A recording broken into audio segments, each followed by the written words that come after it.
You're running from your thoughts. You're distracting yourself from your thoughts. This is what we must address. Now, don't feel bad if this is you. We've all have problems. We all have internal problems. But this is what we have to face directly in order to prepare for life after death.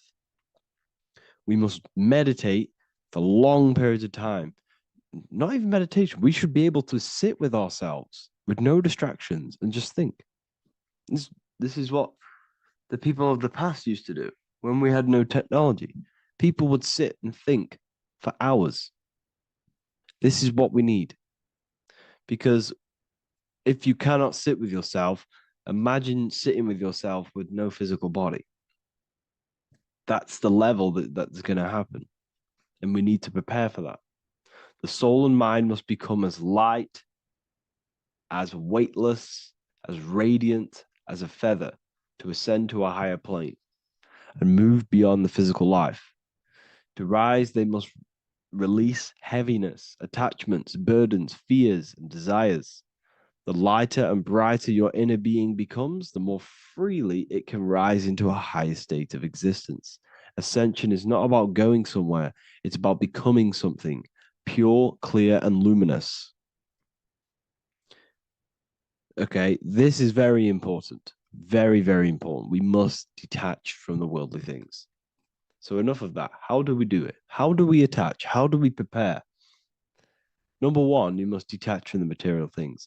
Start loosening your grip on things, possessions, titles, even identities. They are temporary. Appreciate them, but don't let them define you. Let nothing outside of you define you. Nothing. Your name is not you. Your job is not you. Your reputation is not you.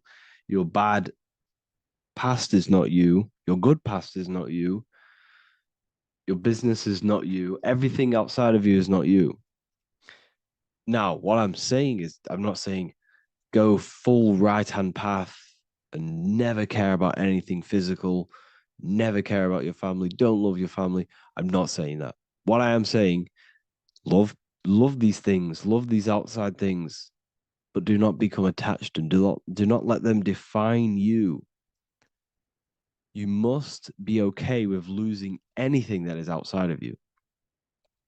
You must be okay with that because you must understand the physical plane is it's promised that everything is temporary. Everything is temporary in this plane. So don't ever think it's going to be there forever because it's not. And you must remind yourself, not remind yourself, but I think about this sometimes when I start becoming a bit attached to work and stressed. Uh, I just remind myself that I'm going to, this is temporary.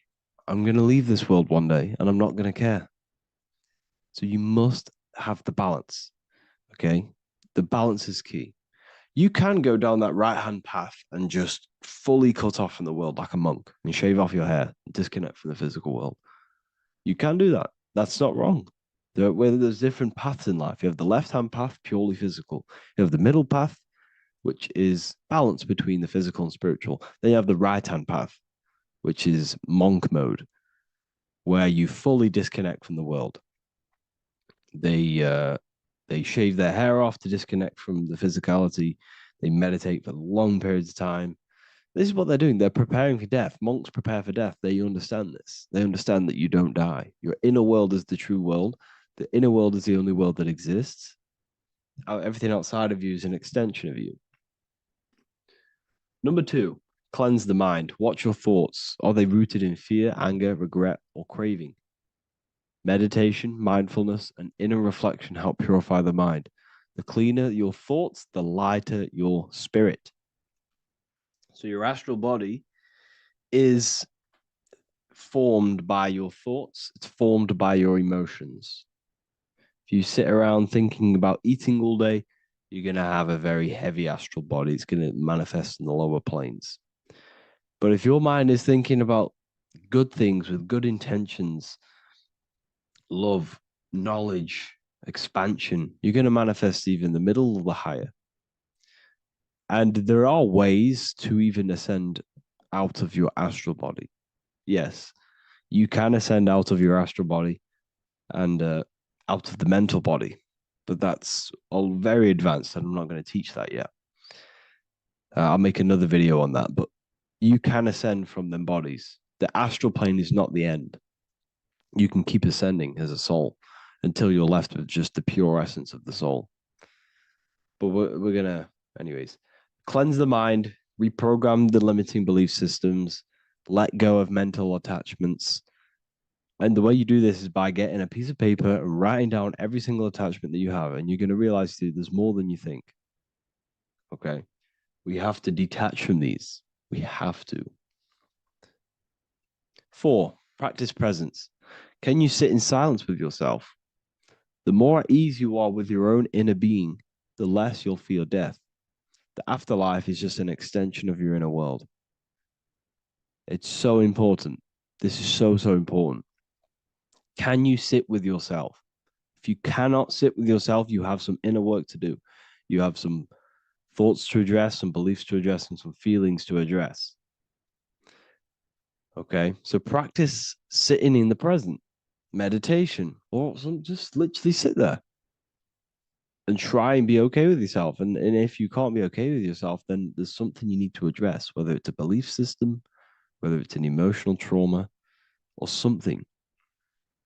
This is what we must reshape, refine, and let go of. Live truthfully, speak and act from your soul, not from fear or ego.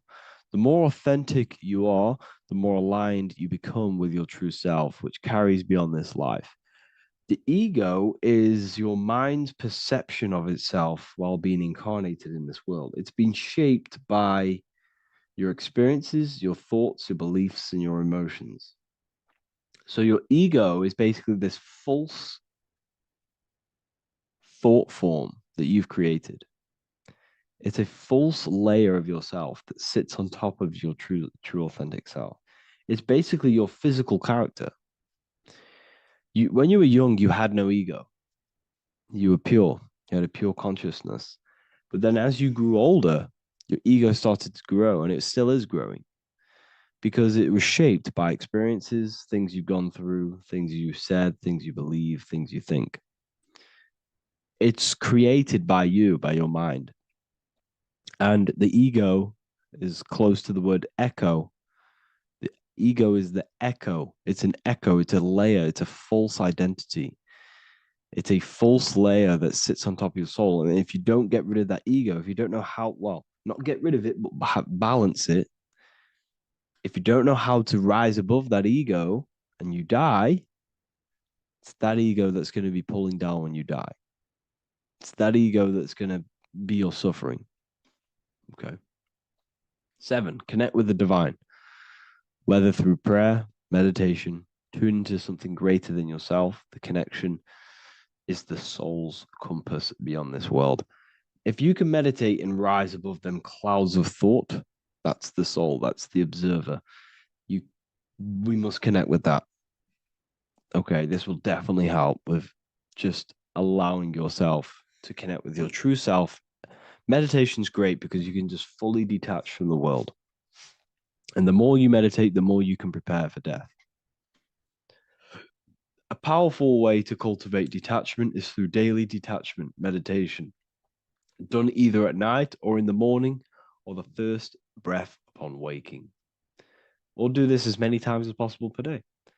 Start by physically grounding yourself in the present moment. Say out loud, I am here right now, nothing else matters. Let that phrase draw your awareness into the now. Just keep saying it until you're present. Then begin to slowly list everything you identify yourself with, one by one. I am not your body. I am not my body. I am not my name. I am not my possessions. I am not my house. I'm not my children. I'm not my everything. I am not my thoughts. Release each layer gently. Imagine, if you want to, if you have a good imagination, imagine placing these things into a big box. Placing your body, placing your name, placing your possessions, placing your house, your car, your thoughts, your beliefs into a box, and then shut that box. If you have a good imagination, do that. That can help. And you'll be left with yourself. And you'll not even that. It goes even deeper. Eventually, you'll reach the mind itself. Detach from the language that the mind is even using. Now, that's very difficult. And not many people have ever thought about that, and they've ever even been there. Detach from the language that the mind is using. Think about that for a second. Your mind is not what you actually think. It goes very deeper. Your mind is not that little voice. It's that voice that the language is using. So even the language is a spell on your mind. Okay, it's an attachment. Eventually, you'll reach the mind itself, detached from the language it uses, the voice in your head, the need to define. What remains is something beyond thought and beyond words. I can't even describe what's left, because words, once the language is gone, it's purely metaphysical. All I can say it is pure awareness, and it's symbolized. This is why symbols are so amazing, because they can symbolize things that are beyond words. A flame, it's just a flame, and you won't be able to understand that until you've been there. It's just a flame. It's pure cause. Words can't describe it. You'd have to experience it. Connect with this essence daily. This is truly who you are. So this is a great way to detach. We can do these detachments every single day during meditation. This will definitely help over long periods of time. Of course, you're not going to be ready tomorrow for death, but just try and prepare for these things. This is the whole reason people used to meditate. It's the whole reason why people do these spiritual practices, because they understood that this plane is temporary and your soul moves on from this plane. And you'll never truly believe in the soul until you experience it. So I can show you these things, but you must go out and experience it. The soul is real, but you won't understand unless you cast off everything else. Okay. So I hope this video helps. It's a very deep video. I'm going to be making more of these stuff, of more self-mastery. And of course, we've made the self-mastery section now. So I'm going to start filling up this place with lectures. And I think it's a great time to start this, because a lot of people have been asking on how to master yourself, prepare to death. So hope this video helps. See you in the next one. There's an ancient symbol hidden in plain sight, one that holds the key to transformation, power, and unlocking your true potential. It's been used for centuries by mystics, rulers, and even modern science, but almost no one understands its true meaning. Once you do, it will change the way you see yourself and the world forever. Stay with me, because this could be the key to your own awakening. The symbol of the snake, or the serpent, is a very powerful symbol that refers to something within you, that we all are on this journey. So first of all, we see this symbol in ancient Egypt on the top of the pharaoh's head. We also see this with Buddha, with the snake on top of the Buddha's head and below. We also see this in Rome, with the Roman god Mercury holding the staff with the snake. We see this in Adam and Eve's story, with the snake tempting Eve. We even see this today on the medical facility. What does this mean? Why is this symbol being used for thousands and thousands and thousands of years? It has a very deep esoteric meaning.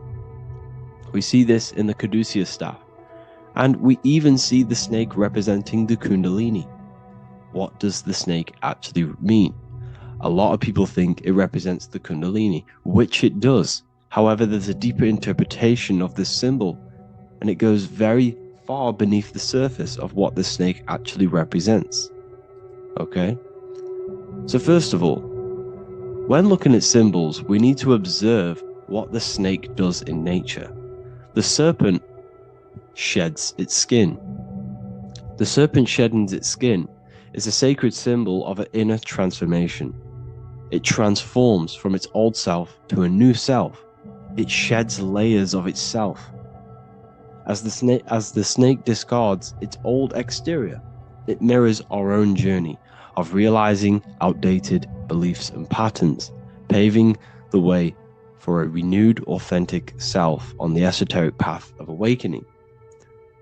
Essentially, it represents transformation, but not transformation of our physical bodies, transformation of our inner world. Now, this is where things get a little bit tricky and you may become a little bit confused, but I'm going to make this very clear for you. The snake symbol or any symbol can be used for different context. For example, the Kundalini. We see the snake representing the Kundalini. We all know that energy can't be destroyed, only transferred. Like I said, this is a transferring of energy. It's a changing, a transforming, shedding its skin. It represents transformation. Sexual energy is energy, and we can transform the sexual energy into a Kundalini awakening to activate dormant brain cells in our brain and to activate the human light body, which is the spirit. We can cultivate, save, and retain our sexual energy, transmute it up the spine to activate the brain. This is a symbol of transformation, of energy in this context. However, when we go to the emergency services, this does not mean the same thing as the Kundalini. The snake in this context represents transformation of health. When we are picked up by the emergency services, we are looking for a transformation. We are unwell and now we need to transform to well-being. This is why they use this symbol. It represents transformation, especially with the pole and the snake climbing. It's climbing, it's transforming from the bottom to the top, shedding its skin, shedding old layers, transformation. We see this in the Bible with the snake tempting Eve to eat the apple of the tree of knowledge of good and evil. Well, what does this mean? Where's the transformation in this? Well, this is a very hidden one.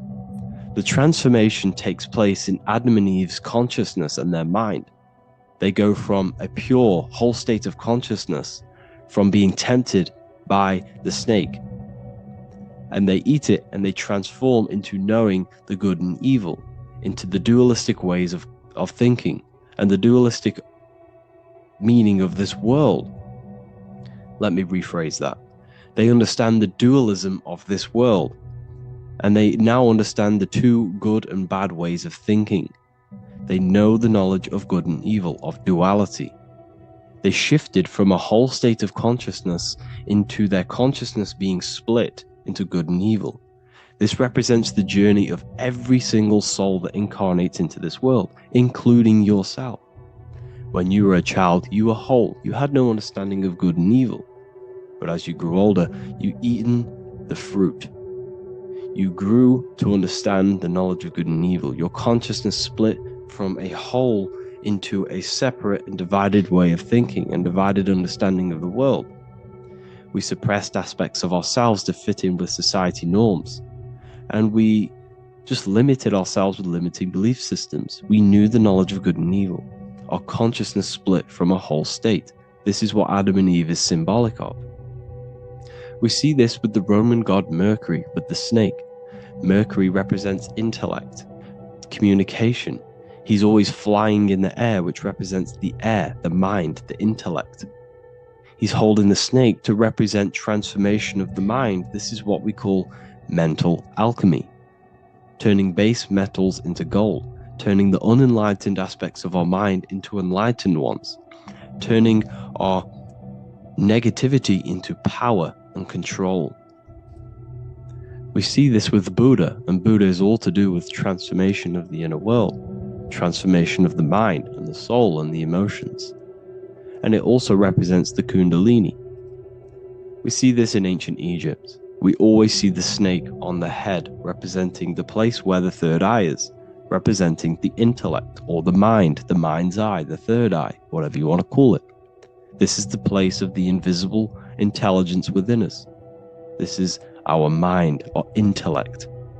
And this is the transmutation of the mind. This is why the snake is on the head, representing the transformation of the mind, going from the unenlightened into the enlightened, going from the uncontrolled to the controlled mind, so that we can control the very fabric of reality. I've kind of just given that away. Why is this important? Humans are creators. We're the architects of creation, endowed with the divine power to channel the fourth dimension, which is the imagination, into reality. Each thought and intention is a seed. When nurtured with focus and clarity, transforms the unseen into the tangible experience. This creative process bridges the gap between the ethereal and the material. Humans are creators. It's impossible for you not to create. Whether you're doing this consciously or subconsciously, you've been creating your whole life, turning non-physical thought into physical reality. We are creators. However, the mind cannot create in a state of chaos. The mind cannot create with limiting beliefs. The mind cannot create with thoughts that come and destruct our minds. The mind cannot create consciously and effectively if there are impulses within our mind and we have no control over the mind. So this is where self-transformation comes from within. This is where the snake comes in. The snake represents the transmutation of our mind from the uncontrolled to the controlled. In this context of the Egyptians with the snake on their head. It's all to do with mental alchemy. In the occult tradition, the mind is seen as a delicate instrument that demands constant vigilance. Left unchecked, it reverts to archaic and destructive thinking patterns. Like a finely honed blade, it must be continually sharpened through discipline and self-refinement. In this unending process of unveiling and mastery, we learn to shape reality, harnessing the power of our thoughts to manifest the highest potential. It's all to do with mental alchemy, and this is how the snake is connected to you and what the snake represents to you. It represents the transmutation, the changing of ourselves, of our consciousness, so we can gain control in this 3D world. If we lack control, then we'll constantly be manifesting chaos. Now, there are 3 ways that we can transform our world, and we can slowly transform our mind. Now, this is not an overnight process. It takes periods of time of purification. And number 1 is affirmation. Let's say we have this dirty cup of water, and we have a tap of water. And in this tap, it's pouring in more water, clear water. Over time, if I keep pouring clear water into this cup, it's going to slowly purify this cup. And then in the end, it will look like the cup on the right. It's the same with your mind. The cup represents the limiting beliefs, the negative thoughts, the negative mind, the uncontrolled mind. But if we keep repeating affirmations over and over and over again, such as I am disciplined, I am powerful, I am limitless, over time this can purify our subconscious and we can gain control over the mind, and we will become conscious of the thoughts that we are giving attention to. The second way is meditation. Meditation allows one to develop an off switch for the mind, providing a sense of control over it. Over time, we gain the ability to filter our thoughts and become more conscious of the ones we choose to engage with. Meditation, over a period of time, will give you this button that allows you to filter out negative thoughts. If you have a negative thought in your mind, you'll be able to become conscious of this and redirect your mind's attention. This is all about self-control, because remember, we become what we think about. The snake represents the transmutation of the self. And another way is visualization. Visualization allows your subconscious mind to experience the reality you desire, accepting it as truth. As the subconscious becomes more immersed in this imagined reality, it works to manifest it into your conscious experience. Your visual eye, visual eye. You're using the mind's eye to see and mold your future. That's what imagination is for, to create in your future. You can become your future now in your imagination. And this can slowly purify your consciousness, slowly purify your mind, which will then, if you do all three of these over periods of time, you will see great transformation from the inside out. And your outer world will start to mirror your inner transformation, because it's as within, so without. You change your inner world of consciousness, of thought and emotion, you'll change your external reality and your circumstances. So I hope this lesson has gave you a great understanding of what the snake actually represents. And now that you see it, you will see this everywhere. Every time you see a snake, you know it represents the transformation. So please, if you can, leave a like, comment, and subscribe, and turn on the alerts to make sure you never miss a video. And if you have any video suggestions, feel free to make a comment and I can make a lecture on it. I appreciate you all watching this video today, and I'll see you all inside my university if you're inside, and I'll see you all in my Telegram if you join, and I'll see you in the next video, of course. Thank you and take care.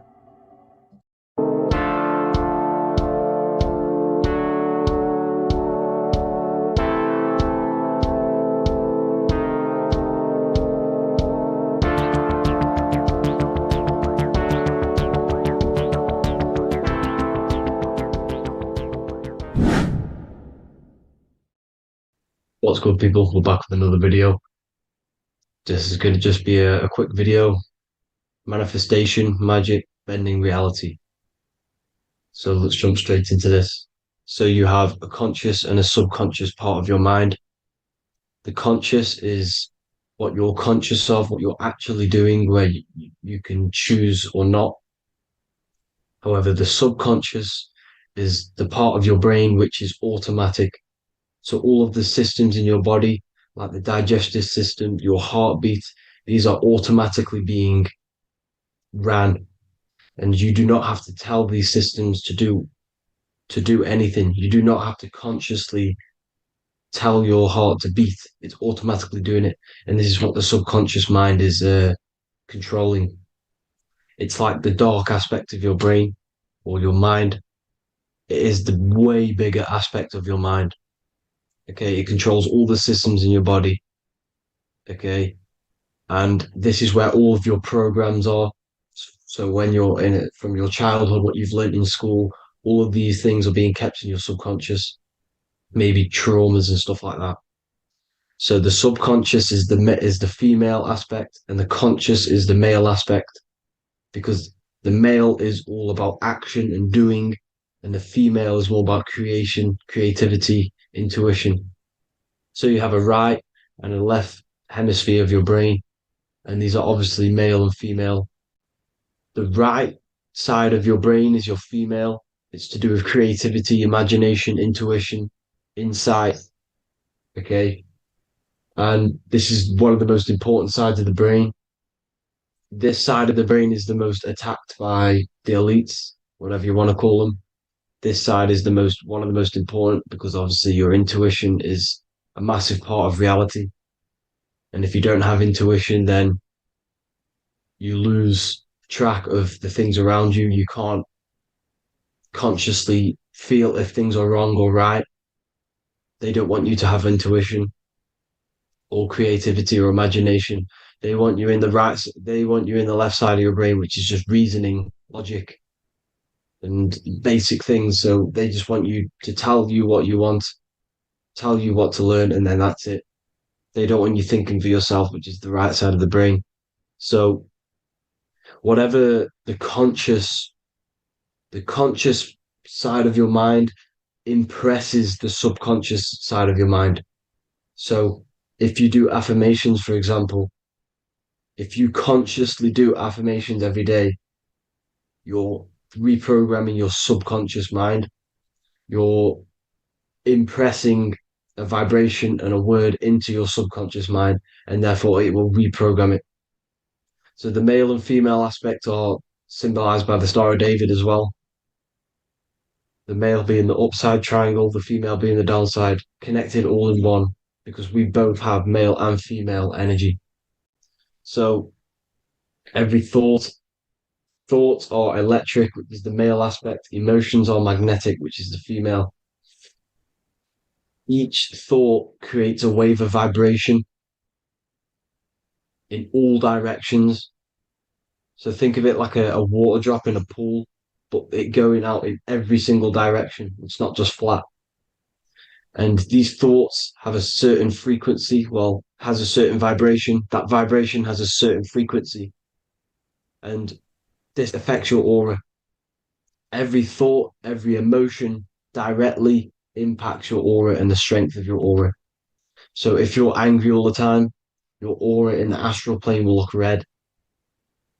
However, if you're happy, it'll be more like blue and green.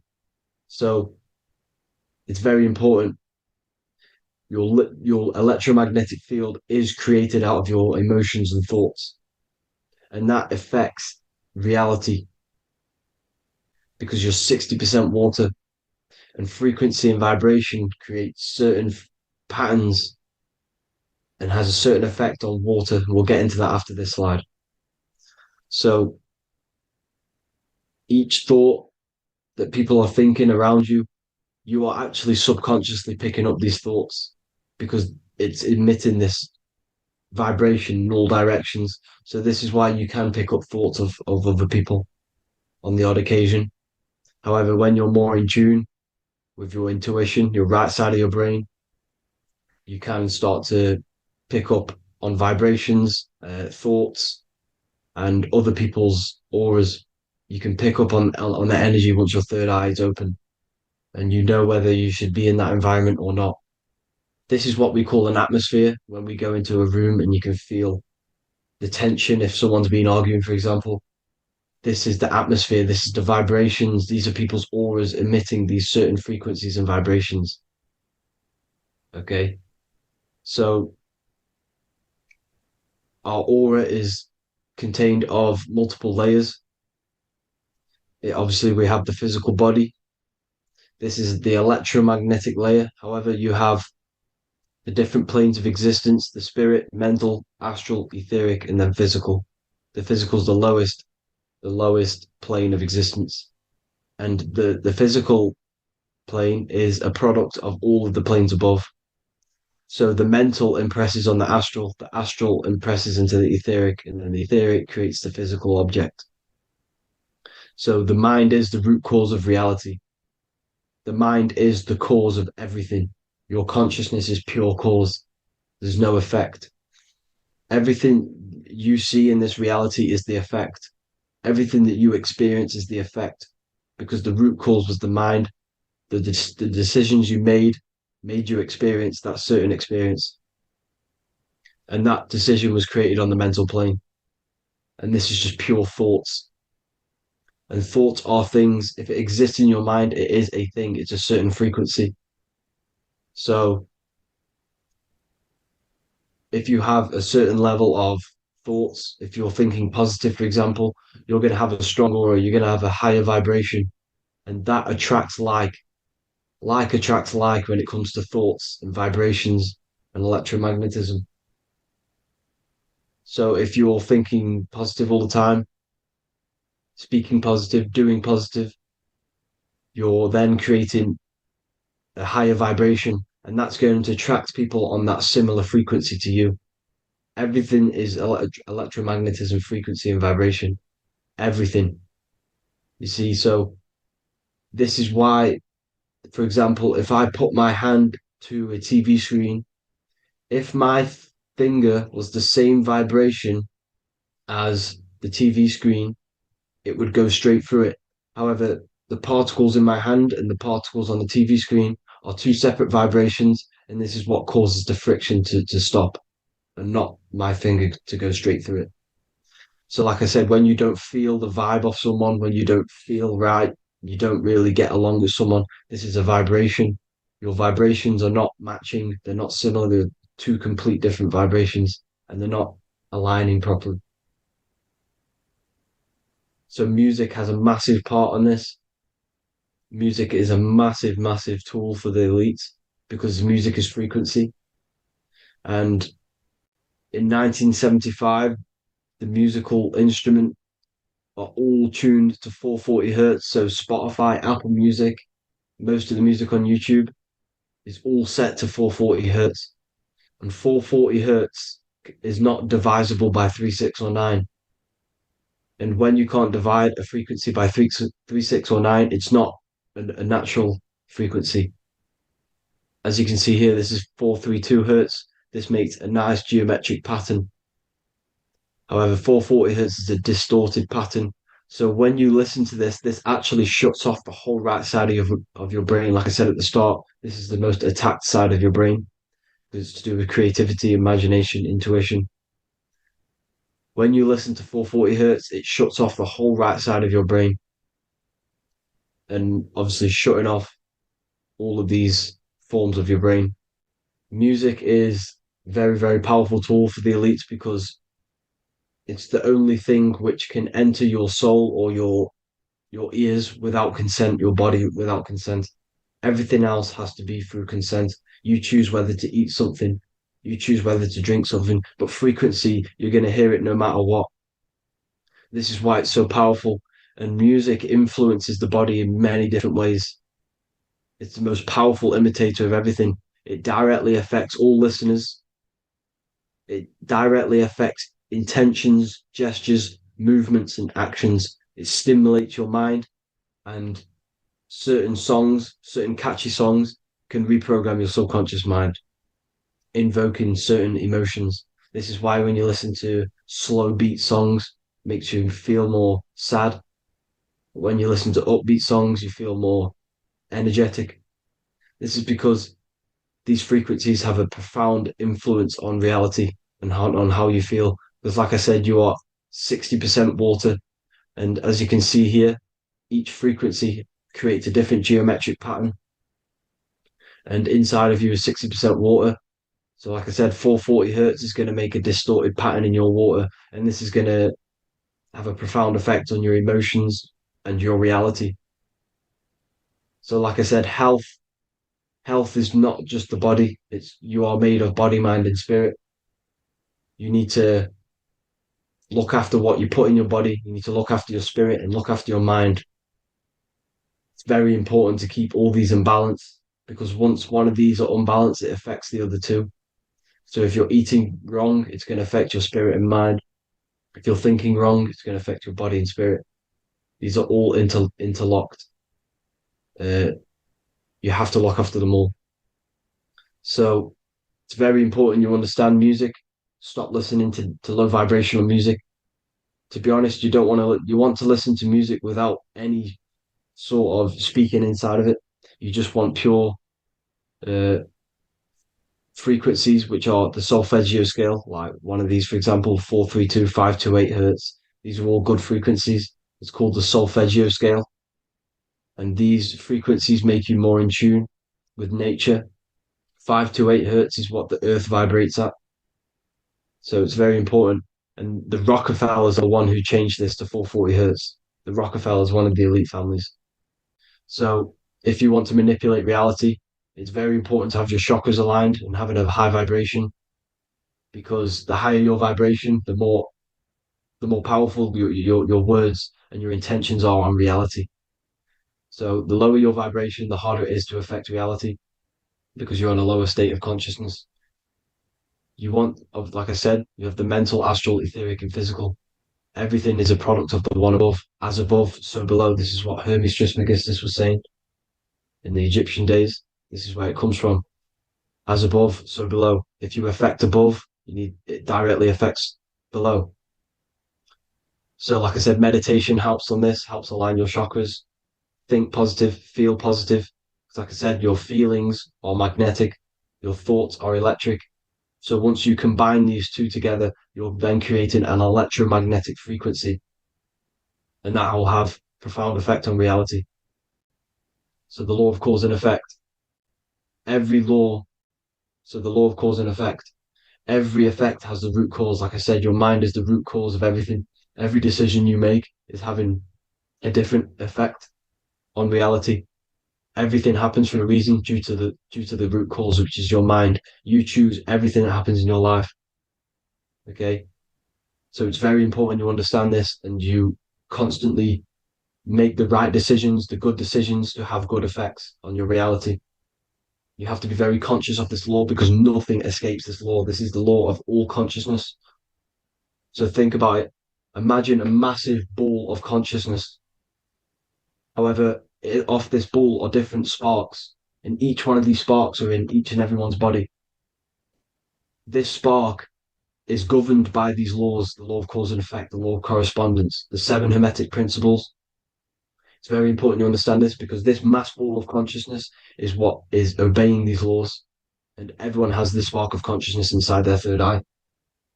And like I said, everyone is the same consciousness. This is why if you do bad unto someone else, that will directly affect your reality. So if you hurt someone, it's going to come back to you in one way or another because you are that same consciousness. This is like a mirror reality. As within, so without. Whatever you feel on the inside, you're gonna see that on the outside. You're gonna experience that reality, whatever you've impressed. So there's different ways to bend reality to your will. This is kind of a sort of magic. So obviously you have black magic, which is manipulating reality to harm and influence others, or to be very selfish. And then you have white magic, which is manipulating reality for the good of humanity. So you do have to be very careful with your intentions, people, when you're trying to manipulate reality, because this is nothing to be played with. If you are manipulating reality for the wrong reason, it's going to come and bite you in the ass in some way or another. Because everything is balanced. Everything balances out in this reality. Nothing escapes the laws. Not one thing escapes the laws. So if you're stealing from yourself because it's just going to come back in one way or another. Inside of everyone's heart, you know whether you're doing good or wrong. You can feel it when you do something wrong. You can feel it when you do something good. The heart is the center of the torus field. It's balance. And this is why you say follow your heart, because it's the center of the torus field. It's very important to listen to this inner voice inside of you because that is telling you the right things to do, the good decisions to make. And when you keep following that voice, that good voice inside of you, it takes you to your life path. Very important to follow that voice. However, don't let the ego get in the way of it. Don't care what your friends are going to say. It's very important to understand this. So you have different ways of manipulating reality. You have sigil magic. This is where you create your own sigil or symbol. You create your own sigil and symbol, and then you charge it. You behind that symbol, you have an intention. So, for example, if you want to manifest wealth, you create a sigil which represents what you want. You create that sigil, you draw it out, you charge it because wherever your attention goes, energy flows. So whatever your attention is, you're sending energy that way. So what you do with your eyes and your hands, you place attention on the sigil. Imagine that it's glowing. Imagine that you're sending energy to the sigil, and then you burn the piece of paper once you've done this. And then after this, you meditate on that symbol. You constantly think about that symbol because that symbol is the frequency, is the thing that you want to manifest. So that's one way. Or you can just meditate on your reality. So imagine yourself having already what you have. This is what they call a mindset. You must set your mind to the frequency what you want to manifest. Okay. So if you want to manifest wealth, for example, imagine yourself being wealthy. What would it feel like? What would you be doing? Imagine a scene in your mind. Constantly do this, and you're putting out that frequency. Like I said, you must think because the thoughts are electric, and then you must feel, which is magnetic. Together, this creates an electromagnetic frequency, and this is how you attract things to you. You will attract the certain people to come in your life to bend reality to your will. Okay. Or you've got mirror magic. Stare yourself in the mirror because a mirror reflects light. It also reflects energy. So you've got to be very careful with what you say to a mirror. You've got to be very, very, very careful because whatever you send into that mirror is directly sent straight back to you. So if you're thinking negative, you're sending negative energy back straight to you, and that's going to have an effect on your reality. Affirmations. Affirmations are very important because your words are frequency, your words are vibrations, and each word you say has a certain frequency. If it's if it's positively charged, it's going to affect you positively. If it's negatively charged, because like I say, your brain and your mind is like the director of energy. That's what your brain is, and it directs energy into certain things. You can either positively charge it or negatively charge it, and this brain is creating your reality constantly. It's manifesting your reality constantly in the present moment. So this is what the government knows. The government know your mind is the root cause of reality. This is why they call themselves a government. Government. The New World Order is not being manifested by them. They are controlling the information. They are controlling your perception of this reality. And they know the mind is the root cause of reality. Therefore, if they control your perception of reality and your information, what you believe, you're going to manifest that information, that perception. So we, the people, as a collective consciousness, are the ones uh, manifesting this new world order. You see, so this isn't black magic. They're actually tricking us into manifesting their own their plans. This new world order. You see, this is how smart these people are. They know how to get around the laws of reality. They know how to bend reality to their will without facing the consequences. They're getting humanity to do it. You see, there is a collective consciousness. As like I said, we all have that same spark of consciousness, right? So as a collective consciousness, we are on a very low vibration at the moment. However, we are waking up rapidly. There are more and more people waking up at the moment, and light always chases away the shadow. Light is a lot more powerful than darkness, you see. So one person waking up has a massive effect than one person being asleep. It has a profound effect. Because, like I say, the light always chases away the darkness. It's more powerful. The light is always more powerful. High vibrations are more powerful than lower.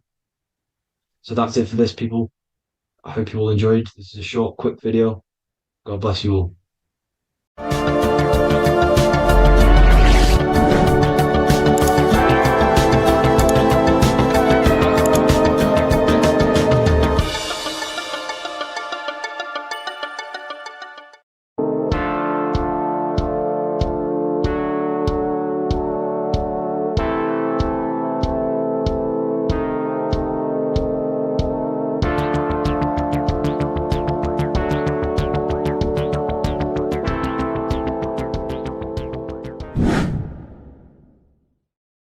What is good, people? We're back with another video, and this is going to be talking about the connection between the micro and the macro.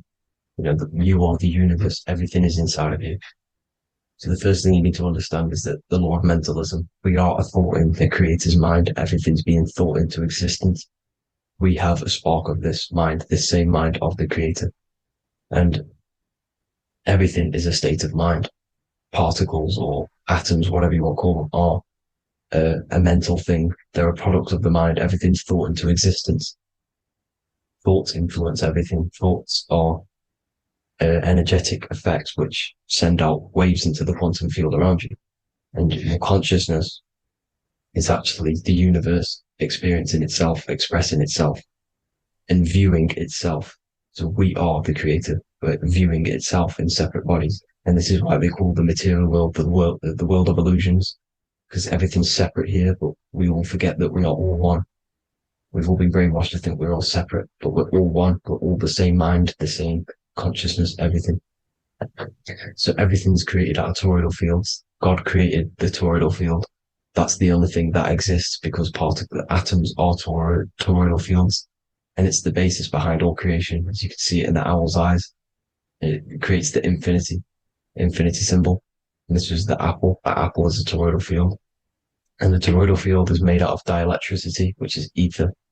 Ether is black light, and this is counter space. This is another realm. This is what creates God to be omnipresent, to be everywhere at one place at all times. He is everywhere because ether is everywhere. And ether is infinite potential. It connects everything together, and that's what energy moves through. It moves through the ether, and that's black light. Everything is light, as it says in John 4:2. God is light. Everything's a vibrational state of light. So the torus field is made out of dielectricity, ether, black light, magnetism, which is white light, which is the center of the toroidal field. And magnetism radiates, it has no vibration. And then when white light splits, it turns into electricity, which is physical material, and that has a vibration. This is the Holy Trinity, the sun, the moon, and Saturn. Saturn, the god of materialism. If you've watched my videos on Saturn, you know that Saturn is crystallizing everything into physical matter. And that's why his old name was El. The ancients called him El. And this is why we get L electricity. This is where L electricity comes from, because L electricity is only a product of the physical world, which is redshift, blueshift, Adam and Eve. And this is what creates the redshift, blueshift is what is a product of magnetism. When magnetism, white light splits, and this gives us vibration. And this what creates the toroidal field, which is the basis of all physical creation. The sine wave is created out of the magnetic wave and the electric wave. The electric wave is the blue wave, and the magnetic wave is the straight wave, which is radiation. This is vibration frequency.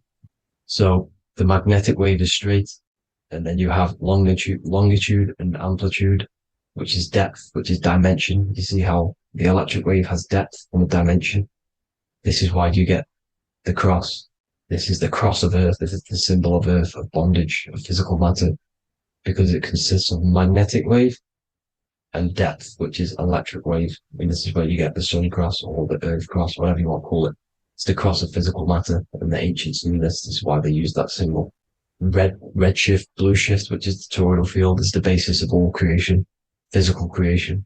And this is why you have the police siren is red and blue. The Matrix movie, red pill, blue pill. You have red blood and blue blood in your body. The Democrat and Republic, the two parties, red and blue. Like your taps on your taps, you have a red and blue tap. One's generative, one's destruction. Fire, destruction, water, generative. So this is the basis of all things. And electric wave has dimension, like I've already said, depth, material, and it's measured in hertz. It's measured in hertz because it hurts you. It decays because the electric wave has a vibration, and vibration always has to go back to a standstill point. This wave cannot go forever, but the magnetic wave will go forever. It's radiation. Magnetic is radiation.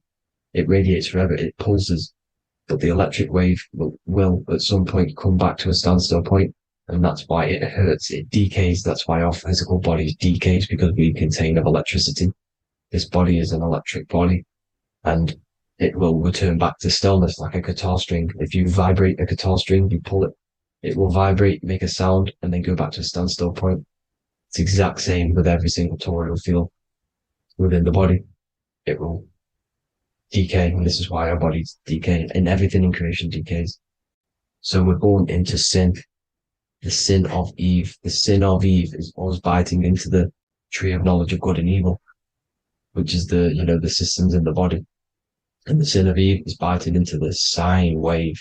We bit into the sine wave. The sun moves in a sine wave. Our DNA is a sine wave. Time is a sine wave. Everything in this creation is a sine wave. This is why the dollar bill is a sine wave. Magnetism and electricity and electric waves in one. And this is the sun doing its sine wave, which creates, when you go bowling, it kind of creates that pin that you hit over. That's the pin of the sun. The zodiac sign is a sine wave, because the zodiac sign is an expression of the toroidal field, because magnetism unfolds into 12ness. And that's why you have 12 zodiac signs, 12 systems in your body, 12 cranial nerves in your head, in your brain. So if you can imagine this, see where my pointer is. Always starts with Aries. Aries is the head. It's the first thing that's created in the womb. And this is Aries, the ram. And this is why it's called a cerebrum in your brain, which is the first thing that creates when you're in the womb. And what's the element of Aries is fire. Fire is the first element. Fire, first, because it's the first thing on the wheel, the first expression of energy. As you can see here, my pointer, this is the center of the toroidal field. it would go Aries, Virgo, Capricorn, Pisces, Scorpio, Cancer. Then we go back to Libra. Libra would be center, but you see how the toroidal field is the expression of the 12 energies. That's what the constellations are, the energy expressions of the toroidal field. So it would go outwards, starting from Aries here, all the way back to Pisces, which is beyond the bottom half. But Libra would be the center. That's why Libra is the equinox. It's the equinox. Libra is when it goes from summer over to autumn. It's the equal. It starts to transition into the winter side. Equinox, equal, which is Libra. And that's why Libra has the two scales. It's symbolized with the two scales. That's because of, the sun moving over. It's being judged. It's equal now, but then it's going to tip over into the winter. That's why Libra is here, the center of the sine waves. And like I said before, magnetic energy unfolds into 12ness. Magnesium is number 12 on the periodic table. It's the sacred number. And this is why the scientists are NASA is trying to bring in another constellation to destroy the holy science of astrology. So Aries rules the head, which is Mars. Taurus rules the neck, the lower head. Gemini, the two twins, which is your lungs, your two twins, your arms, two twins. Cancer, the breasts, the chest area. Leo, the heart, which is the sun, which is fire, the center of the toroidal field. Virgo, the belly, which is the intestines. Libra, the kidneys, the two scales, the kidneys, balancing out everything. Scorpio, the sex organs. Sagittarius, hips and thighs. Capricorn, I've missed that out, which is the kneecaps. Capricorn, kneecap. Aries, which is the ram, which is the cerebrum in your brain. And then Aquarius, the calves and the ankles. And the Pisces, the two fish, the 2 feet. So everything corresponds, as you can see here. This is an ancient way of depicting it, of the folded human. And this is everything. Each constellation rules that part of the body, gives energy to that part of the body, makes you do certain things. So magnetic energy unfolds into 12ness, electricity unfolds into 7s. That's why when you get electric, the light spectrum that we see, it consists of 7 colors. Why we have 7 planets. The 7 planets give us our 7 metals and the 7 solfeggio scale frequencies. So the rotor, this is the rotor, and rotor is an anagram for Torah, the Torah, which is I think it's the Hebrew Bible. Don't quote me on that, but it's one of the holy books. Which is the Torah, the Taurus. Everything goes back to the Taurus field because it's the basis of all creation. So the chief cornerstone, it says in the Bible that the builders rejected the chief cornerstone. The chief cornerstone, you are the builder. You decided to incarnate into the physical world, into the electric world, El, the world of El, Saturn. When you are created in the womb, it takes you 9 months for you to be created. So for example, if your parents, if you went into the womb here, it'd take you 9 months. So let's say you're born in Scorpio. So you'd go back 9 months, 1, 2, 3, 4, 5, 6, 7, 8, 9. You consist of all of these 9 energies because it takes 9 months or however long you took to be born. Some people are born earlier. You'd have to find out how many months you were in the womb for. But you consist of these 9 energies, and each constellation has a cell salt associated with it. And these cell salts are vital for your health, and your cells and the optimal health of your body. So the chief cornerstone that you rejected is these 3 cell salts, these 3 constellations. So you're mineral deficient in these 3 constellations. For example, fluoride, magnesium, phosphate, and potassium sulfate. So that's the chief cornerstone. And a cornerstone, people always get it rejected with the cornerstone. The cornerstone is not, it doesn't say the cornerstone in the Bible. It says the chief cornerstone. The cornerstone is a cornerstone of a building, but a chief cornerstone is the top of the pyramid. This is where we get the pyramid of the wheel. So you're mineral deficient in whatever 3 zodiac signs you're not. You were not in the womb for. This is the chief cornerstone you rejected. So the human body is the micro. It is the universe in a physical form. It consists of everything in the universe, just like your consciousness is the universe watching itself, experiencing itself. Your body is the whole universe. 12 systems in the body, 12 zodiac signs, 7 chakras are the 7 planets. The Holy Trinity of you is your Temple of Solomon, the soul and the mind, the sun and the moon. You know, everything is in you. You consist of everything, all the energies, everything. Heaven and hell. Heaven and hell is a mind state. It's a state of the mind. Head, H-E-A, which is heaven, and the heel, the bottom of your foot, is hell. And the bottom of your foot is the soul. So they're basically saying, well, it's wordplay. They're saying that your soul is in hell because, you know, with the elites being in control. So they call the bottom of your foot the soul, trying to say that you're in hell. The Christ is in you. And this Christ is Greek for what Christos. And Christos is Greek for the oil. And this oil is produced in the cerebrum, the Aries, the ram, the cerebrum. It goes down the pineal. Well, the pineal and the pituitary are underneath the cerebrum. Goes down the pingala and the ida. The pingala being the positive charge connected to the pineal gland, pin, and the ida connected to the pituitary. And this is the 2 serpents going down the spinal column. And this is why Jesus goes from Nazareth to Bethlehem, and then Joseph and Mary are waiting for Jesus in Nazareth. Joseph and Mary are the pineal and the pituitary gland waiting for Jesus to come back up the River Jordan, your spinal column. So this is the oil. This is the story of Santa as well. Santa comes from the North Pole. Why? Because the North Pole of the Earth is the center of the toroidal field, and the North Pole of you is your spinal column, which is the North Pole of the toroidal field. The North Pole, he comes from the North Pole. This is the North Pole. This is the South Pole of the toroidal field. Comes from the North Pole, which is your mind. And he goes down the chimney and then back up the chimney. This is the chimney. And he drops off the present, which is the Christos, the oil. And this is why Jesus is crucified at 33, because he crosses over the vagus nerve at the top of your spine. When this oil comes back up the 33 vertebrae, these are your vertebrae here. When it goes up to the 33 vertebrae, it gets crucified at 33 because it crosses the vagus nerve, and he's crucified on the cross at 33. This is the story behind Jesus and Santa. The Ark of the Covenant in the Bible is the 2 hemispheres which cover the vital parts of your mind, the brain side, which is the cerebrum, the pineal, the pituitary, etc. So the 2 hemispheres are the 2 angels, the Ark of the Covenant.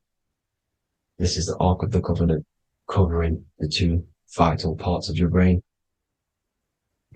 So these are the optic thalamus is another part, and it protects the Christ oil, which is inside at the center of the brain. See, the Bible is all a massive metaphor about yourself because you are the universe. You are a microcosm of the universe. Your consciousness is experiencing itself, and the universe experiencing, and your body is the whole universe. Your head's heaven. So Moses crosses the Red Sea. These are the 2 hemispheres of your brain. This is the corpus callosum, the Red Sea. So he's pretty much saying that he's uniting the 2 hemispheres of your brain, because most people in this generation are stuck in the left brain, which is just logic, reasoning, science and maths, writing. You know, this is what school teaches you to do. It keeps you stuck in your left brain.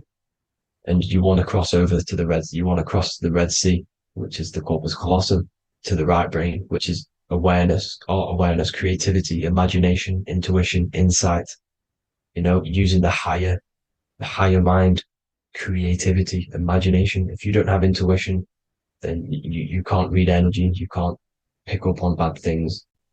This is what Moses is symbolizing by crossing the Red Sea. And it's also the upper room where Jesus met the 12 disciples. 12 disciples are the 12 cranial nerves in your brain. It doesn't just represent the 12 zodiac signs, the 12 disciples. It symbolizes many different things. It's like I said, the universe consists of 12ness.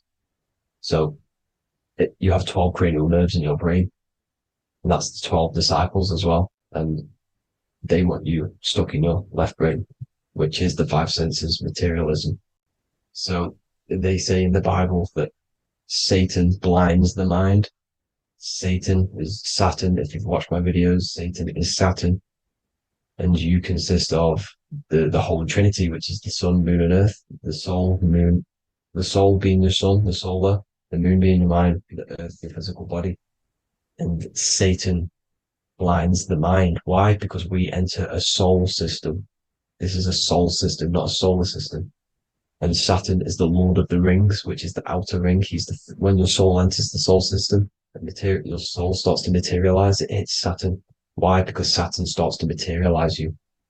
You take on the 7 virtues, which are the 7 planets, which are your 7 chakras. And to get out of this soul system, you must get out of your lower nature, your animal nature, which is lust, desire, greed. The number of the beast, 666, which is Saturn, Satan. So you enter the soul system, you take on the 7 energies, which you turn into physical matter. And this is your descension from heaven to all to say hell. And then you must raise back up from matter to spirit. They say Satan blinds the mind. Why? Because your mind gets materialized, your soul and mind get materialized. And when you get materialized, it's an intense experience. You lose the divinity within you. You forget the divinity. So Satan, which is the first planet, the first energy you take on, the material body, he blinds the mind. He makes you forget everything, your divinity. Then you must ascend up Jacob's ladder, the 33 vertebrae, to heaven. And this is a microcosm of the macro, because you will ascend back up to heaven if you do this, when you leave your physical body, when your body decays. So when it talks about in the Bible, completely destroy them, the Hittites, the Amorites, the Canaanites, all the ites, this is what God says to the Israelites. It says completely destroy them. It's basically symbolizing saying destroy your lower nature. The Canaanites, cannibals. We're under a Canaanite system now, which is cannibalism. And this is flesh eating, lust, greed, all the demonic stuff, all the lower vibrational stuff. The lower nature, eating, sex, and survival, the lower 3 chakras. You must get out of these lower 3 chakras and return back to spirit, which is heaven, which is spirit, love, being holy, being truthful, being passionate.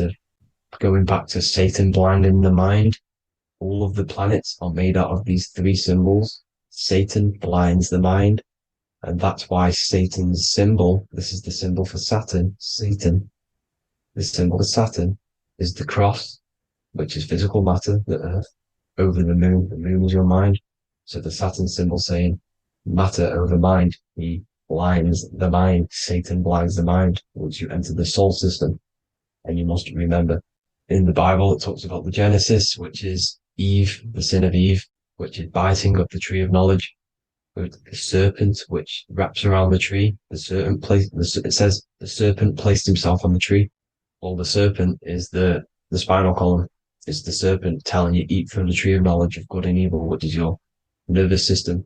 And eating from the tree of knowledge of good and evil is doing bad things. For example, over-sexualized, overeating, eating the wrong food. That's eating from your nervous system. It's decaying you, and it's preventing you from achieving the God self, the God consciousness. This is the symbolism of, the tree on the serpent, telling you to eat from the left brain, with the left brain being the sinister. Sinister is Latin for left. That's sin. Sin is left. And left is lefty Lucy, Lucifer, right, righteousness, right, God, godly. The tree of knowledge of good and evil, which is your nervous system, because it determines good or bad. That's the only thing you experience in this world is your nervous system. And then the tree of life is the cardiovascular system, and the Garden of Eden is your body. So that's it for this video, people. I hope you've got a greater understanding of how you are the universe and everything is inside of you. Just keep in mind you are the universe experience in itself, and your body is a reflection of everything. The 12 constellations, the 7 planets, everything's inside of you. This world is an expression from the inside outwards. You can't affect the outside world to manipulate reality. Everything's inside of you. I hope you got a greater understanding of this. God bless.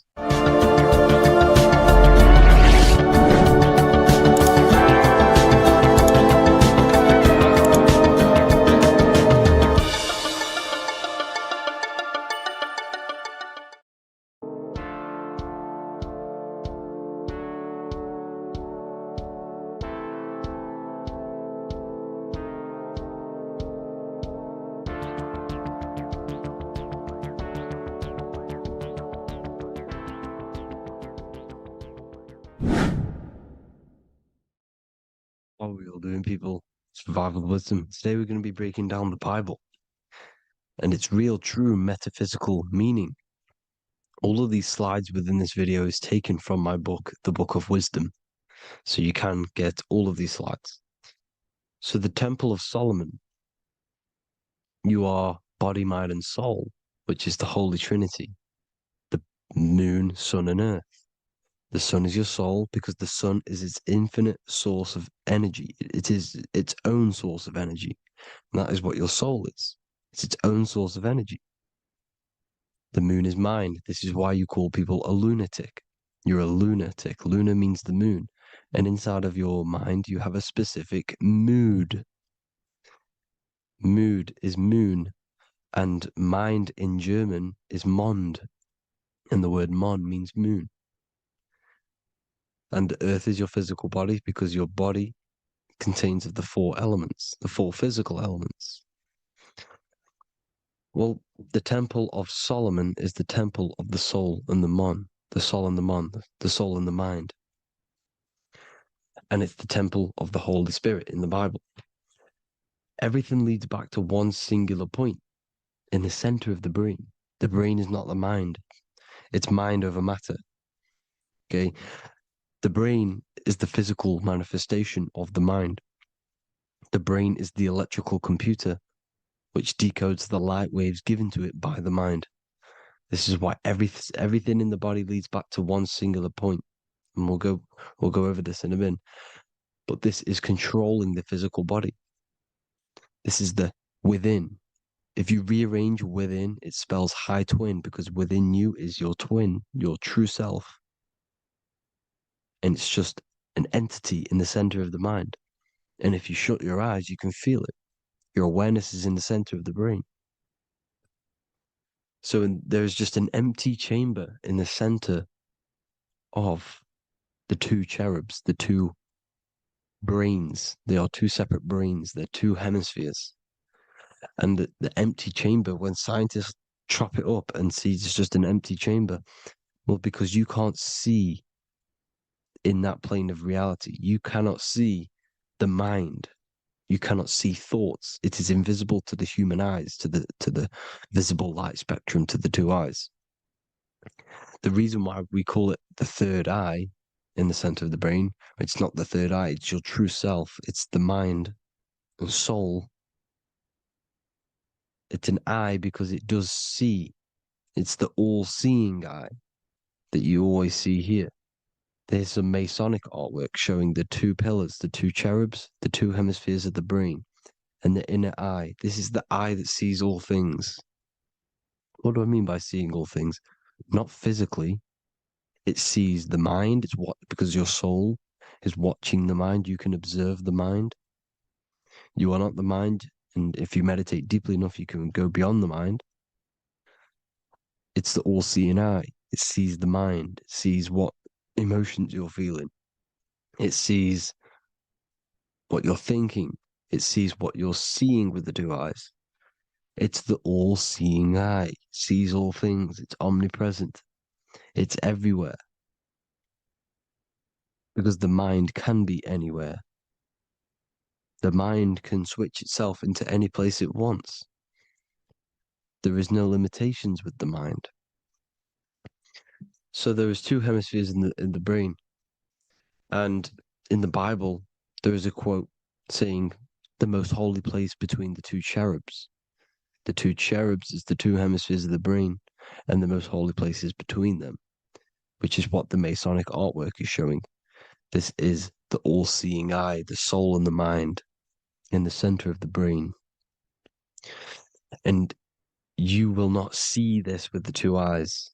So when scientists come to seeing the empty chamber in the center of the brain, they wonder because they do not understand the occult side of the world. They do not understand the layers of reality. How the two eyes, everything physical comes from the unseen. Everything seen comes from the unseen. Now, the two hemispheres of the brain play a major role in our lives. The right hemisphere is the artist. The left hemisphere is the scientist. The right hemisphere controls the left side of the body. The left hemisphere controls the right side, so there's a crossover. Now, the right hemisphere is to do with your feminine energy, creativity, unification, metaphors, visualization, intuition. The left hemisphere is to do with sequencing, facts, materialistic details, language, and logic. So they keep us normally trapped within the male aspect of our mind, which is the left hemisphere. You know, if you listen to Spotify, Apple Music, and radio, they're all tuned to 440 hertz, which shuts down the right side of the brain, makes you left brain dominant. And we learn, well, 90% of people learn to write with their right hand. They're taught to learn with their right hand, which is to do with the left brain. You see, so we are being trapped within this left side of the brain, which is all to do with logic, thinking logical, not creative. You know, very analytic. But the right side of the brain is to do with your creativity. So the right side of the brain is perceiving reality as a holistic perception. Now, what do I mean? If you're riding through a woods, for example, if you're riding through a woods, your right hemisphere is seeing the whole woods as one unified woods. The left hemisphere's job is to break down the perception given to it by the right hemisphere and break it down into individual trees. So what am I saying? The right hemisphere is seeing humans and everything in creation as one unified consciousness. The left hemisphere is seeing individual egos. This is why the left hemisphere is the place of the ego, the right hemisphere is to do with the higher self. They're both needed, though. I'm not saying one's better than the other. It's balance. Now, they don't want you to see the unified picture, perception of creation. They want you to think everything is individual, everything doesn't come from the one, because all things come from the one. And we experience the two in this reality, dualism. In order to understand the one, we have to experience the two to advance.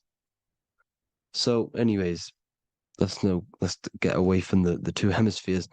The right hemisphere, like I said, is to do with the higher self. And this is why in John 21:6, it says, cast the net onto the right-hand side of the boat and you will find fish. Meaning, cast your energy, cast your perception into the right hemisphere of the brain, and you will find God, unification, and higher self. You will see things from a unified perspective. How we are all one, because we are all the same consciousness. The same spark that is in me is in you. This is why I am you and you are me. We are all the all-seeing eyes of God, just split up into individual bodies. We are all made up of the same essence, consciousness. And that consciousness, that mind and soul, is in the center of the brain. You are just in different avatars. And until we see this, we'll forever be divided and conquered. Until we figure this out as a collective consciousness, we will forever be divided and conquered and ruled over. This is why the Bible says, ye are gods. You are the sons of the Most High, because we are. We are the Word made flesh. We are God made flesh. Mark 16:19. So then after the Lord had spoken unto them, he was received up into heaven. Head is heaven, H-E-A, and sat on the right hand of God. God is the consciousness in the center of the brain. Heaven is the head, and the right hand of God is the right hemisphere of the brain, meaning he sees things in unification, creativity, intuition, the higher mind, the higher brain. When Moses crosses the Red Sea is the corpus callosum, moving from the left to the right hemisphere of the brain to see unified perception of reality. Head, H-E-A, heaven, same root word. This is why the ancients always depict God in the center of the brain. Here you see ancient Christian artwork showing God in the center of the brain, the light. Here you see it here. Here you see Ganesh, an Indian god, which is the brain. Here you see the Father, the Son, and the Holy Spirit in the dome, the brain. This is the brain, because you are God made flesh. That's what consciousness is. The upper room where Jesus meets the 12 disciples. It's the upper brain on the upper room. The upper room is the chamber, the empty chamber in the center of the brain. That's the room. And the 12 disciples are the 12 cranial nerves in the brain, which pretty much rule the body, all the cranial nerves. The tree of life, the cardiovascular system. This is why in Genesis it says the tree of life was in the midst of the garden. Midst meaning middle, because the middle of the body is the cardiovascular system, which is controlling all of the systems in the body. The tree of knowledge of good and evil is the nervous system. It's the spine and brain. This is what's detecting good and evil. The brain is the electrical computer with the left and the right hemisphere, decoding the dualistic world, decoding the light waves given to it by the external world. It is an electromagnetic computer. It is artificial intelligence. It is very intelligent, the brain and the nervous system, the human body as a whole. But the tree of knowledge of good and evil is the nervous system, because it is the tree that detects good and evil, makes you learn good and evil in this dualistic reality. Here you see Adam and Eve around the tree of knowledge of good and evil. Adam and Eve, male and female energies, but the serpent in the tree, and the tree of knowledge of good and evil. Well, this is the spine, the brain, and the serpent is the Kundalini of the spine. The serpent is the S. That's why S, serpent, S, the letter S is the serpent. Sex and serpents make an S noise. You know, the Bible cursed the serpent. So we don't figure out the true religion. The true religion is raising the Kundalini and becoming God-man and reaching our higher states, our true God self. Because once the Kundalini is saved and hits the pineal gland, it activates 100% of the brain when we're only using around 20 to 10% as of right now without the Kundalini awakening. So when you use it, you're activating 100% of the brain. You're activating all the dormant brain cells. You're regenerating the body. And this is the serpent in the tree of knowledge of good and evil. This is the spine, brain. This is Adam, Eve, the male and female energies. The light of the body is the eye. Therefore, if thine eye be single, thy whole body should be full of light. Matthew 6:22. This is the single eye in the center of the brain. It is not the pineal gland. It is what's inside the pineal gland. You have to go beyond the physical world, and there are no words to describe things that are not physical. Metaphysics. And the whole body should be full of light. Well, this light is the same pyramid that you see. You are the pyramid with the all-seeing eye on top. This is why the ancients built the pyramids with the stairs in the middle symbolizing the spine, because once you open all the chakras and balance them and raise the Kundalini, you activate all of the brain, which gives enlightenment. The word enlight in ment. Ment means mind, light in the mind. Enlighten the mind. And this is enlightenment. We are the temple. And Jacob called the name of the place Peniel, for I have seen God face to face. Within spells high twin. Within you is the God self, which you need to manifest into the external world. And he's seen God in Peniel, the consciousness. He's seen his true self consciousness in the pineal gland. Genesis 28:10, Jacob's ladder. Jacob, he took a rock there and laid his head on it to sleep. Jacob had a dream. He dreamed there was a ladder that was on the ground and reached up into heaven. Head is heaven. The rock he fell asleep on is the sacrum bone, because he's symbolizing the oil that comes down the spine, hits the sacrum bone and rests there, falls asleep, and it looks up and it sees the ladder to heaven. Because when you raise this oil, you become God man. You become God in heaven.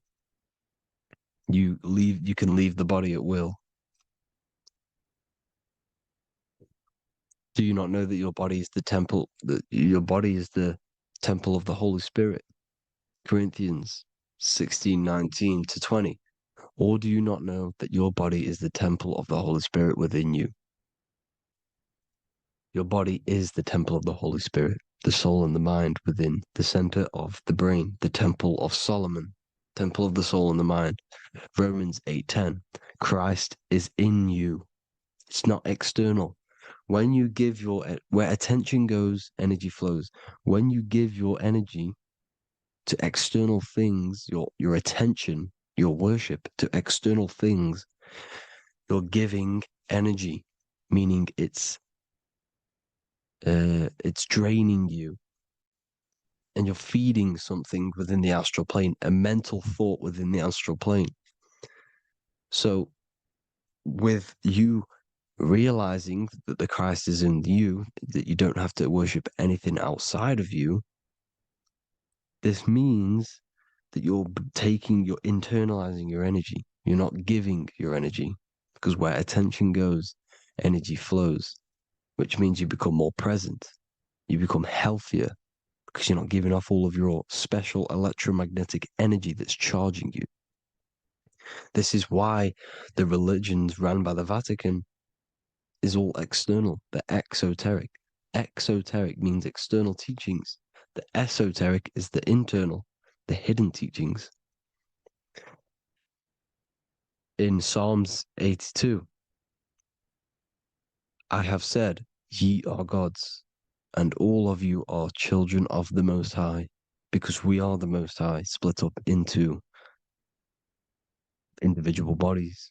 That's what consciousness is. Consciousness is the Most High, and we have to raise ourselves to the Most High. Brahma, Vishnu, Shiva, the Father, the Son, and the Holy Spirit. Why is it always a trio? It's a trio because it symbolizes us, the soul, mind, and body.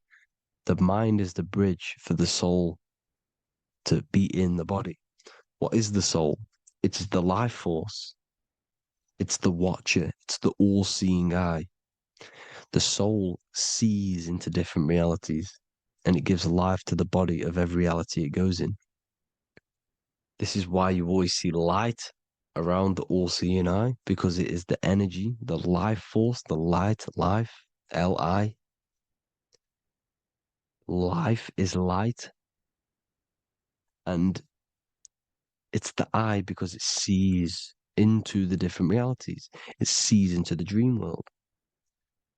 When you're going to sleep at night and you dream, it's not a dream. It's another reality. You're a multi-dimensional creature. We live in a multiverse. There's infinite amount of yous. And there is a version of you which is the highest self in a reality somewhere. And this eye has the ability to switch realities, which is exactly what astral travel is.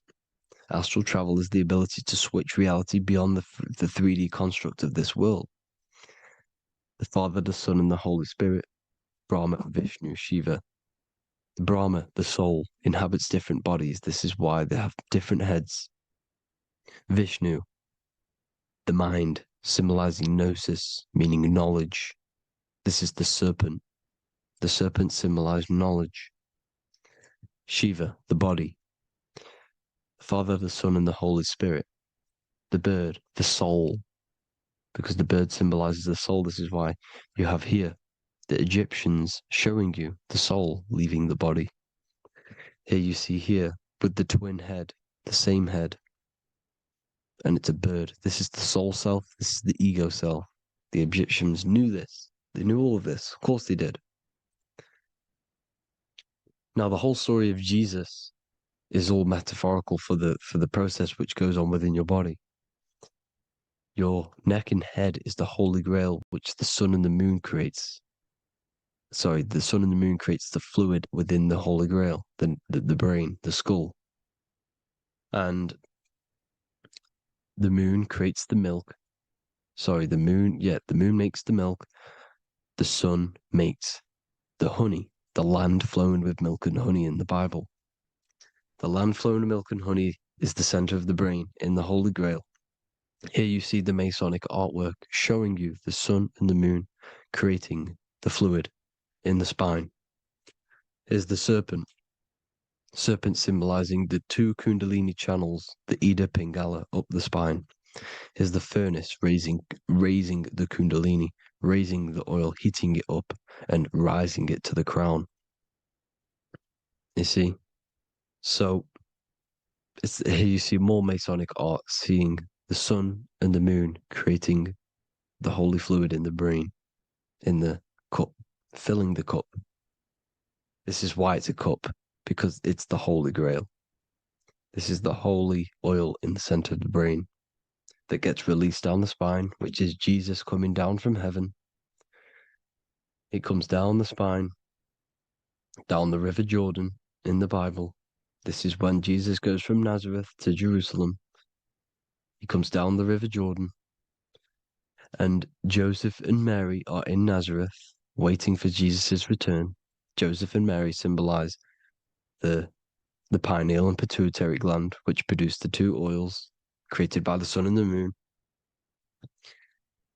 And when he returns, he gets crucified at 33, because there's 33 vertebrae at the back of the spine, and it crosses the vagus nerve. The crucifixion of the oil past 33 vertebrae creates God-man, and it creates your higher self, and it activates 100% of the brain. And you turn into spirit, you turn to your spirit self. This is why Jesus dies. He didn't physically die, it metaphorically dies and becomes his higher self. The ego self is left behind. It's the same with the whole story of Jesus. Jesus comes down from heaven, which is the oil. He dies in a cave for 3 days, which is the oil hitting the cave. Here's the cave. And resurrects after 3 days. If you resurrect the oil, comes up and gets crucified at 33 in Golgotha. Golgotha translates to a place in the skull. The three wise men from the east. Well, if you look at the Masonic artwork, they'll always show you a ladder up to the east. Okay? Here you see north, south, west. This would be east. Here you see east here. East here. The ladder up to the east. The east is the top, up. Three wise men from the east. The thalamus, pituitary, and pineal gland in the center of the brain. The most important glands in the body. Here you see the Egyptians with the spine, the sun, and the two hemispheres of the brain. What did I say at the beginning? The sun is the soul. The sun is its own source of energy. It's the life force, which gives life to anything it inhabits. The soul is the same thing. That's why sun and soul mean the same thing. So, what I'm saying is consciousness is God.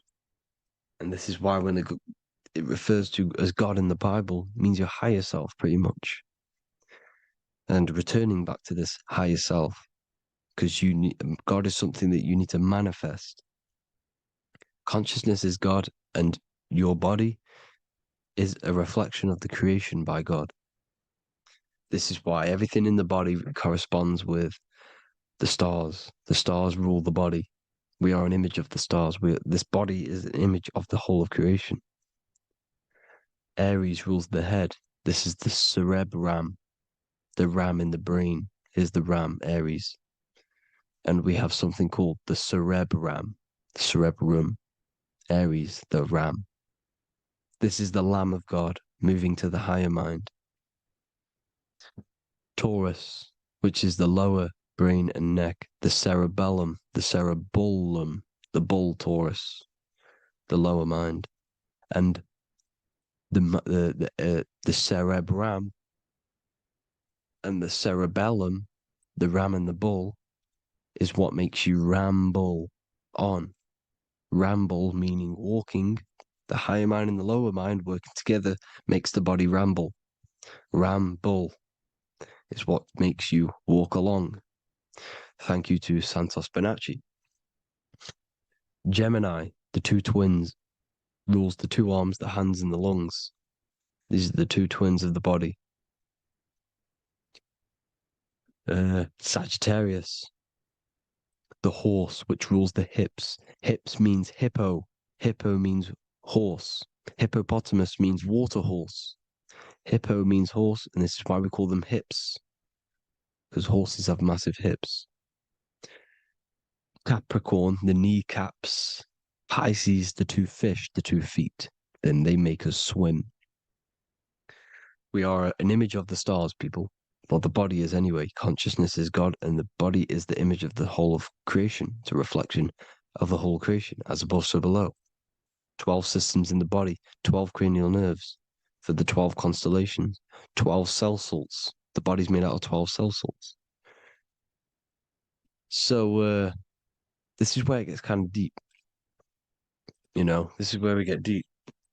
And he said Jesus was known as the fisher of man.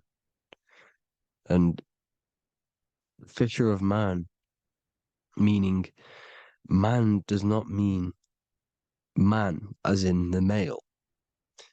Man means mind. He's the fisher of minds. So the Bible is not patriarchal. It's not patriarchal. Man just means mind, pretty much. So the fisher of mind, man, because he was fishing minds out of this reality into the higher realities. He was teaching people how to leave the body when he walks on water. Walking on water is the physical, etheric, astral, and mental. These are the different planes of reality. The ether is the either, because the ether is the substance that's on either side, astral and physical. It's the 5th element, is ether. And the 5th element is the water. The same water at the beginning of the Bible when it says, let the firmament divide from the waters above from below. The water symbolizes the ether. It's the base of all physical matter. And the ether symbolized is known as the water. So when you're walking on water, you're walking on the ether, meaning you're leaving the physical body. So when Jesus walks on water and he's teaching Paul to walk on water, Paul becomes scared and falls back into the water. Well, when you astral travel and you become scared when you're projecting, you'll fall back into your body. So he's pretty much saying walking on water is leaving the body, and walking on the ether, because the ether is the veil between the astral, and that's what devil means. Devil has the word veil in it, because the devil is trapping you between one veil, which is this world. They're trapping you in this world, this thin layer of reality. Your dreams are different veils. The ether, the astral, the mental are different veils. Devil is deveil. Deveil. You need to escape being stuck in one reality and live in between realities. And this is when you truly become a multi-dimensional being, because your soul is just the eye. That's what you are. You're just an eye, and you see into different worlds. And it also, when Jesus means the fisher of man, the fisher of minds, I truly believe, because of my research, that there is other worlds. It's not just this one. There's higher worlds. There's an infinite amount of you, and you've been in them dreams you call dreams. Them dreams are other realities that you are in. That's why when you're there, you don't feel like you're in a dream. You feel like it's 100% real, because it is real. So this is why the ancients always depicted the many different heads, because there's many different versions of you. And this I, the soul, the watcher, is switching itself into different bodies at all times. Well, when you sleep, when you astral project. And this is what the ancients were doing. They understood the multiverse and they could switch bodies at will. And this is what the 7 seals are in the Bible, also known as the 7 chakras. These are literally portals within us to these different worlds. We're in the heart at the moment. Earth, rearranged, spells heart, meaning middle. This is where good and evil exist. It's the middle point, the midpoint of realities. So I hope you all enjoyed the video. All of this knowledge that I've give you in this video is inside of my book, the Book of Wisdom. The Book of Wisdom gets updated every single month with new pages. It's a one-time payment for a lifetime worth of research and knowledge by me. So if you do want to get it, the link will be in the description. But I hope you will gain some amazing insight. Please like, comment, and share to help the algorithm, and drop a subscription. And for more lectures, every 2 days, I drop lectures and knowledge within the Patreon. If you want to support the channel, join the Patreon. Everything's in the description because we are not monetized on YouTube. Thank you all. Have an amazing day.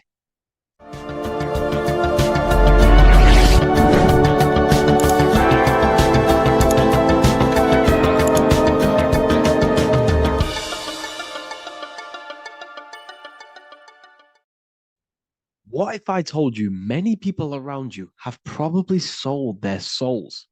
It's more popular than you think, and it's very easy to do. Selling your soul is not something that you can just go and meet the devil and do it. It doesn't work like that. But before I tell you exactly how you can sell your soul and how not to sell your soul, what is the soul? So looking at Jesus, we always see 2 lights surrounding his head, one surrounding the heart. And as of course, if you've been watching my channel, you know Jesus represents you. He represents the divine essence of the universe made in human form. Each one of us possess a fractal of God's infinite consciousness. We are all God. We are all God experiencing himself in a 3-dimensional divided form, separated from his oneness. God wanted to experience himself, so he made this world. So each one of us possess a soul, and the soul is the spark of God's infinite loving consciousness, filled with God's loving moral law. So the reason why Jesus is always have a light above his head and a light on his heart is because this represents the brain and the heart. The brain is not the mind. The heart is not the soul. The brain is the physical manifestation of the mind. It is the physical mechanical computer for the spiritual mind. The heart is the physical manifestation of the soul. The heart is a brain. In fact, it contains 40,000 specialized cells, which are the exact same cells found in your cranial brain. Yes, your heart is an emotional brain. Your cranial brain is a thought brain. It's a computer. Okay? Everything that exists physically exists non-physically. This is what the ancients called spirit, just means invisible force. The mind, the thoughts are not made of atoms. You can't touch, you can't find tangible thoughts, imaginations. These things exist spiritually in metaphysical counterspace. It's the same with your emotions. The emotions are spiritual. They are not physical. You can't touch them. So thoughts are the language of the mind. Emotions are the language of the soul. Sometimes we can become eluded by thought and we can become eluded by emotion. If we are led purely by emotion, we can create illusions in our perception. The same if we rely only on thought. We must balance these two. Okay? So the mind is the creator, the soul is the operator. Every thought we think is being judged by our soul. The soul is the judge. The soul tells you what is right, what is wrong. And even the Freemasons depict this spirit and matter in their black and white checkered boards. White is spirit, black is matter. Matter is dead, spirit is life. This is what this represents. Physical reality is not just physical. For every physical object, for every physical manifestation, there is a spiritual force bringing it into existence. Consciousness brings everything into existence. Before you kick a football, there's a change in your inner consciousness before you take that action of kicking the football. Everything exists in spirit before matter. You existed in spirit before you were physical. We also see this in alchemical Freemasonic artwork. This represents the clouds. This is the mind. This is the heavens. And then coming down into the heart, which represents the earth.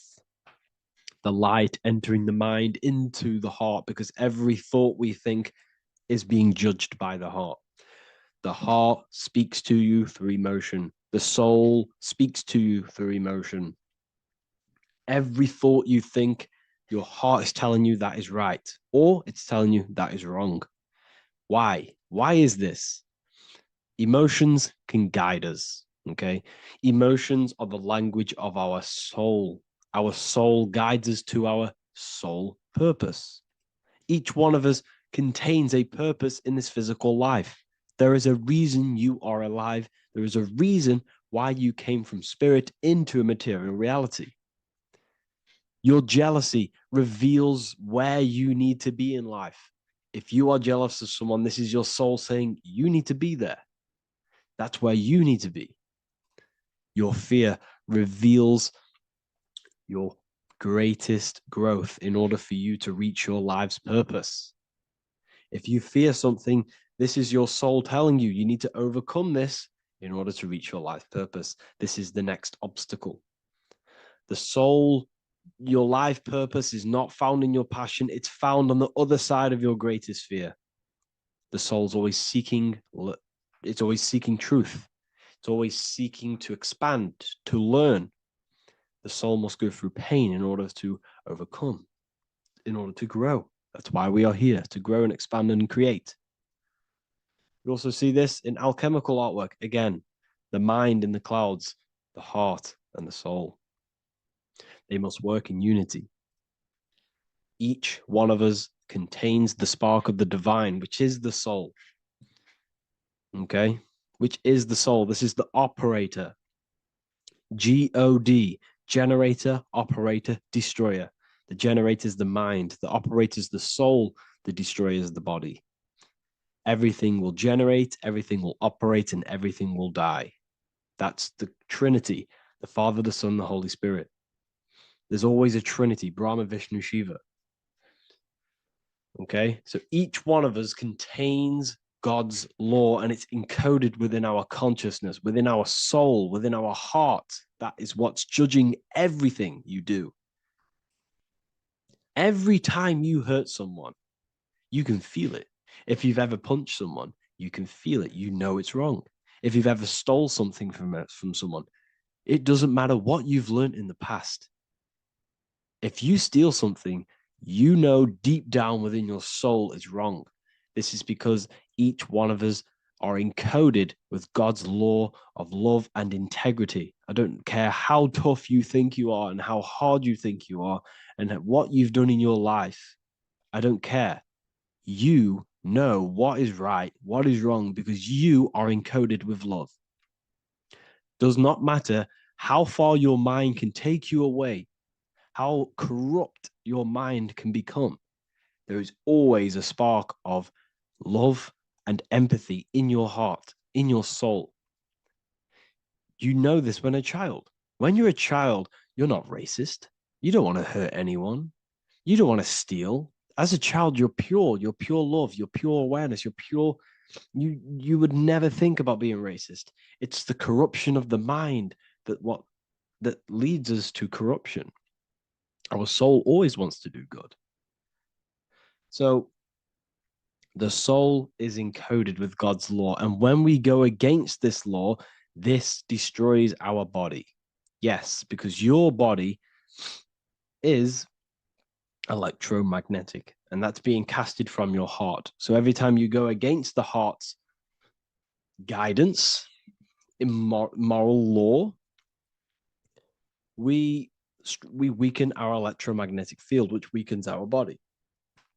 If you've ever looked at someone who's very negative, you can see them. You can see that they are aging quicker. You look at Scrooge, for example. If you ever watched Scrooge, look at how corrupt he looks. That's his heart. You can see the people's hearts on their face. People who do negative things and have negative thoughts, negative emotions, you can see it in their eyes and their face. It's because it corrupts you. It corrupts the body. It ages the body. Goodness is life. Okay. So can you sell your soul? You cannot sell your soul physically. But what you can sell is your conscience. What you can go against is that moral law. And you can exchange physical material things such as money, fame, cars, houses, business, in order for you can exchange that to go against your inner dialogue. For example, these rappers, celebrities, what are they doing? They're not selling their soul. You can't sell your soul to some entity on the astral plane. But what you can do, you can take money to say, I'm going to go against my heart. I'm going to go against my inner moral law. I'm going to take that money and I'm going to do something wrong. It's basically going against your soul. It's selling your soul's guidance of moral law. That's what selling your soul is. And that's what these rappers are doing. That's why they're so sad. You know, this is why all these rappers are on drugs, doing all sorts of things to escape, to short-term escape what they've done. They're going against their inner guidance for money. And yes, short-term pleasure may be happy for now, but in the long run, it will leave you feeling voidless because nothing material can ever satisfy your soul. Nothing. You could gain £1 million tomorrow, guaranteed within 2 weeks, you'll be back to the exact same position mentally, emotionally as before, because nothing physical can ever satisfy you. Guaranteed, if you received $1 million in yes, if you received $1 million now, in a week's time, you'd be hunting for the next million because it does not satisfy you. There's a reason why these billionaires don't stop working, because they're so addicted to earning and earning and earning. It doesn't satisfy you. The only way you can satisfy yourself is through Christ consciousness, is through self-love, is through loving thyself, knowing thyself, and becoming balanced internally in consciousness instead of seeking external validation through material things, which end up leaving you feeling voidless, empty inside, and sad and depressed and anxiety. Everyone's looking outside of themselves for validation, when true validation comes from within. True satisfaction, true happiness comes from within, reaching Christ. Christ is a state of being, a state of consciousness that we must cultivate within ourselves so we can live a happy, balanced life. You can have all these material things when you're satisfied inside, but don't rely on them. Me, I enjoy material things, but I don't desire them. I don't chase them. I don't rely on them for happiness, for validation.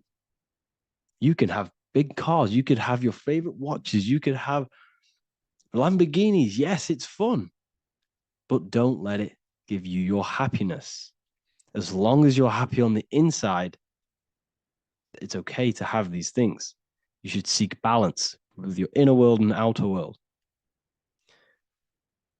Okay, so this is what they are doing. Rappers, celebrities, actors, Hollywood, this is what they've done. They've exchanged their inner integrity, their inner law, their inner moral compass for exchange for material wealth, fame, money, and cars. That's what they've done. And power. It corrupts you. They slowly corrupt you. So, yes, you cannot sell your soul. And if you wish to learn more, I'll see you inside Ethereal University with my community, where we are learning every day to master ourselves, to expand our consciousness. If you want to lucid dream, astral project, master yourself, create the desired reality you want, learn about human consciousness and your full potential, then Ethereal University is for you. And I'll see you inside. The link will be in the description. Thank you for watching. Hello, everyone. Today we're going to be discussing the esoteric and occult meaning behind the story inside of Genesis, the story of Adam and Eve. This is a widely known story, but not many people know the true esoteric meaning behind it. Okay. So today we're going to be breaking this symbolism down. Before we get into this, please leave a like and a subscribe on the channel. I would greatly appreciate it. And please comment below any lectures or anything you wish to know, and I could maybe make it in the future. The first thing we must understand about the Bible is that it is an esoteric and occult book. It is written in allegory. It is written in such a way that we understand the book compared to our level of perception. Now, what do I mean? If a child read the Bible, they would gain a standard meaning and story behind it. They would gain a normal interpretation of the book, of being good, praise God, and be a good person. However, me, who have studied the occult and esoteric and symbolism for a very long time, when I read the Bible, I see a deeper meaning. I can read between the lines of the allegories, which means the Bible is written in such a genius way that it speaks to your level of intelligence. Depending on how advanced you are mentally and with knowledge, will depend on how you decipher this book and how the parables inside the book can speak to you in your personal life. Okay. So the Bible is the greatest psychological book ever written in history. This is why it's known as the greatest story ever told. It's a story. What we must understand with the Bible is that the Bible creates on the surface a logical way of thinking, which is what we call religion. We read the Bible and if we think logically and we take that book literally, then we gain a religion. But if we look beyond the surface, this is what we call esoteric, metaphorical, symbolic. You can read between the lines using our right hemisphere of the brain in deciphering this book and what it truly means to us and the evolution of our mind, body, and soul. What this book actually reveals between the lines is instructions and stories which teach you how to level up your consciousness, how you can sync the mind, body, and spirit and the soul all together so you can live like a god. This is what the esoteric is. It's the purification of consciousness. Now, when it comes to Adam and Eve, okay, what we must understand is that this is the beginning of creation. This represents the beginning of your life in an esoteric way. This is symbolic for the beginning of your incarnation into this physical world. Okay. And we have Adam, masculine, Eve representing feminine. These are the two masculine and feminine energies which create the whole material universe. Okay. And as we are born with a pure consciousness. We are born with pure consciousness. Well, now, what do I mean? As a baby, we have no knowledge. We are pure essence of the soul. You know, we don't gain the knowledge of good and evil. We are pure. Yes, we're not happy all the time as a baby, and we're not sad all the time, but we have no ego. This is what I mean. Our consciousness is not split. As a baby, you are whole. You have a whole consciousness. You are yourself. You have no false identifications, no limiting belief systems, nothing. You are pure awareness and the pure soul and the pure mind. Now, this is what Genesis is representing. As we grow older, the more experiences we gain, the more thoughts we start to think, the more knowledge we gain of this world, the more impure our mind, our heart, our soul, our spirit becomes, the more impure our body becomes. As we grow older, we're infected with negative beliefs, negative thoughts, and society norms. This is a big one. As we grow older, we are molded by society. We shut off areas of ourself and we push them away so that we fit in with society. We all know this. We all did this in school.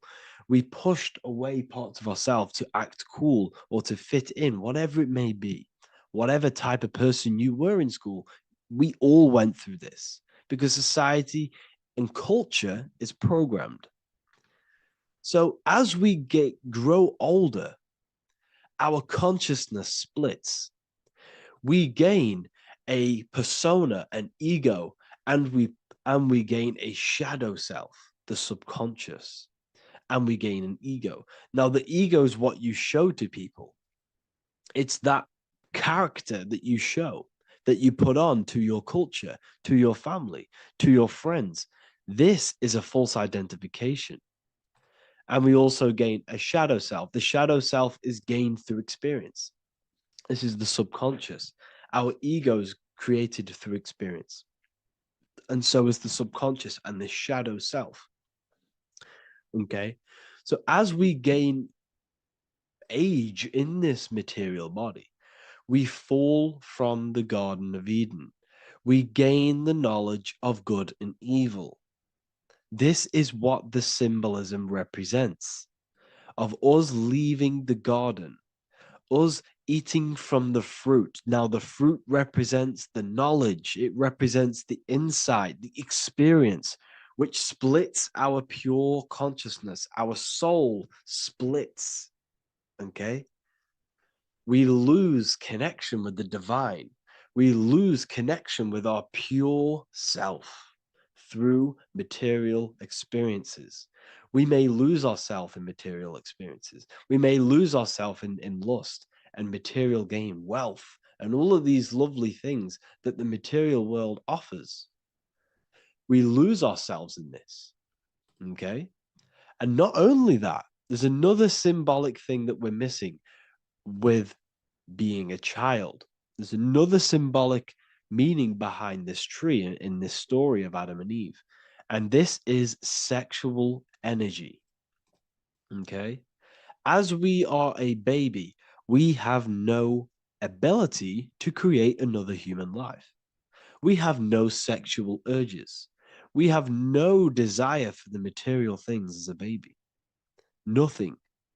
As we grow older, our sexual energy cultivates around the age of, it's like 10, maybe earlier for some people or later for some people. This is what we call puberty, when our sexual energy activates. This is when the masculine and feminine energies are present within the body. And we are now given the ability to create human life. We're now given the ability to bring in a soul into the material world. Now, this is what we believe and know in the esoteric world. That is what sex is. You're bringing a soul from the astral into the physical. Okay. So as you grow older, you gain this ability to use the power of creation. You gain this force within you that allows you to open a portal in the astral and bring in a soul to the material. Now, this power can be misused. This power is very powerful and should not be misused. In occult and esoteric teachings, we teach and learn sexual transmutation, how we transmute sexual energy into different areas of our life so we can grow and create. Because sexual energy is creative energy. It creates a whole new human being.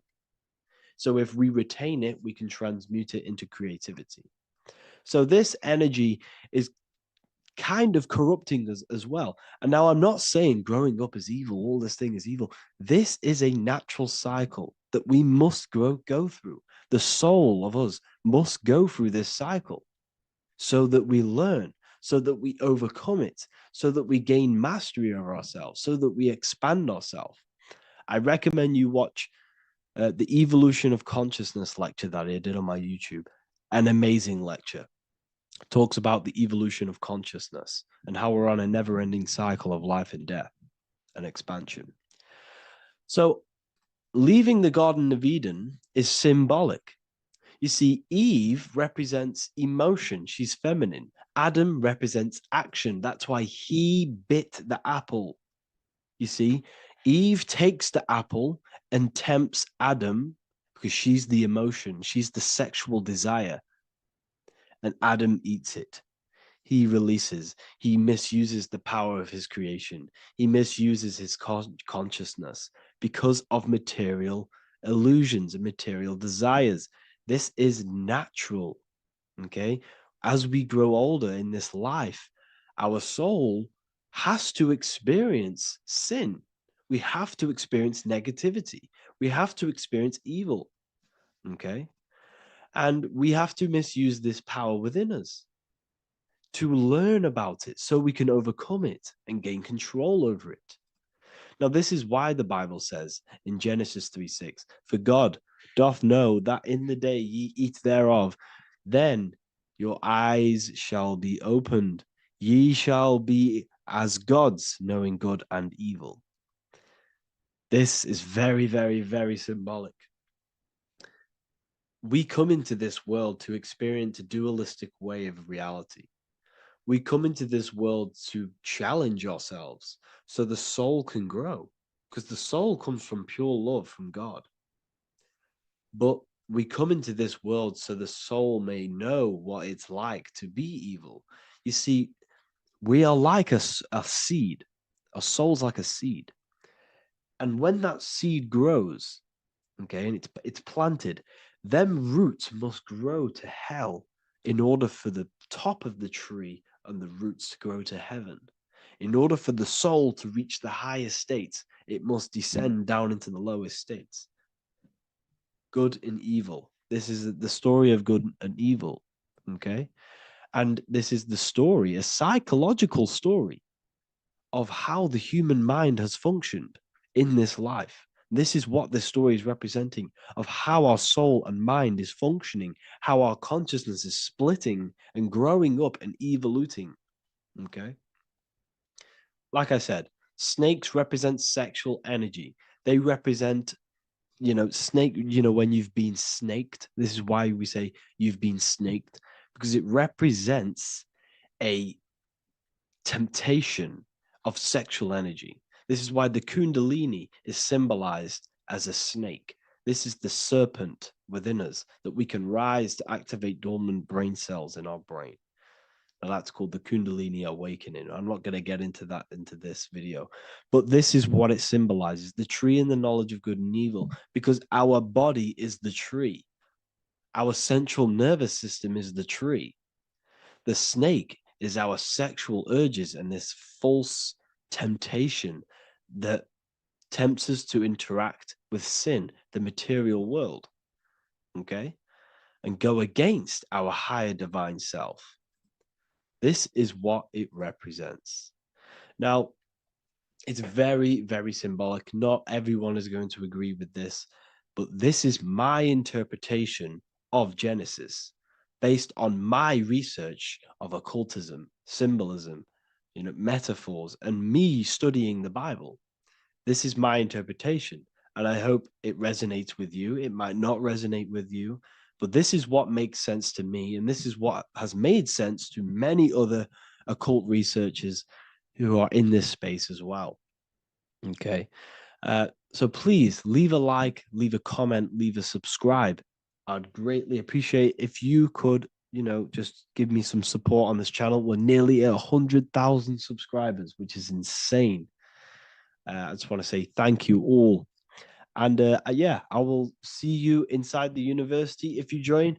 I'll look forward to mentoring you, connecting with you on the live calls. There's a new symbolism course which is going to be available very, very soon. And yeah, if you join the university, you also get a 30% discount on all of my products, astrology readings, one-on-one calls, all of my books. Yeah, so I hope you gain some insight on this video, and I'll see you in the next video, and I'll see you inside the university. Have an amazing day. Hello, Seeker. Welcome to Revival of Symbolism, a channel devoted to the language of esoteric symbolism, helping you discover yourself and expand your consciousness into new realms of thought. I'm Harry B. Joseph, also known as Revival of Wisdom. In this video, we're going to be breaking down the occult and esoteric meaning of the tarot card, the Magician. This contains many layers of symbolism. Let's get straight into this. So if we look at the card of the Magician, the first thing we notice is this gesture, his hands. We have one hand up, one hand down. This corresponds to the teaching and the principle of the universe called the law of correspondence, also known as above, so below. As above, so below pretty much corresponds with everything in the whole world and life. Everything functions underneath this law. It teaches that everything below in the material plane does not exist on its own. Physical life does not create itself. It is not independent.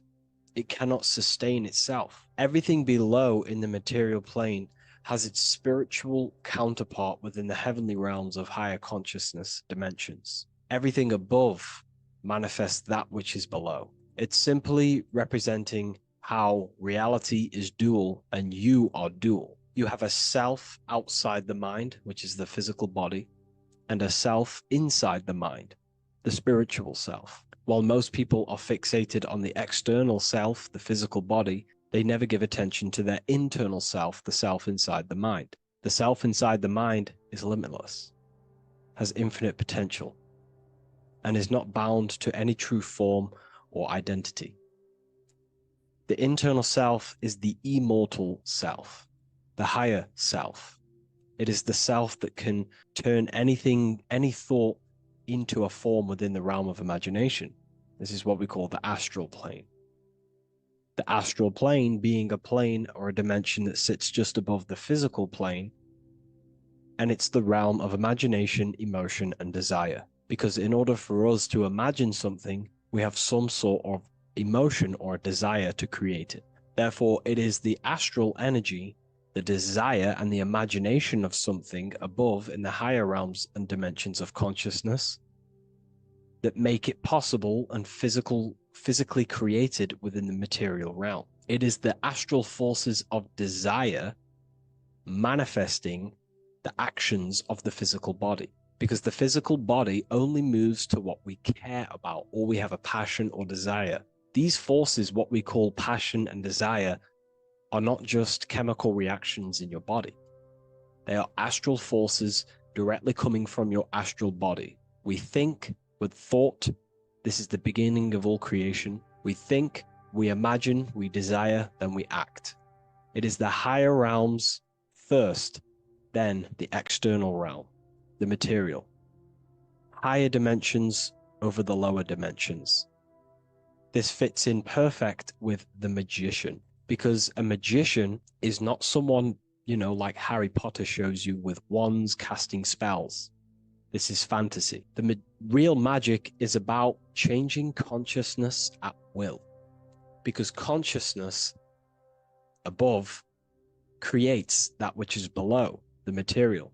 As within, so without. Reality is created from the inside out. So the magician understands that by changing consciousness, we change our external circumstances. You see this reflected in your life, and I've seen this reflected in my life. When you change your consciousness, for example, you start to spiritually awaken. You start to think differently, see the world differently. What happens to your external reality? Notice your friends start to say you've changed. You may not fit in with your current friendship circle. Your friends will change and you will outgrow them, and you will have to seek to find new friends that fit with your new internal state of consciousness. This is teaching that the internal world rearranges the external world. While most people stay in a cycle of trying to change the external world, not realizing that they must first change the internal. This is what magic is about.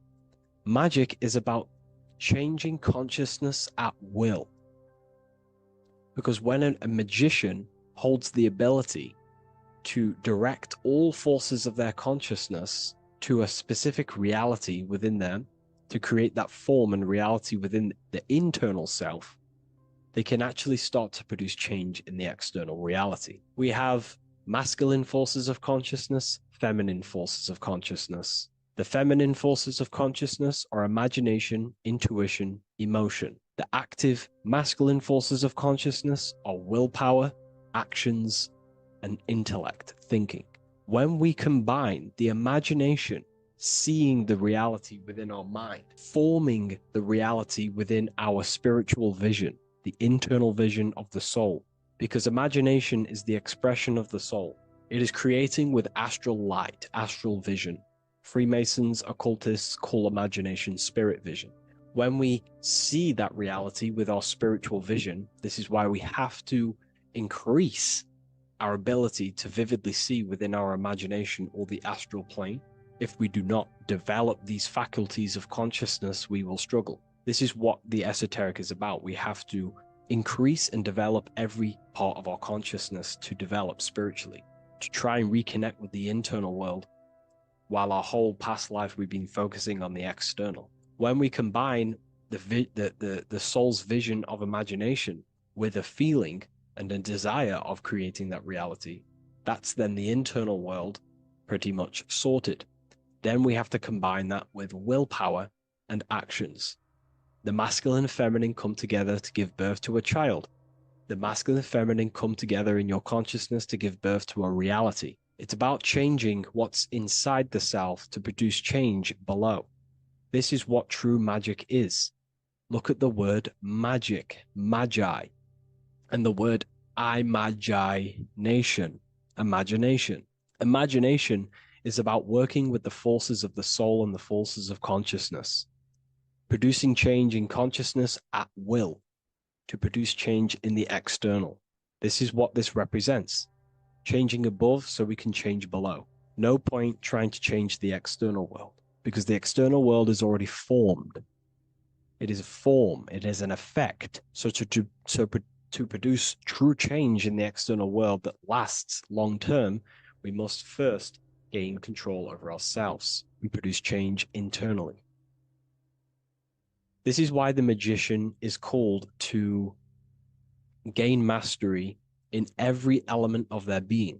They have to gain control over every aspect of consciousness and develop every faculty of the soul. This includes developing strong imagination, developing a very strong willpower. We can do this through exercises such as imagination exercises, holding one specific vision for a long period of time, meditation, thinking on one specific thing for a very long period of time. This will increase the willpower. It's also about gaining control over the subconscious impulses, the subconscious thinking patterns that seek to control us. It's about gaining control over every aspect of our consciousness. This is what a true magician is. And this is what the true spiritual path is. Developing every faculty of consciousness. It's a never-ending journey of self-mastery. If we look at the magician, we see this infinity symbol rising just above his head, symbolizing the mind being filled with higher knowledge, the mind aware of higher dimensions. You see, the mind is the cause, physical reality is the effect. We need to raise our consciousness from effect consciousness to causal consciousness to truly become a magician and a master of our reality. What do I mean by effect consciousness? Most people live in the realm of effect and reaction. Their consciousness, their mind, emotions, and imaginations are constantly thinking, feeling, and imagining the things that have happened to them. Instead of doing this, we need to change this state. Instead of reacting, we need to become the cause. Instead of thinking and imagining and feeling the realities that's already gone past and things that have happened to us, we need to change this so we use the powers of the soul, the powers of consciousness as imagination, emotion, the intellect, as causes and not reactions. This is how we truly become a magician and apply this principle of as above, so below. We need to think, feel, act, imagine, and use all the faculties of consciousness and the creative powers of the soul to cause things, to create a better future, to imagine a better outcome, instead of dwelling in reactivity, because reactivity will create a constant cycle of negative manifestations. If we sit around and moan, complain, think, imagine, feel the things that have happened to us in the past, the mind is the cause. And if the mind is in that state of reactivity, it's just going to constantly create more negativity in your external reality. This is what it's all about, as above, so below. You can see the sword here. The sword cuts through the air. The air is one of the 4 physical elements. Fire represents the spiritual body of consciousness.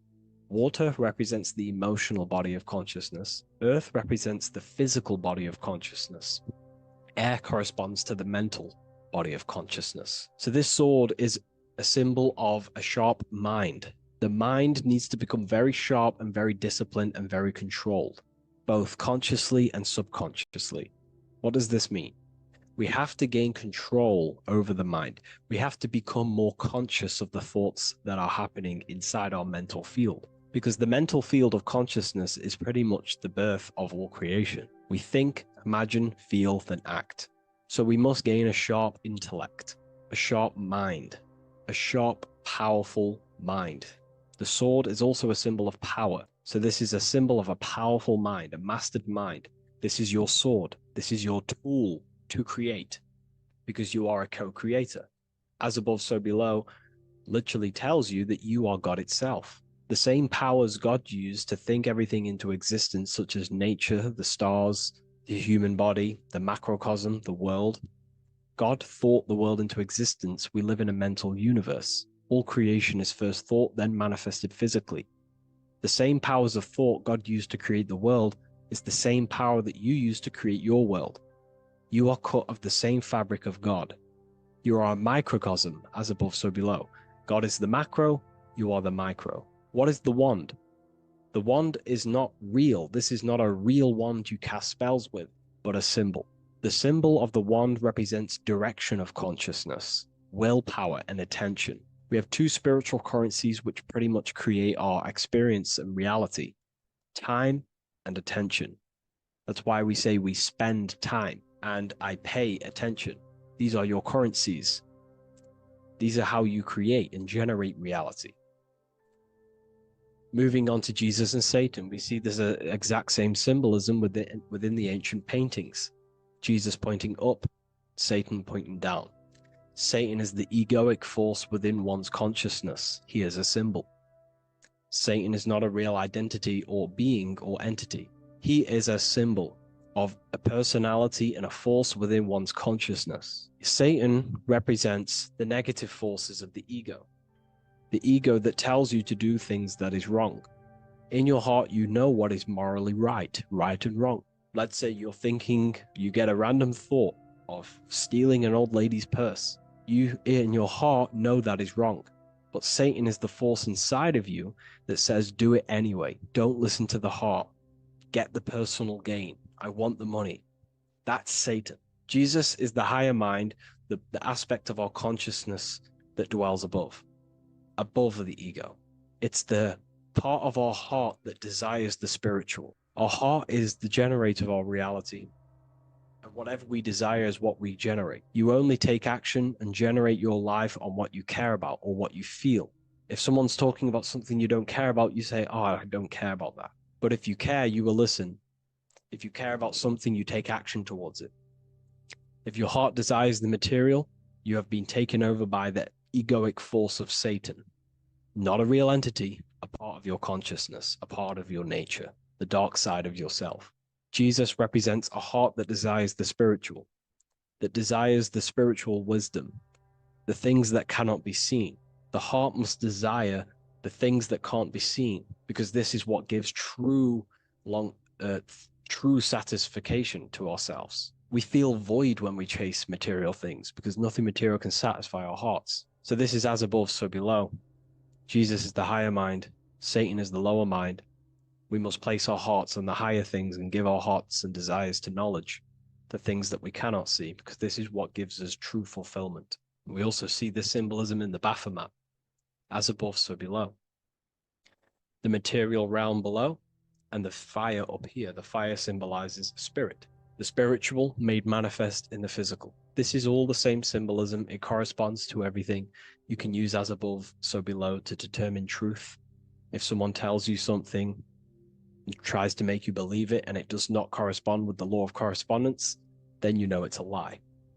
You can use as above, so below to manifest things. You can use as above, so below to see the world as a reflection of God. We are in God's kingdom. This is God's world, and you are creating in the world through the same powers of God, thought. You are a small version of God, co-creating a world and reality in earth. You yourself are an earth. Your body's the earth. Your consciousness is God and heaven. So I hope this video helps. The occult goes deeper than you could possibly imagine. If you wish to go even deeper, join our community, Ethereal University. Please leave a like, share, comment on this video for more.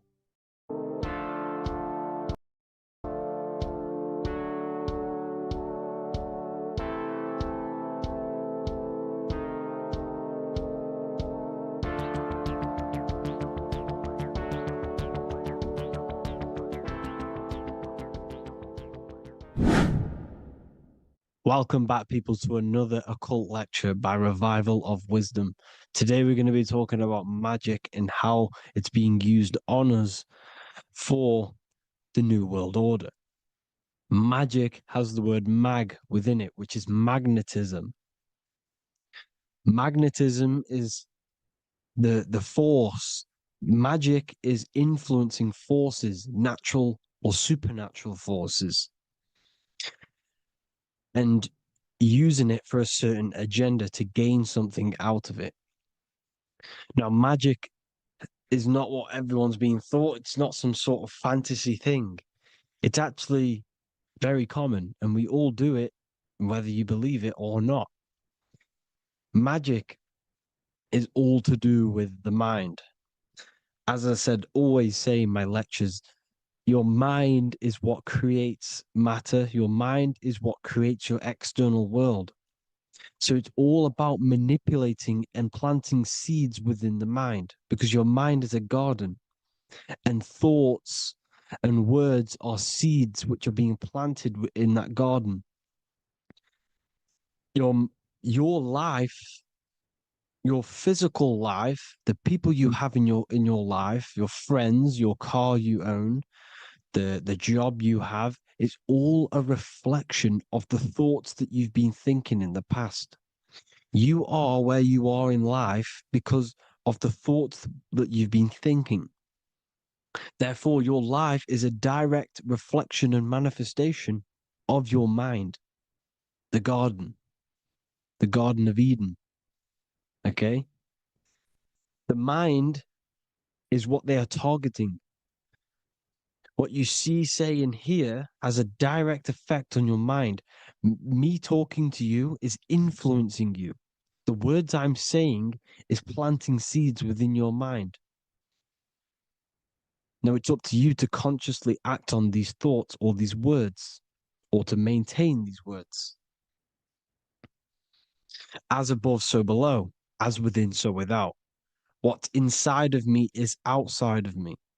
What comes into the storehouse comes out of the storehouse. You have the left, you have the right, you have the up and you have the down. As above, so below. Whatever is in your mind will be expressed in some sort of way, consciously or subconsciously, spiritually or physically. The mind is what manifests everything. And this is what we need to understand. We need to understand is that the mind is not physical. All things spiritual manifest physical. All things seen come from the unseen. The words you're thinking,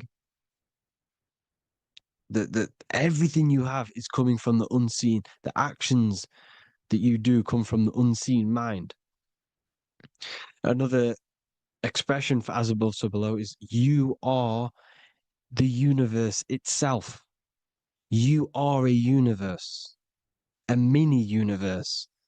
But just because you are mini does not mean you are the whole thing. If I take a little piece of infinite, let's say there's an infinite light source. Let's say I take a little chunk of that infinite light source. That little chunk I took is still infinite because it's been taken from infinite. You are the universe. Your awareness, your mind is the universe. It's information. You are the universe experiencing itself. This is why we say we are all God. As above, so below. What is in me is outside of me. The sun, the physical manifestation of the sun is your soul. The 12 constellations are manifested in the physical body. The 5 elements are manifested in the physical body. They're manifested in the 5 fingers you have. As above, so below. This is manifested, well, this is a symbolized in Freemasonry and secret societies as the 2 pillars. The mirroring reflection, the reflection of reality, the mirror, as above, so below. What happens in the mind, what happens in the astral, happens in the physical. This is Aleister Crowley. This is all symbolism. This is the 2 pillars with the all-seeing eye and the triangle at the top. Aleister Crowley was a master magician, very powerful dark magician, black magician. There's 2 types of magic. You have white and black, just like the checkered board, the Masonic checkerboard. You have white and black, you have good and evil. White magic is influencing natural forces to gain something that will help the collective consciousness, help the collective, help the earth, help other people. Black magic is something you manipulate something so you can get something personal out of it. Doesn't matter if it's good or bad. It's still considered as black magic because you're being selfish. Everything you do should be contributing towards the collective consciousness and helping others.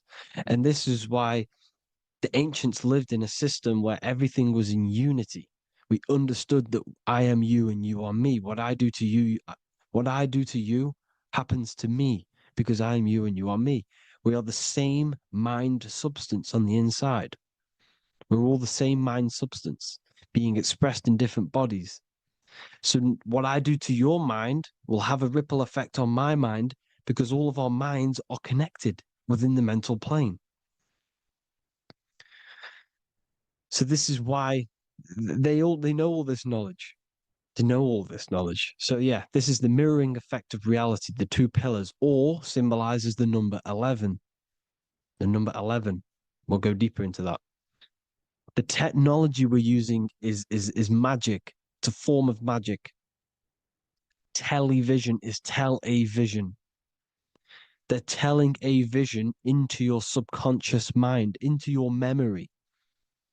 And when you turn on the television, you get a program because they're telling a vision to create a program within your subconscious mind. You see, the conscious mind is only 10% of your mind. which is to do with your, what you're aware of, your five senses. What are you consciously aware of? Well, I'm aware I'm here, I'm talking, I'm aware of what I'm wearing, the five senses, what I can hear, taste, smell, hear, what I'm wearing, I'm aware of what I think of. But the subconscious mind is the 90% of your mind. It's the hidden part of the mind, which is telling your heart to beat, telling your body to breathe. It's storing all of your emotions. It's storing everything you see, storing all the belief systems that you have. It has everything. It stores all of the habits you have, the values. It stores everyone's name that you know. All the words that I'm speaking right now is all coming out of the subconscious. Everything is subconscious, and it literally manipulates 90% of your daily basis behavior. Most people don't know this. What you did yesterday is what you will do today because of these beliefs and mental programs within the subconscious, stored within the subconscious. So the subconscious is what they're aiming at. They're trying to create programs within the subconscious because the subconscious manifests 90% of your thought patterns, 90% of your actions and words. They know all this stuff. So the subconscious mind is the most powerful part of the mind. Another way the subconscious manifests and influences your life is, let's say you were in a car crash years and years ago, 10 years ago. Let's say you're in this car crash, right? And you really hurt yourself. The emotion you felt in that time when you were injured in that car crash had a great impression on your subconscious mind. You see, the stronger you feel something emotionally, the stronger impact it has on the subconscious. You can remember and recall that moment and very vividly because of the impact it had on the subconscious. Another, for example, you become that terrified of cars that it manifests into your life today, that you are wary to go in certain cars. You don't want to go into cars at all, maybe, because of that moment that stood within the subconscious. And it will manifest into anxiety. It will manifest into not going into cars. It will manifest into depression, maybe. These things, these emotional, very emotional, traumatic events have a great impression on our subconscious and they control your life. This is why you need to meditate and let go of, go deep within yourself and let go of these internal, deep emotions that you may have repressed and keep pressing down and ignoring. But you need to address it and let go of these subconscious impressions you have, which are controlling your life, like anxiety, depression. All of these things are stemming from things that are stored within your subconscious years and years ago, more than likely. Broadcasting. They're casting spells to a broad audience, to news, north, east, west, and south. They're casting spells. No, if you watch the news, everything's red. Breaking news in red writing or the red background, everything's red. Why? Because red's the root chakra, which is all to do with survival. They want to stimulate this root chakra because they want you down there in survival mode. They want you in survival mode because you're easier to control. They control out of fear. And not only they're casting these spells as if, because most of the things they cast in the news hasn't already happened. They're constantly bombarding you with, there might be a war breaking out, war this, war that, kill here, kill there, murders. It's impressing, it's casting spells on your subconscious mind. So when the event does turn up in real reality, in physical reality, you're less emotional, You're less surprised. You're not as surprised because you've already heard it before. Your subconscious has already heard it all before. If you never heard of a war and then a war broke out, you'd be going crazy. So they subtly program your subconscious mind through the words, because the words they say is impressing your mind. It has an effect on your mind, which will have an effect on your behavior, your words, your conversations you have with people. They're casting spells to north, east, west, and south on the tell a vision. They're telling a vision by broadcasting, by saying spells. This is why we call it spelling. Even the word, listen, the words we say cast spells. Bless. Oh, bless you. That's be less. The subconscious mind only picks up literal things. You see, when I say bless you, your conscious mind picks that up as, oh, thank you, you're blessing me. But your subconscious picks up as be less. You see? Because the subconscious it has no filter. It's just, it is what it is. Everything is factual in the subconscious. Therefore, if I call you an idiot, your subconscious, my subconscious will think I'm talking to myself and calling myself an idiot, and it will take that as true. That is truth. Everything is truth within the subconscious. And the subconscious manifests your behavior. The devices this is the biggest one. Black scrying mirrors, device, the devil's vice, the device. Okay. Black scrying mirrors, black screen is scrying. Black scrying mirrors were used to communicate with spirits within the astral plane in the medieval times. They're still being used now by black obsidian mirrors. And look at your phone, it's a black mirror. And there's some sort of, I'm not saying this is fact, but personally, I believe these are portals for spirits and ethereal entities to come into your life, to come into your surroundings. So this is the next big thing: the TVs, your iPhone, your iPod, all black mirrors, and mirrors are very, very powerful. Even just a normal mirror. Mirrors have an effect. Whatever you say into a mirror, what you say is energy. And when you say something into a mirror, you're saying it into yourself. It's an infinite cycle of words of energy because it's being reflected infinite times. When you say something into a mirror, it has a massive effect. You're saying it directly into your eyes, into your mind. So what you say in a mirror should be said with precaution. Never say anything negative into a mirror, because mirrors are very, very powerful ways for you to reprogram your subconscious mind for the good. You can say very positive things into mirrors and it will reprogram your subconscious mind. Okay? Manifesting is all magic. It's all magic. Everything is magic. But consciously doing it is what they're doing. They hid this knowledge. Your phone is magic. It manipulates your mind. The iPhone, okay.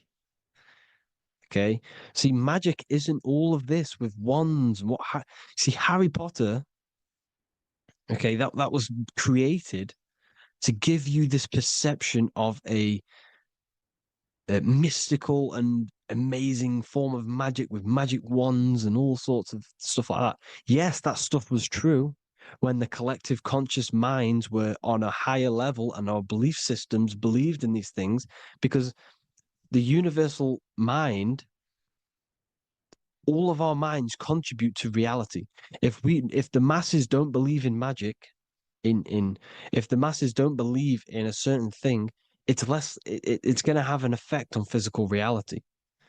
So when the collective minds are higher and have more open minds, things like Harry Potter can come true.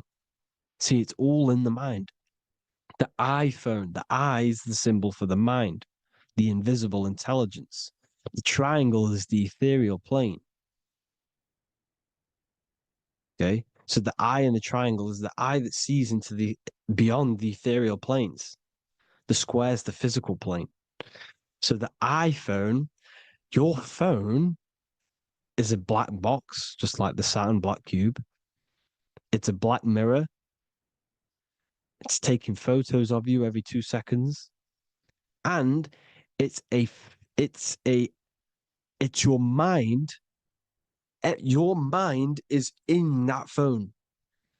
Everything you like, everything you text, everything you type in Google, everything you say to someone, every conversation is all recorded on the phone. Therefore, it is a direct reflection of your mind. Your mind is imprinted into your phone because your mind, everything you think in your mind, you're manifesting into typing, saying, taking pictures into the phone, and it's collecting it and storing it. And what they're doing, and this is for all forms of magic, it's manipulating the mind. It's all manipulating the mind. Reels, Instagram, TikTok, this is all dopamine. It's all controlling the mind. Every like you get, every follow you get, every share that you get is dopamine within your brain. They're literally targeting your brain and mind. It's all manipulating because what they're pushing through the phones, through the media, through the news, through the televisions is visions and programs. You are the one manifesting the New World Order. They're not manifesting the New World Order. They're giving you the information so you can manifest the New World Order. Everything they say is contributing to your mind. For example, digital money and all the information they put out for you to see is contributing to your enslavement. Your mind is manifesting the New World Order. They know this. They don't manifest it. There's billions of us. We could easily run over them physically. But on a mental level, these people have the knowledge and they hide it from us and they let us manifest reality because we are the collective. They give us the information which manifests their agenda. It's all magic through the phones, the media, the television. So your phone is a manifestation of your mind. It's a record of your mind. Hollywood, holly tree, holy tree. They used to make wands out of holy trees, because it was the most holiest wood, the best for casting and transmitting energy. So they used holly trees to cast spells. That's what Hollywood is. And in Hollywood, they have the red tear, the blood drop next to the Hollywood sign, because it's all satanic. They're all black magicians. They use Hollywood to cast the spells through the music, through the films. You see, music is a form of magic. All of this is magic. Everything they do is a form of magic because they want an agenda behind it. But it's not black magic. They're letting us create our prison. This is what you have to see.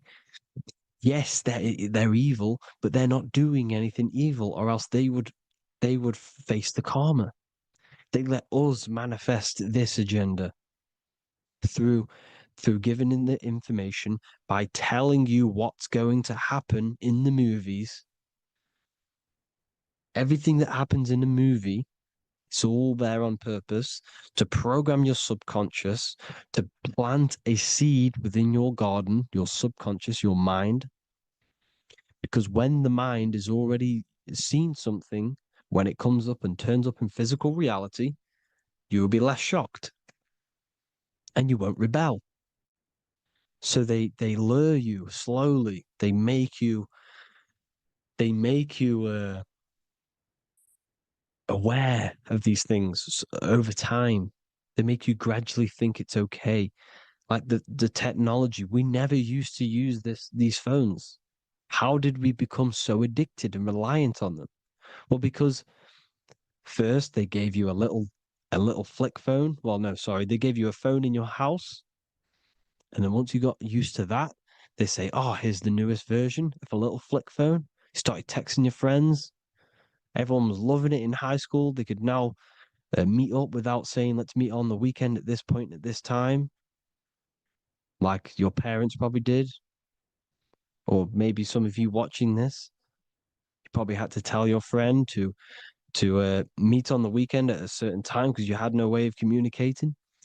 So everyone got these phones and got addicted to them. Then they slowly got addicted to the new iPod with the touch screen. Now they invented touch screen. Then everyone got addicted to touch screens. Then because all of this is producing dopamine in the brain, which creates you to become mentally addicted to things and physically addicted, chemically addicted. Because dopamine's a chemical. Your subconscious becomes a program within your subconscious, and your body becomes chemically addicted to these phones. And these phones are the enslavement of humanity, technology. Without this, we wouldn't be in this mess without technology. Because they're creating a hive mind. We're creating a hive mind. So back on track anyways, uh, they program you. Look at the films, 9/11, 9/11, all produced by Hollywood. Here's the 11, like I said at the beginning, the two pillars which reflect reality. What happens in the mind happens in the physical. What happens in the astral happens in the physical. Okay, what happens in the physical happens in the mind. It's the two pillars, the mirrors. 9/11. 9 plus 1 plus 1 is 11. Flight 11 was hijacked. New York is the 11th state. New York adds up to 111. This is not a coincidence. It's all a form of magic. It's a ritual, energy harvesting ritual, because your mind produces energy. Your mental attention produces energy, and they're feeding off this energy in the astral plane, these demons. Music is the most powerful. Personally, I think the music is one of the most powerful forms of magic they're using. Okay. Music is hypnosis. It puts your brain in a hypnotic state. It influences your electromagnetic field through vibrational energy. It reprograms your subconscious mind. Why do you think you remember the lyrics? You see, your subconscious stores all of the memories. Remember, the subconscious manifests 90% of your behavior. So therefore, the music you're listening to is manifesting your behavior. You wondered why some people wonder why they have drug addictions and they can't get out of violence and they can't get out of all this negative mind space. It's because the music they're listening to is creating a negative mind space. The words you listen to have plant seeds within your mind. So the reason you remember the lyrics is because that song created a program within your subconscious. Yes, that is what happens. You can use magic to reprogram your mind, but you can use music to reprogram your mind because it's all forms of magic. It's using natural mental energy forces to manipulate the physical reality. You manipulate your mind, you manipulate reality, physical reality. Okay. So the music, another very, very big one. When you turn on the radio, it's just all talks about alcohol, drugs, and sex because they want you down in the lower three chakras. They want your mind attached to matter when it's mind over matter. Your mind's not physical. You see, the word spirituality is the new trend. It's not about your spirit. It's not about your spirit. It's about your mind. It's not about, you know, uh, spirituality and looking after your spirit. And they've got you focused on your spirit. Why? Because they hide your mind from you. You see, a lot of people think their mind is their brain, but the mind is everything. There is no physical reality without mind. You can have a brain. Imagine if you had no mind but a brain. It wouldn't work. The mind is everything. The mind controls your avatar. It begins in the mind before it happens in the brain. Then the brain manifests through the body. The brain's just an electrical computer. So that they've got people scared, or do I have a soul or not, and all this stuff. Listen, if you have a mind, you have a soul, because you are not the mind. This is why everything is sort of an illusion, because beyond the mind is your soul. But what is the soul without a mind? You can't have a soul without the mind. But if the mind didn't exist, the soul doesn't exist. You are the person listening to your mind. I shouldn't say person, because you're not the body.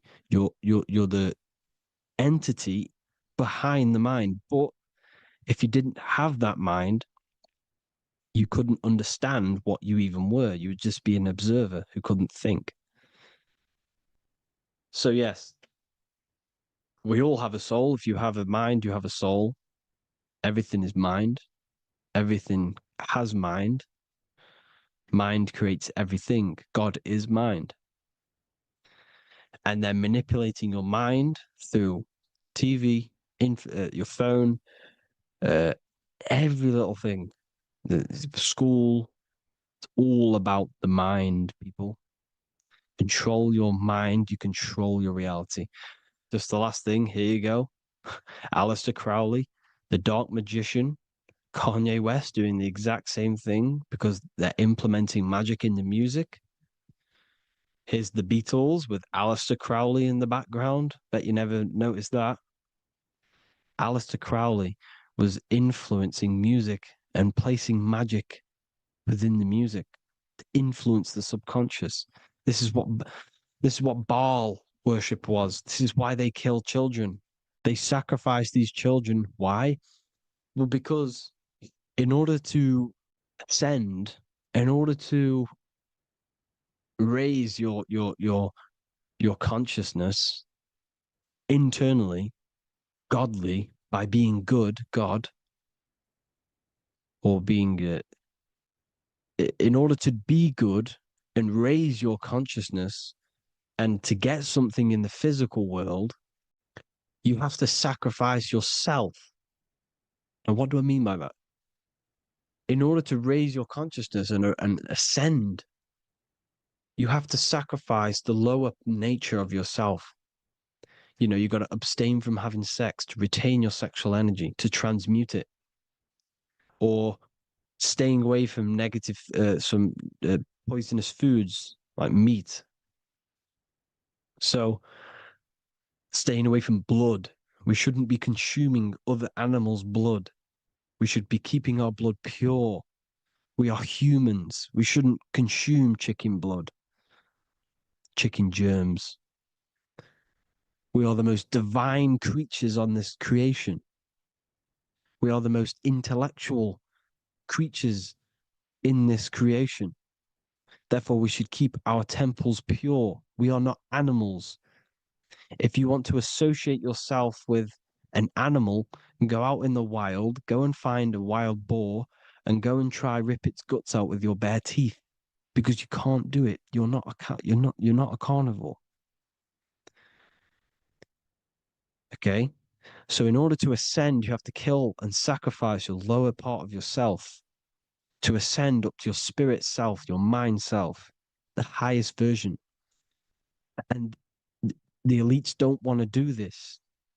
So they sacrifice other things like babies to kill them to exchange their life over to the astral plane, so these demigods in the astral plane can give them something in return in physical. They don't want to sacrifice their lower self, so they sacrifice other things for exchange, for physical pleasure. But the godly person sacrifices their lower self for their higher self to do good and ascend. So this is what all the Baal worship is, people, and this is why they're doing it. Hope you all had an amazing lecture. If you haven't already, go and get the Book of Wisdom for more information. You know, I don't go into dark stuff in this book, because all I do is enlighten people in this book. You can get it in Spanish, English, German, Italian, and French. Worldwide shipping. You can get the PDF or paperback. Or there is also a new one called the Human Health Guide 2.0. It gives you a list of all the foods, grains, oils, and nuts, you know, everything that's alkaline and positive for the body and not man-made and hybrid. It tells you all the products to stay away from, how to fast, how to improve vision, how to improve everything, literally. So the Human Health Guide has been released. If you want that, I'll put all the links in the bottom of the description. Hope you all enjoyed the lecture, people. God bless you all.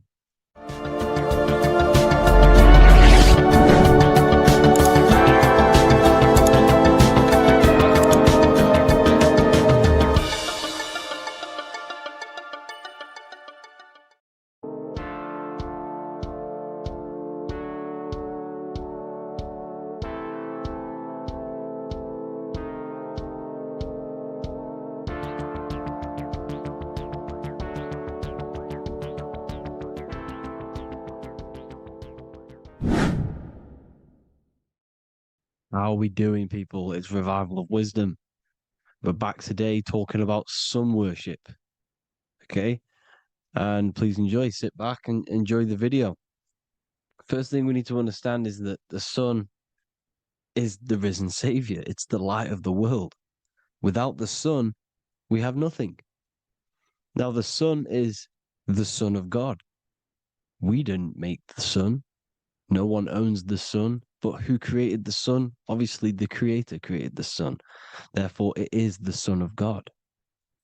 And that is what Jesus is symbolizing in the Bible.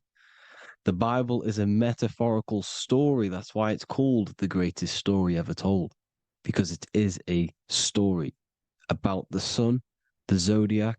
It's about you, the systems in the body. It's about everything that is sacred in this creation. Now you can see the suns behind Jesus' head in all of the ancient portraits, even the ones that are more modern. You still see a sun on the back of his head, because he is the sun. He's the light of the world, our risen savior. And this is what Christians are lost, because they don't realize it's a symbolic story, and they think Jesus was a historical person. He's not a historical person. Okay, this is what we need to get out of our mind. This wasn't a historical person. It's the Son, our risen Savior. The Son is the soul. It's the soul of this creation. Because what is a soul? A soul is pure life force, pure energy. Whatever a soul inhabits, it gives life to. Like our soul feeds our body. The sun feeds the earth, because the sun is a soul, and that's why the ancients called it Sol. Because it's the soul, and it's in you, and it's the light of the world. It's the light of everything. It gives life to all things. Here's Jesus and his 12 disciples. The 12 disciples symbolize the 12 zodiac signs. Aries, it rules the head region, because the 12 zodiac constellations rule specific regions of your body. Aries, the ram, you have a cerebram in your head. This is Aries on the head of the table. His Gemini rules the arms and the lungs. The two twins, Gemini. He's holding up two hands for the two hands and arms. The twins. Cancer has a knife in his hand. It's not so clear, but he has a knife in his hand. Cancer is the crab. Crabs have claws. And he's pointing at Virgo's Adam's apple, saying there's no Adam's apple there. It's a woman. Who's the sixth sign? The sixth sign is Virgo, the Virgin. the only woman in the painting. Now notice how there are 3 people in 4 groups for the 4 seasons and for the 3 months and 3 zodiac signs in each season: spring, summer, fall, winter. Matthew, Mark, Luke, and John with the suns on the back of their heads, because it's the 4 states of the sun. The 4 states of the sun. Now, 6th sign, Virgo, the virgin, the only woman in the painting with no Adam's apple. Then we have the sun, Jesus, red and blue, red shift, blue shift. Electromagnetism. The ancients knew this. He's got one hand open, one hand down, because the sun gives and retrieves. The sun rises and it falls. It gives, then pulls away. That's what the sun does, and that's what he's doing. His arms are out, symbolizing the rays of the sun, casting down onto the earth, giving and then receiving. Libra, his 2 hands are equal, he's holding his arms out equally, because Libra is the 2 balanced scales. Libra is when the sun is balanced between the summer and the winter. It's being judged. The sun isn't balanced. That's what Libra is, the 2 scales. Capricorn is the goat. Goats have 2 horns, and you can see the 2 horns on his head here. See? So this is astrology. This is what Leonardo da Vinci is depicting here. It's astrology. He knew the story of the Bible is all astrology. It's all based on astrology.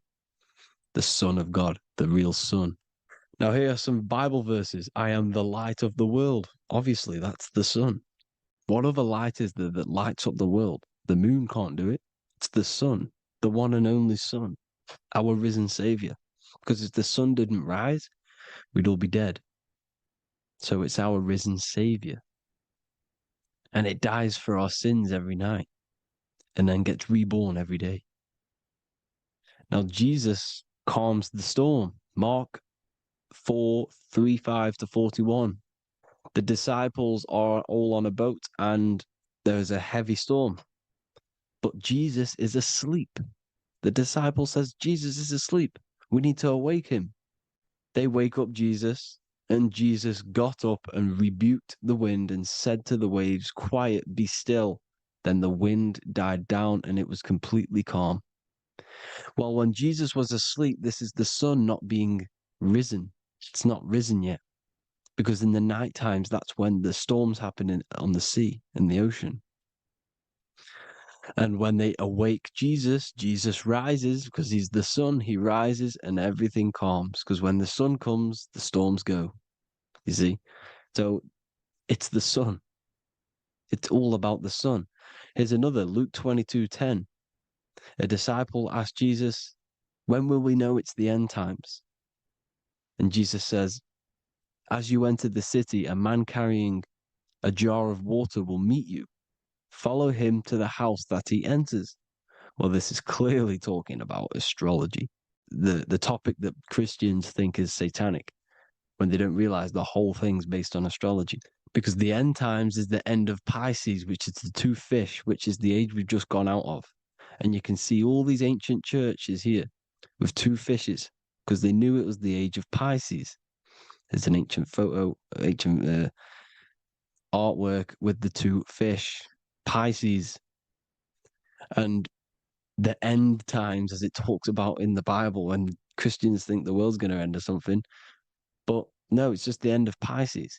As you enter the city, a man carrying a jar will meet you. Follow him to the house. The house is the zodiac sign that he enters. And the zodiac sign is Aquarius, because that's what it is, a man carrying the water. We know this is astrology because a woman, that is a woman's job in the ancient times. In the ancient times, the woman used to get the water. You would never see a man collecting water back then. That was the woman's job, whilst the man builds the houses, for example. You see, so we know it's talking about astrology because astrology is the man holding the bucket of water. It's the end of Pisces. Now we are in Aquarius. And of course, Luke 24:36, the risen Savior, the sun.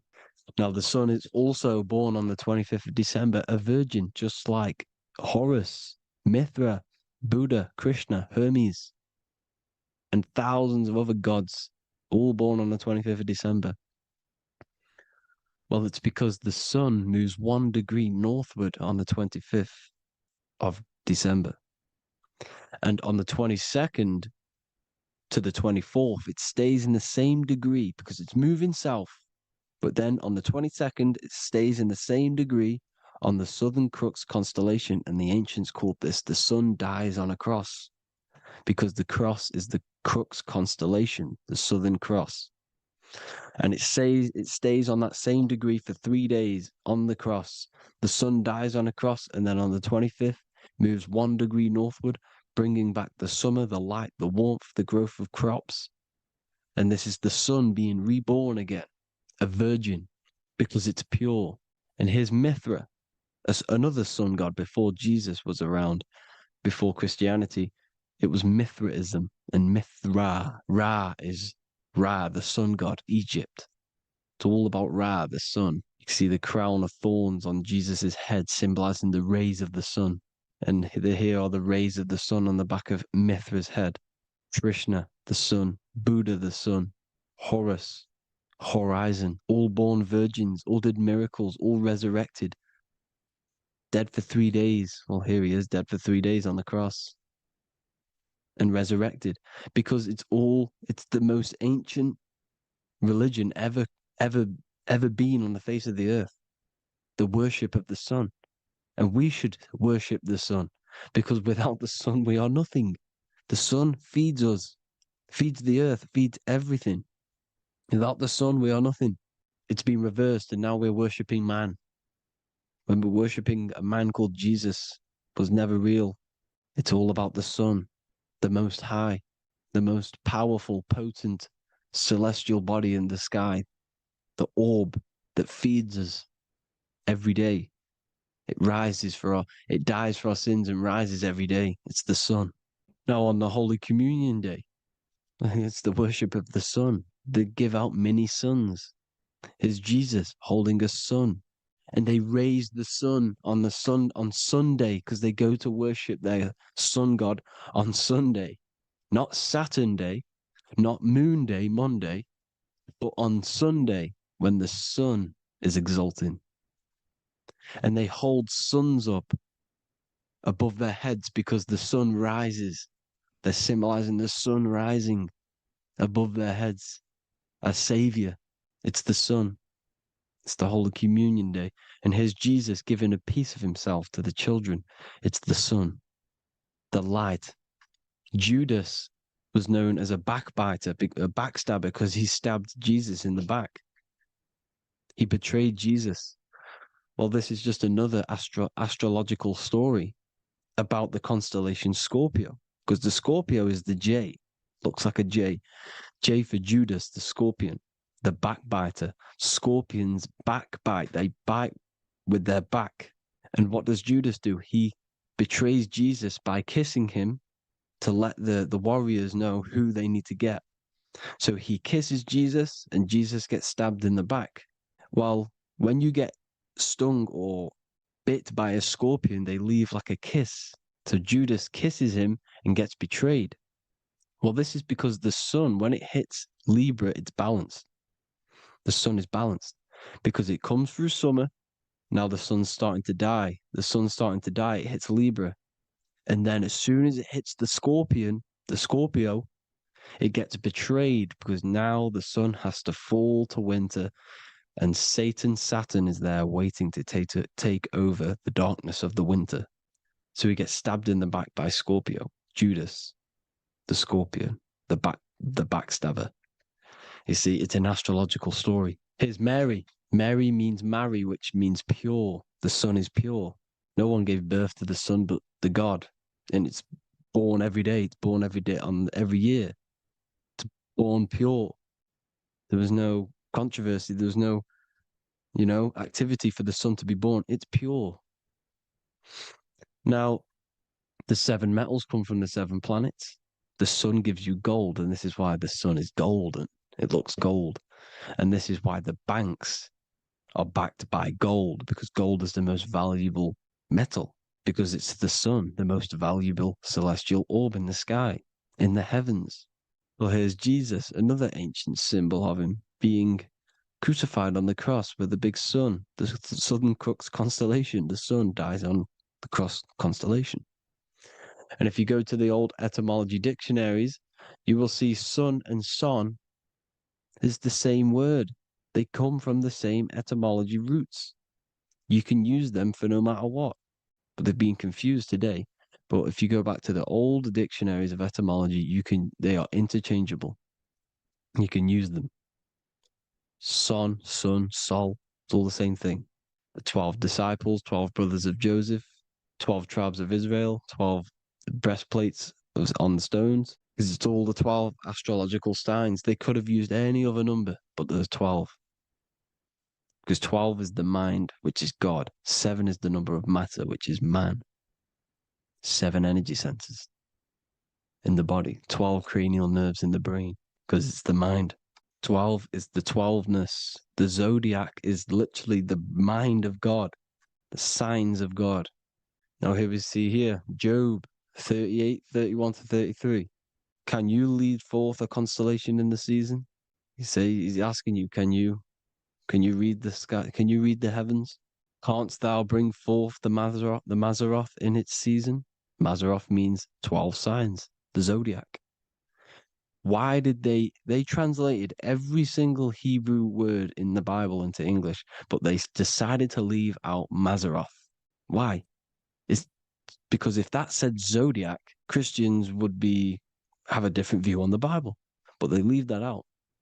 But Mazzaroth actually means the 12 signs, the zodiac, and the stars means sign. The word stars means sign because the stars are signs, things to come, which is off in Hebrew, which means sign, things to come. You see a sign on the road, it's something coming. But God is saying, no, what does he say? To qualify as a director, a judge of man's life on earth, one must be able to govern the heavenly bodies that rule the earth. It's telling you to read the heavens. We need to read the heavens. Astrology, the 12 zodiac signs, the mind of God. It's telling you, read the Mazzaroth, read the zodiac, because they are things to come in your life. They are signs. It's not satanic, it's made by God. God said, let there be lights in the firmament of the heavens to divide the day from the night, and let them be for signs. Signs are things to come. The 12 zodiac signs. It's all about astrology. Here's Mary holding the sun.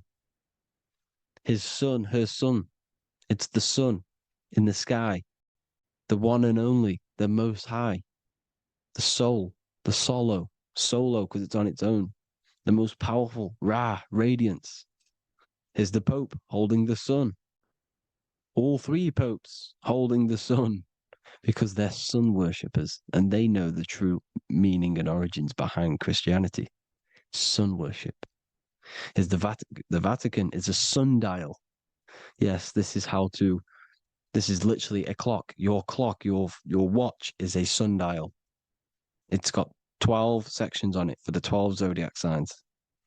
12 hours, 12 Horuses. Now here you see Jesus walking on water. Well, it's the sun, and here's the beard of the sun.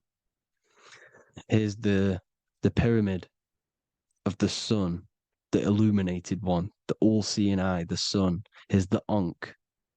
The sun creates these symbols. The ancients knew this.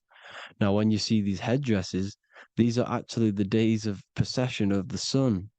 Aries, Cancer, Libra. It's all about the sun. Here's some more sun worship going back to Egypt. Ra, Horus, Osiris, and Set. Jesus and Satan is Horus and Set. The sun and Saturn. Saturn rules the winter, Satan. Jesus, the sun, the light of the world, rules the summer, rules the day. Satan's the night, Saturn's the night, the sun is the day. The evil brother, Satan. Well, Horus this is where we get the word hours from. There are 12 Horuses. The sun moves in 12 Horuses, 12 hours. Where's Horus? What hour is it? Where's Horus? His Ra, 12 noon, Ra, radiates. powerful, the Most High Sun. That's why he has a sun on the top of his head. These are the four states of the sun. Set, sunset. This is why we say sunset, because the sun is setting. His sunset, his Horus, horizon. The Horus is rising, Ra radiating, and the sunset. Then midnight is Osiris. Here's another ancient symbol for the sun, the scarab. Ra, the sun. Scarab. It's got the word Ra in it because it's the sun. Here's the sun on top of the scarab with the wings. Because scarabs roll dung up hills and then they'll let it fall down the hill to gain more matter, to gain more bigger, like a snowball effect. And this is, the ancients saw this as a process of the sun, because the sun climbs up the hill and then it falls. So they used the scarab to symbolize the process of the sun. The sun climbs and falls. Here's an ancient Egyptian cat cutting off the head of the serpent. Well, the cat is cutting off the head of the serpent, symbolizes the sun cutting off the nighttime. When the sun rises, it cuts off the nighttime. It cuts off the serpent. The serpents represent darkness or evil. Well, there's some more symbology of the sun and the heavens, the arch, the royal arch, the firmament, the sun inside the firmament. These are all ancient churches, and they all depict the firmament with the sun inside. Is the ancient cosmology, you see, because it's all about the sun. Everything's about the sun, because the sun is our orb made for us to sustain life in this, inside of this creation, inside of this firmament, the royal arch of heaven. Here's the Freemasons depicting it. Here's the Masonic royal arch, but you can even see the zodiac signs. Here's Cancer, the checkered board. It's the royal arch of the firmament. Obviously, they don't want to tell you that. You live in space, apparently. Some more sun worship. Here's the beard of the sun on the water. They all have this long beard. And why do they say amen? Amen at the end of every prayer. Amen is a sun god, a creator god. It's all about the sun. So thank you all, people. Hope you all enjoyed. Hope you all gained some knowledge and insight. Please give me a follow, drop a comment, drop a like. Have a good day. Love you all.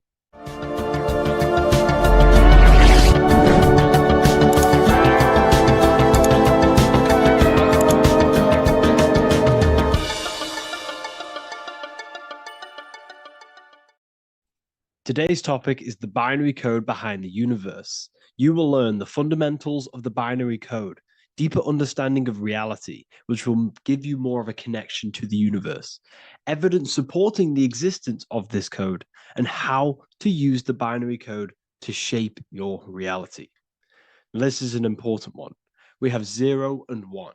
This is the binary code of the universe. It underlies everything. It is the source of all creation. The universe is binary in nature, meaning it exists as both something and nothing, on and off, male and female, light and dark. Everything has its polar opposite. At its core, all that exists is 0, representing nothingness, infinite potential, and 1, representing something, order. 0 represents the feminine, vast, formless, and infinite potential. It is the space from which all things emerge, the womb of creation, the receptive and expansive force. 1 represents the masculine, structure, form, and order.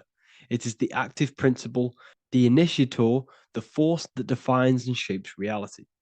Together, they create the fundamental duality that underlines existence, the balance between chaos and order, the void and creation, yin and yang.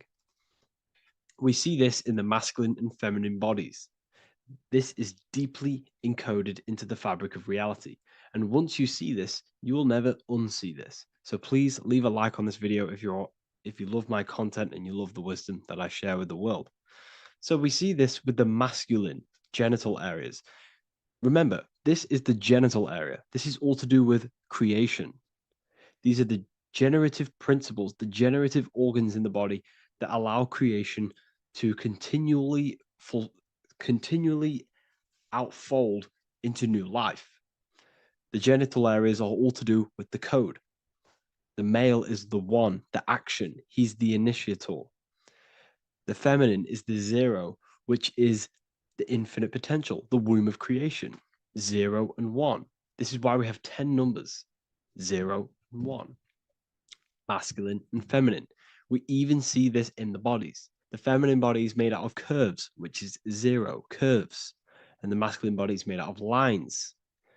So please leave a like and comment if you love this. And if you have any lecture ideas, feel free, and I can make a lecture on any suggestions that you have. So look at the word masculine. Masculine, line. Line is just one line, which represents order. 1. Feminine. 9. 1 and 9 equals 10. 0 and 1. The binary code of all creation. Why is feminine? Why the number 9 for feminine? Because the moon has to go around 9 times to create a human in the feminine's womb. And look at this image of nature. All nature is zeros and ones. Now you can tell. The stick is a one, it's a line. And here we have curves. It's curves and lines. Curves and lines create reality, creates matter. Everything is 0 and 1. We even see this with the sky. The sky represents zeros. They represent curves, the heavens, the heavenly bodies, the sun. These are circles, the moon, circles, the planets, circles. Down here is matter, representing the square. We have the Freemasonic square and compass, representing lines and circles, masculine and feminine. We see this with Leonardo da Vinci, with the circle representing the spirit, the void, the womb of creation, and matter, which is the body. This is the soul in matter, infinite potential in matter. This represents spirit over matter. This represents the architect of reality, zeros and ones, spirit and matter. This is all the same thing. Understanding this binary nature of the universe, where 0 feminine represents the infinite potential and 1 masculine symbolizes order and structure, can benefit you in several ways. Manifestation and creation is the first way it can benefit you. Now that you understand this, you understand that everything comes out of infinite potential. 0, infinite potential. 1, action equals manifestation equals creation. So you must pull things out of infinite potential. If you have ideas but don't take action, too much 0, nothing materializes. You'll never materialize if you sit there imagining all day, visualizing all day. You have to take action. They both come hand in hand. If you only take action without tapping into intuition and creativity, too much 1, your actions may feel hollow and misdirected. Using both effectively leads to greater success in life, work, and relationships. This is the 33rd degree motto, or this is on the 33rd degree of Freemasonry Scottish Rite logo, and it's called Order ab Chaos, order out of chaos. Chaos is the 0, infinite potential. Chaos is the dimension of the imagination. This is where this all ties in now. Imagination is the dimension of infinite potential, pure potential, formless creativity, and the realm of infinite possibilities. It is the void, the unmanifested energy that contains all that could ever be. That is the imagination. The imagination is the dimension that you are connected to, and you can pull any idea out of and materialize it into a reality. Matter, on the other hand, is order brought out of the imagination, chaos. It is when raw potential is structured, defined, and crystallized into form. This is the fundamental principle of order out of chaos, the process of turning the unseen into the seen, the abstract into the concrete, the dream into reality. That's why we say dreams into reality. Dreams are in the imagination, infinite potential. And the human mind is connected to high dimensions of consciousness, which we can pull ideas, things out of and materialize it into our lives. Whether that's good or bad, that's completely up to you. But we have access to higher dimensions beyond the physical plane. And this is the secret, that the human mind is connected to, and that you are not just a physical body. Okay? The universe itself was born from chaos. Before form, there was only energy and potential. Our minds function the same way. The mind is a microcosm of the universe. Our thoughts exist in an infinite field of possibility, but they only become real when we take action and give them form. If your inner world is filled with chaotic thoughts and impulsive emotions and negativity, then creating order within is essential for balance, clarity, and growth. What do I mean? Order out of chaos, 0 and 1. All creation comes out of infinite potential. The mind, the imagination, is the infinite potential. The material world is the order. It's the effect. Therefore, if your material world has chaos, if your room is messy, if your body is out of shape, if you do not look after yourself, everything in the physical world is just a reflection of what's going on inside of you, what's going on inside of you. So if you have a messy room in a messy house, this reflects as a messy mind, a chaotic mind, and we must create order in our mind. So this applies to all realms of your life. This applies with your mind. It applies with your emotions. It applies with your manifestation. It applies with the physical world, with the masculine and feminine. 0 and 1 is heaven and earth. It's everything. It's duality. It's on and off. It's everything. So it applies to all realms of your life. Okay. So in order for this to benefit our lives, we must, one, have awareness and observe the chaos. Step back and observe your thoughts and emotions without reacting to them. Recognize that you are not your thoughts. You are the observer of them. You are the soul. You are in between them. You are the midpoint between the left and the right, the 0 and the 1. You are the soul. Journaling or meditation can help you identify patterns and negativity and impulsivity. So it's important that we recognize these patterns, we recognize the chaos within us, and we transmute it.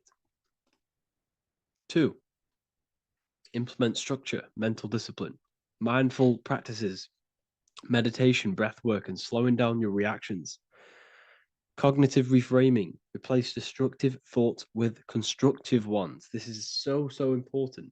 For every negative thought that you place attention to, place your attention onto 5 more positive.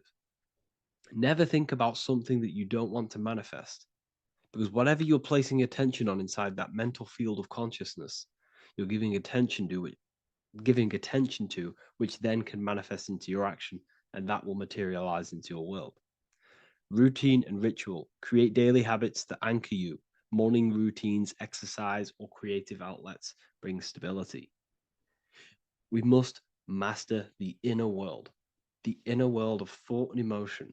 We must bring chaos into order. In order to create anything in your life, you're turning chaos into order. Order out of chaos. You're turning 0 into 1. This is the binary code. All things underlie it. 0 and 1. So it's so important that we master our minds, we master our emotions, we master our inner world so we can produce effect in the outer world. We cannot create consciously and effectively if we have chaotic thoughts and impulsive emotions. So I hope this has made more clarity to you so you can implement this into your life. I know I haven't given you much strategic things to implement into your life, but now that you have a better understanding of how this world is pulled out of infinite potential, you can use that. Everything in your life is pulled out of your imagination. Every text you send, everything you think of, oh, I'm going to do this later, that is your imagination thinking about the future. So you just have to do this on a mass scale to create something big in your reality. So I hope this gives you a better understanding of how the universe works and has benefited your life. If you have any comments or any suggestions or how this video made you feel, let me know in the comment section. I would really appreciate it. And I'll see you all inside of the Symbolism Masterclass on March the 8th.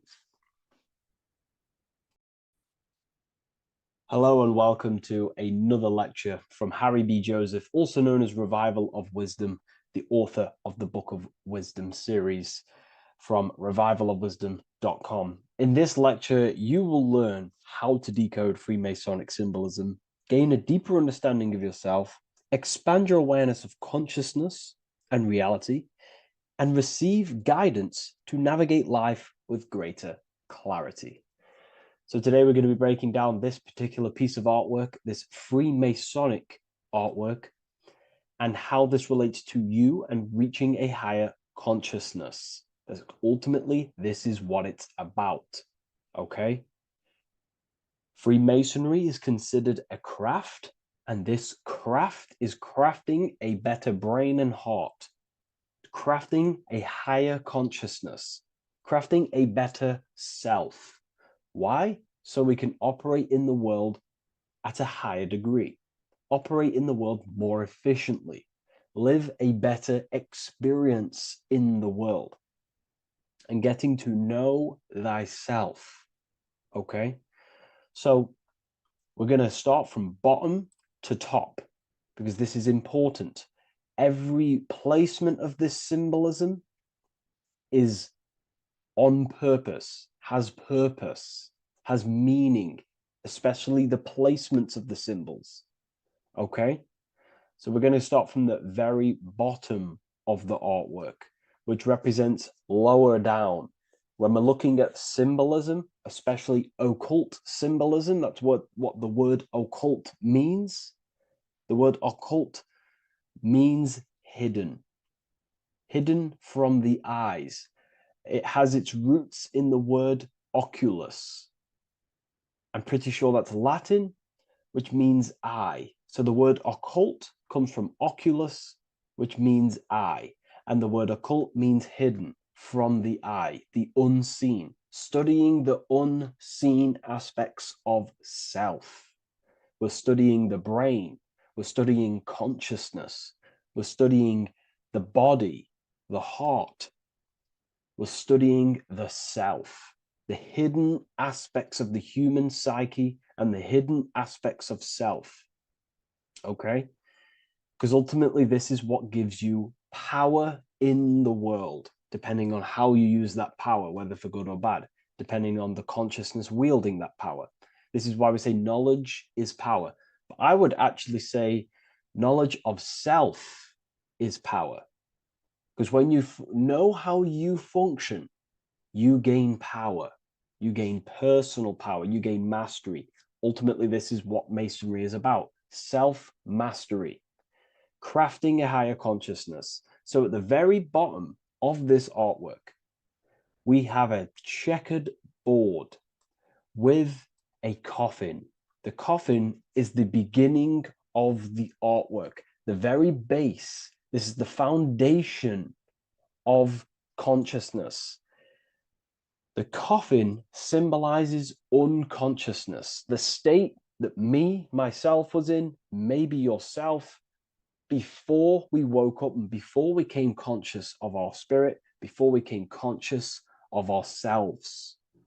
That ignorant state of acting without purpose, acting unconsciously, experiencing the world and not actively living in the world, simply reacting to external circumstances.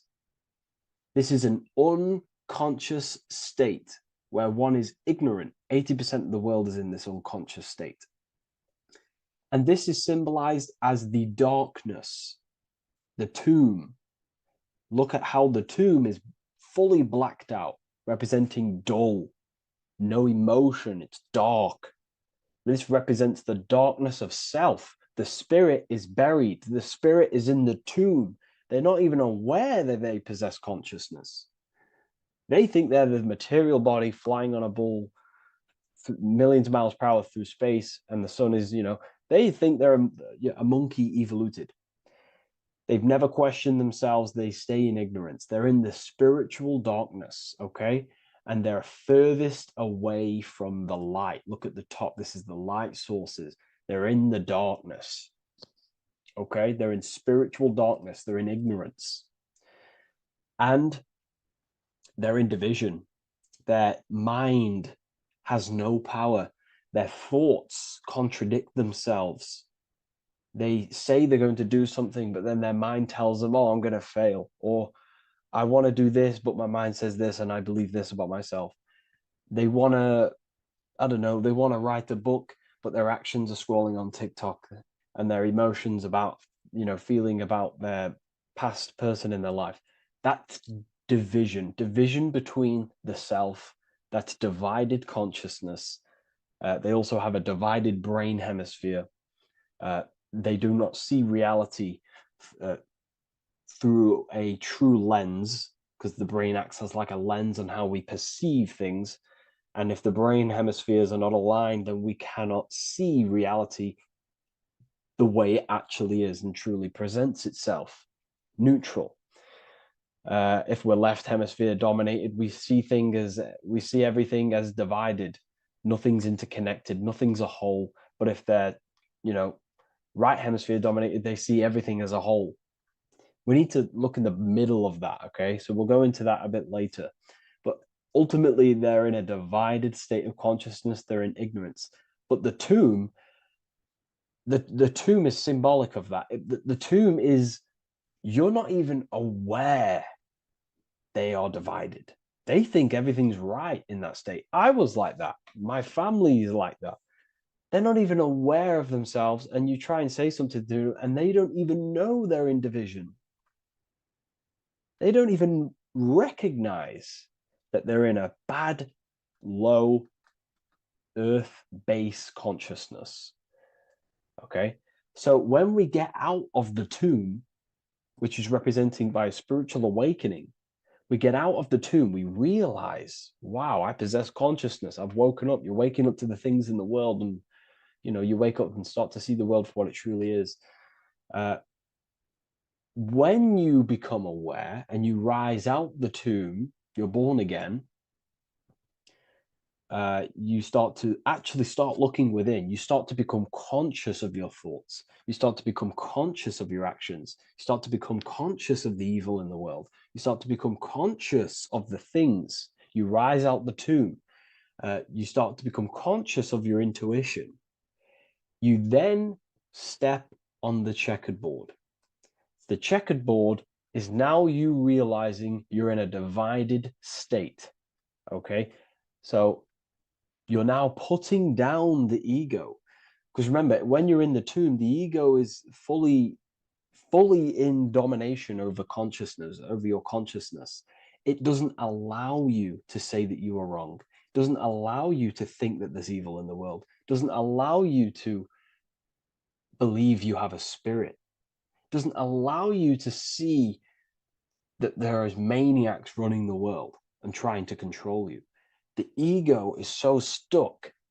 But when we start to realize this is part of our awakening, we start to realize that the ego is trying to keep us safe at all times and keep us locked in that state of thinking and believing that we were in before. It's always seeking safety. Okay. So when we come out the tomb, we start to put down the ego and start to, how do I say this? We start to acknowledge that we were wrong about the world. And that is a lot about awakening. You have to acknowledge that you do not know everything. There are people with such higher knowledge.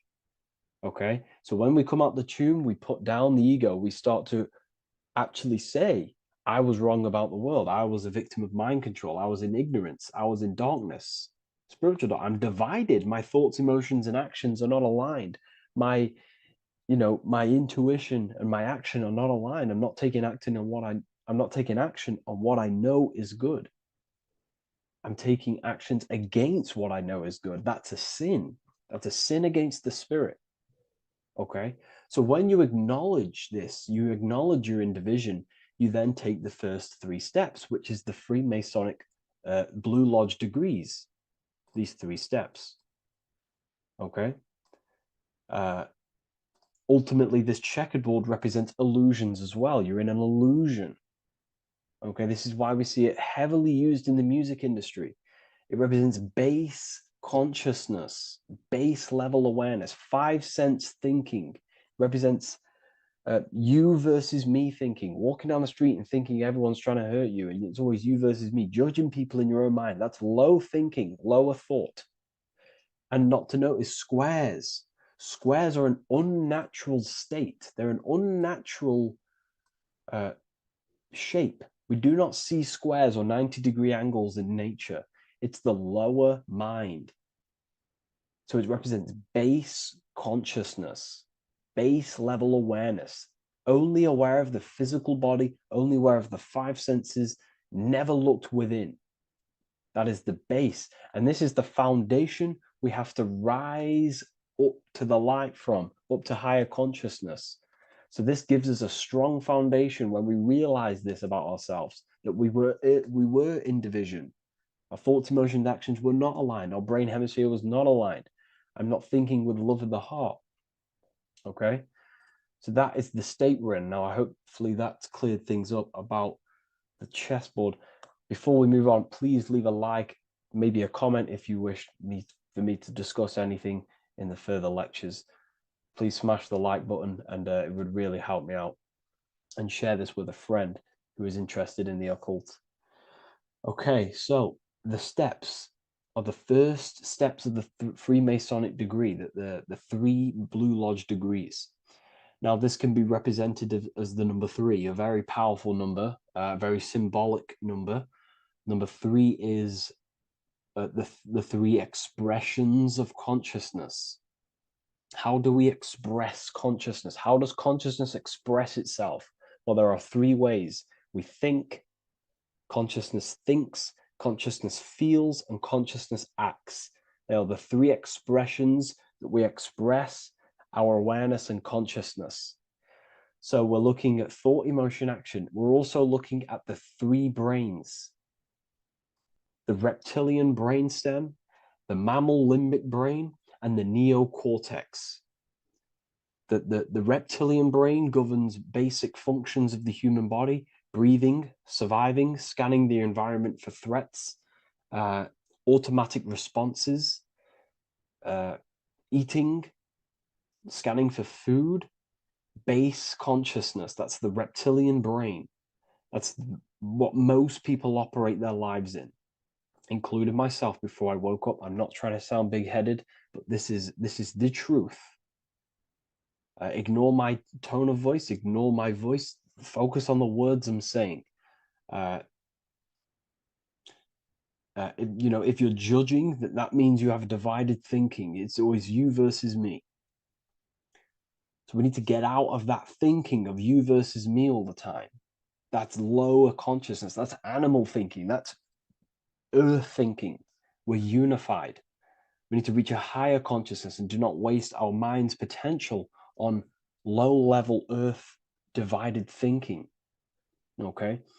So we're looking at the reptilian brain, the mammal brain, and the neocortex. Now, the neocortex is ultimately what makes us human. It allows consciousness to operate on a higher degree. Okay? This is what makes you human. The neocortex. The neocortex. The reptilian brain, like I just said, governs natural survival instincts and the respiratory system, things along them lines of basic awareness, basic functions to operate and survive in the world, in the physical plane. And the neocortex is what allows us to critically think. Okay, it's what allows us to be human, be aware of ourselves. Okay, not. I don't think animals have neocortexes. Don't quote on me on that, but this is the part of the brain that makes us human, and it allows us to think deeply, to create masterpieces like we can. Humans have massive potential in creation. Look at the world we live in. This is because of the neocortex. It allows us to critically think and self-reflect. Now, when we start to operate from higher thought, we start to think with higher thoughts, the higher parts of the mental dimension, we ultimately start using this brain more. We start functioning from the higher brain. Now, this is why Neo from the Matrix is called Neo, because he uses he was in the reptilian brain. If you watch the film The Matrix, if you notice, he gets plugged out of the Matrix and he's plugged in on the back of his neck into the brainstem. And when he's plugged out, his name's Neo, which is neocortex, using the higher brain. It's what awakens the self. It allows consciousness to function on a higher degree compared to animals. Okay, so we're looking at thought, emotion, action. We're becoming conscious of thought, emotion, action. Becoming conscious. What am I thinking? What am I feeling? And what am I acting in the world? And what can I do to master these? To operate more efficiently in the world? How can I use these towards higher consciousness and use these actions, these thoughts, emotions, actions to reach a higher state of awareness of self? So when you go through the first 3 degrees, you enter the doorway. Now, this is symbolic of a doorway. Now, looking at this with a right hemisphere dominated view, you would see a doorway, right? The right hemisphere sees this as a holistic doorway, right? You see a door, you're gonna, you enter the stairs, you go through the door, right? But at the left hemisphere is now going to dissect and analyze each individual little part of this, right? So the right hemisphere sees the trees, the left hemisphere sees the woods. So to dissect this down on a right hemisphere, going back to the right hemisphere, we're entering the door. The door is symbolic of entering the unknown. You're entering a higher consciousness. You're entering the door. You're going beyond. See, this is the earth here in the background. This is the darkness. The darkness represents the abyss, the unknown. You're entering in the self. Okay? This door represents entering in the self, questioning internally. Most of us think externally. We have to, obviously, to operate in the world, but we never give time to think and question and reflect internally. What do I mean? Closing the eyes and questioning the self. Who am I? Where am I from? What's the voice in my head? If the voice in my head stopped using the language that I speak, what is it then? It's about going within, into the darkness, what you cannot see, and finding the light.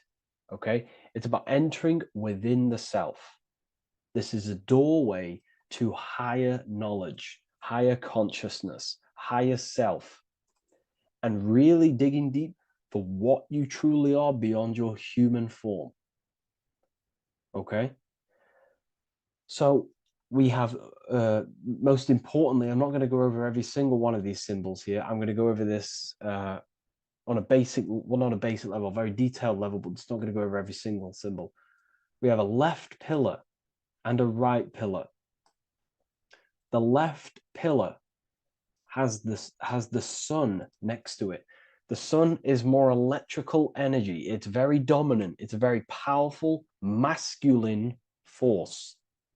This represents the masculine quality of consciousness. The masculine qualities. We have many masculine qualities, such as actions, physical actions with the body. We have thinking. Thinking is a very masculine force. We have the left brain, analyzing brain, the brain that's very logical, that's trying to figure things out. That's the masculine pillar. Okay. So this is the masculine qualities of consciousness. It also represents what we can see, the sun. The sun allows us to see, to visually see in the world. So the sun represents the external world. The world outside the self. When we close our eyes, we have a self, an internal dialogue, an inner voice. We have an inner world, outer world. This represents the world we take physical action in, the material external world outside you. Okay? The world we can see. And then on the right pillar, we have the moon, which is associated with feminine qualities of consciousness. Now, the moon is in the night, what we cannot see. The moon is the nighttime. The darkness symbolizes what we can't see. So it's representing the internal world, the world of the self, the immortal world. Okay? The self in the mind is immortal. When you close your mind, you go in the mind, that self inside you is immortal. In the mind, you are immortal. Outside the mind, you are mortal. You will die. This body will die. Okay? So this is representing the internal world on a holistic understanding. It's also representing the right brain, the feminine brain. It's also representing intuition, emotion. They're linked. Intuition and emotion. They're a feminine force. Also, we're looking at the heart, the right pillar. So everything that is feminine falls under this right pillar. Now, don't get confused. I know a lot of people can get confused about what I've just said. So this represents the inner world, the outer world. It also represents everything masculine and feminine. So thought is, although it's an internal quality, it would fall under the left pillar, because thought is a masculine force. It's a penetrating force. So try not to get misunderstood with that. On a holistic scale, it's also represented inner world, outer world, and how they are reflections of each other. Now, these pillars, they're the same height, they're the same structure, but just different in sun and moon, which represents their reflections of each other. Their reflections, the inner world reflects in my outer world. My external world, what I see outside of me, is a reflection of my thoughts and my internal world. So the inner reflects the outer. The inner reflects the outer. As within, so without. So we're also looking at the right and left brain. I've already gone over that. So what we need to do is build the bridge between the two to reach higher awareness of self.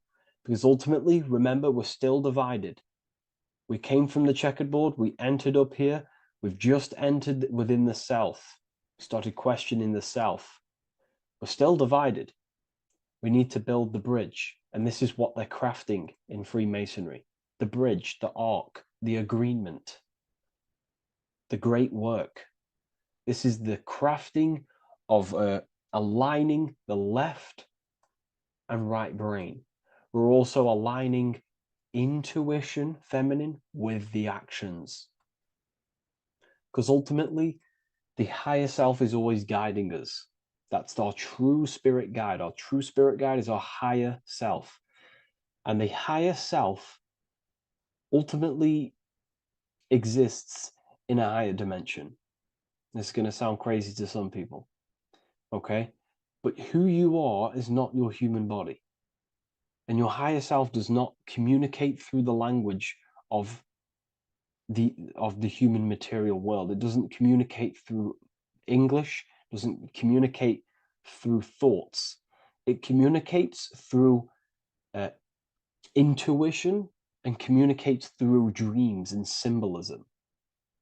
So it's all associated with the right pillar. This is the things we can't see. The higher self is always guiding us to awakening and to our purpose on the earth. Okay, so this left pillar also can symbolize what we're born into the world with, our circumstances, our external world. What are we born into? You know, our family, our current financial situation, where you're located in the world. So it's also symbolizing this. It's also symbolizing the qualities you bring here, the natural abilities you have when you're born, and what we need to do with our environment to ultimately reach a higher consciousness and reach our and transmute our environment we're born into to realize who we were and why we came here. Okay, so we need to build the bridge between intuition and action, and always take action on what we know and feeling is right at all times. That's unity consciousness. And when we do this, we gain the light. We gain more light, symbolic of more information of the self. Because the higher self is always guiding. It's always watching over. And it's always trying to give us knowledge of awakening, of why we came here. And when we take action on what we know and feel is right at all times, it's like a domino effect and a stepping stone that pushes you closer and closer towards your life purpose. Okay? We're also aligning the right and left brain to perceive the world in truth, to see the world in its true form, to see the world in what it actually is, instead of any distorted left or right hemisphere dominated beliefs or thoughts. We ultimately do that by acknowledging that, yes, you have a self, you have, the left brain is more ego, this like divided thinking, everything's separate, and the right hemisphere is more holistic. So we need to see the world in the middle of this, in the middle, acknowledging the self and acknowledging the collective consciousness, and how my thoughts, emotions, actions contributing towards myself and the collective. We always need to keep the collective in mind. Why? Because we are experiencing this world together. It's not just you. And your actions also have a ripple effect on the collective.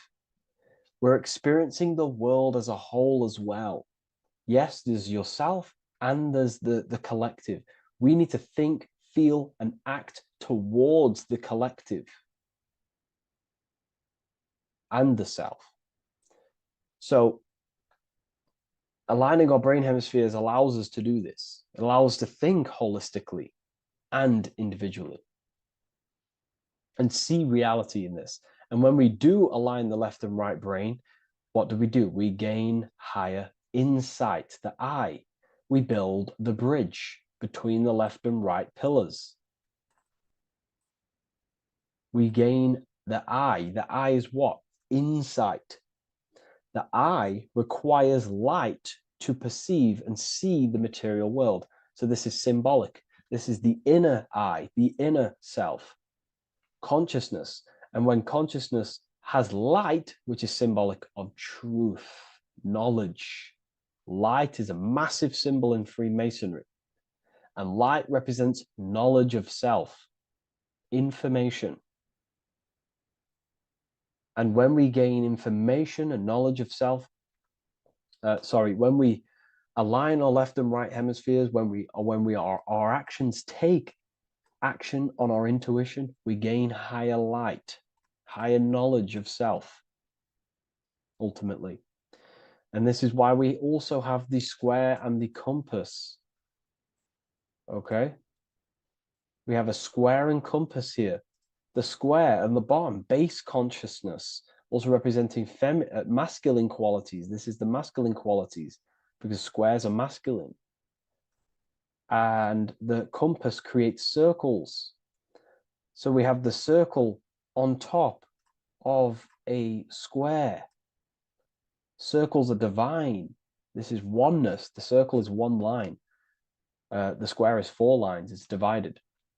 So we need oneness over division. We need to unify the masculine and feminine qualities. Masculine, feminine qualities, okay? This is in the middle because the compass would fall on the right pillar and the square would fall on the left pillar. And it's unifying. It's representing unification of these two pillars of masculine and feminine qualities of self to ultimately rise towards this light, out of the darkness and into the light. Okay? Let's go back. The G. This is very important. This is one of the most important teachings I could possibly give you about the G. The G is the generative principle, is what generates things. And the force within you that generates things is care and the heart energy. The heart ultimately expresses our actions. We think, if we care, we act.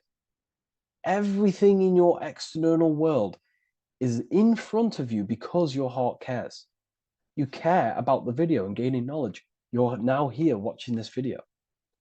That's the care energy expressing actions. So in order for us to truly get out of this divided consciousness, we have to go through the G. We have to go from base consciousness, the square, divided, we go through the G, because we have to care. And if we care, we'll reach the higher mind and gain higher self-knowledge and master the self. You cannot do this if you do not care. And if you do care, you will take action towards it. If you're watching this and you don't actually truly deeply care, you won't take the action. You'll just gain the knowledge, which is ultimately useless. You have to take action on this knowledge. And if you do not, there's no point watching the video. It's difficult. It's difficult. It's not easy. And things, throw us off our path sometimes. I understand. I'm not saying I'm perfect, but we ultimately have to give care towards reaching higher knowledge. Seek and you shall find. If you have the care about reaching higher knowledge of self, you will seek it and you will take actions towards it. Okay. We see this everywhere, and I mean everywhere. The Temple of Solomon has the two pillars, Jachin and Boaz pillars, feminine and masculine qualities. Sol, O, Mon. Sol is sun, Mon is moon. It's building the temple, which is the temple is the inner self, ultimately. It's symbolic. The temple's not a real place. The temple of self, building the Temple of Solomon and reconstructing the Temple of Solomon, is about reconstructing the self through masculine and feminine qualities. We see it everywhere. And this is very symbolic, like very symbolic. We have the two pillars, we have building the bridge, and we have a stairway that goes to what you can't see because it's going to the unknown. You have to have faith. Okay? What I'm about to say is very important. You don't know what higher consciousness is, okay, until you get a little bit higher. This is hard to explain, but I didn't know what everyone talks about, what higher consciousness is. I can't give you my higher consciousness. It doesn't work like that. You have to enter in and go within and have faith, going into the unknown, because you're ultimately going into something you do not understand.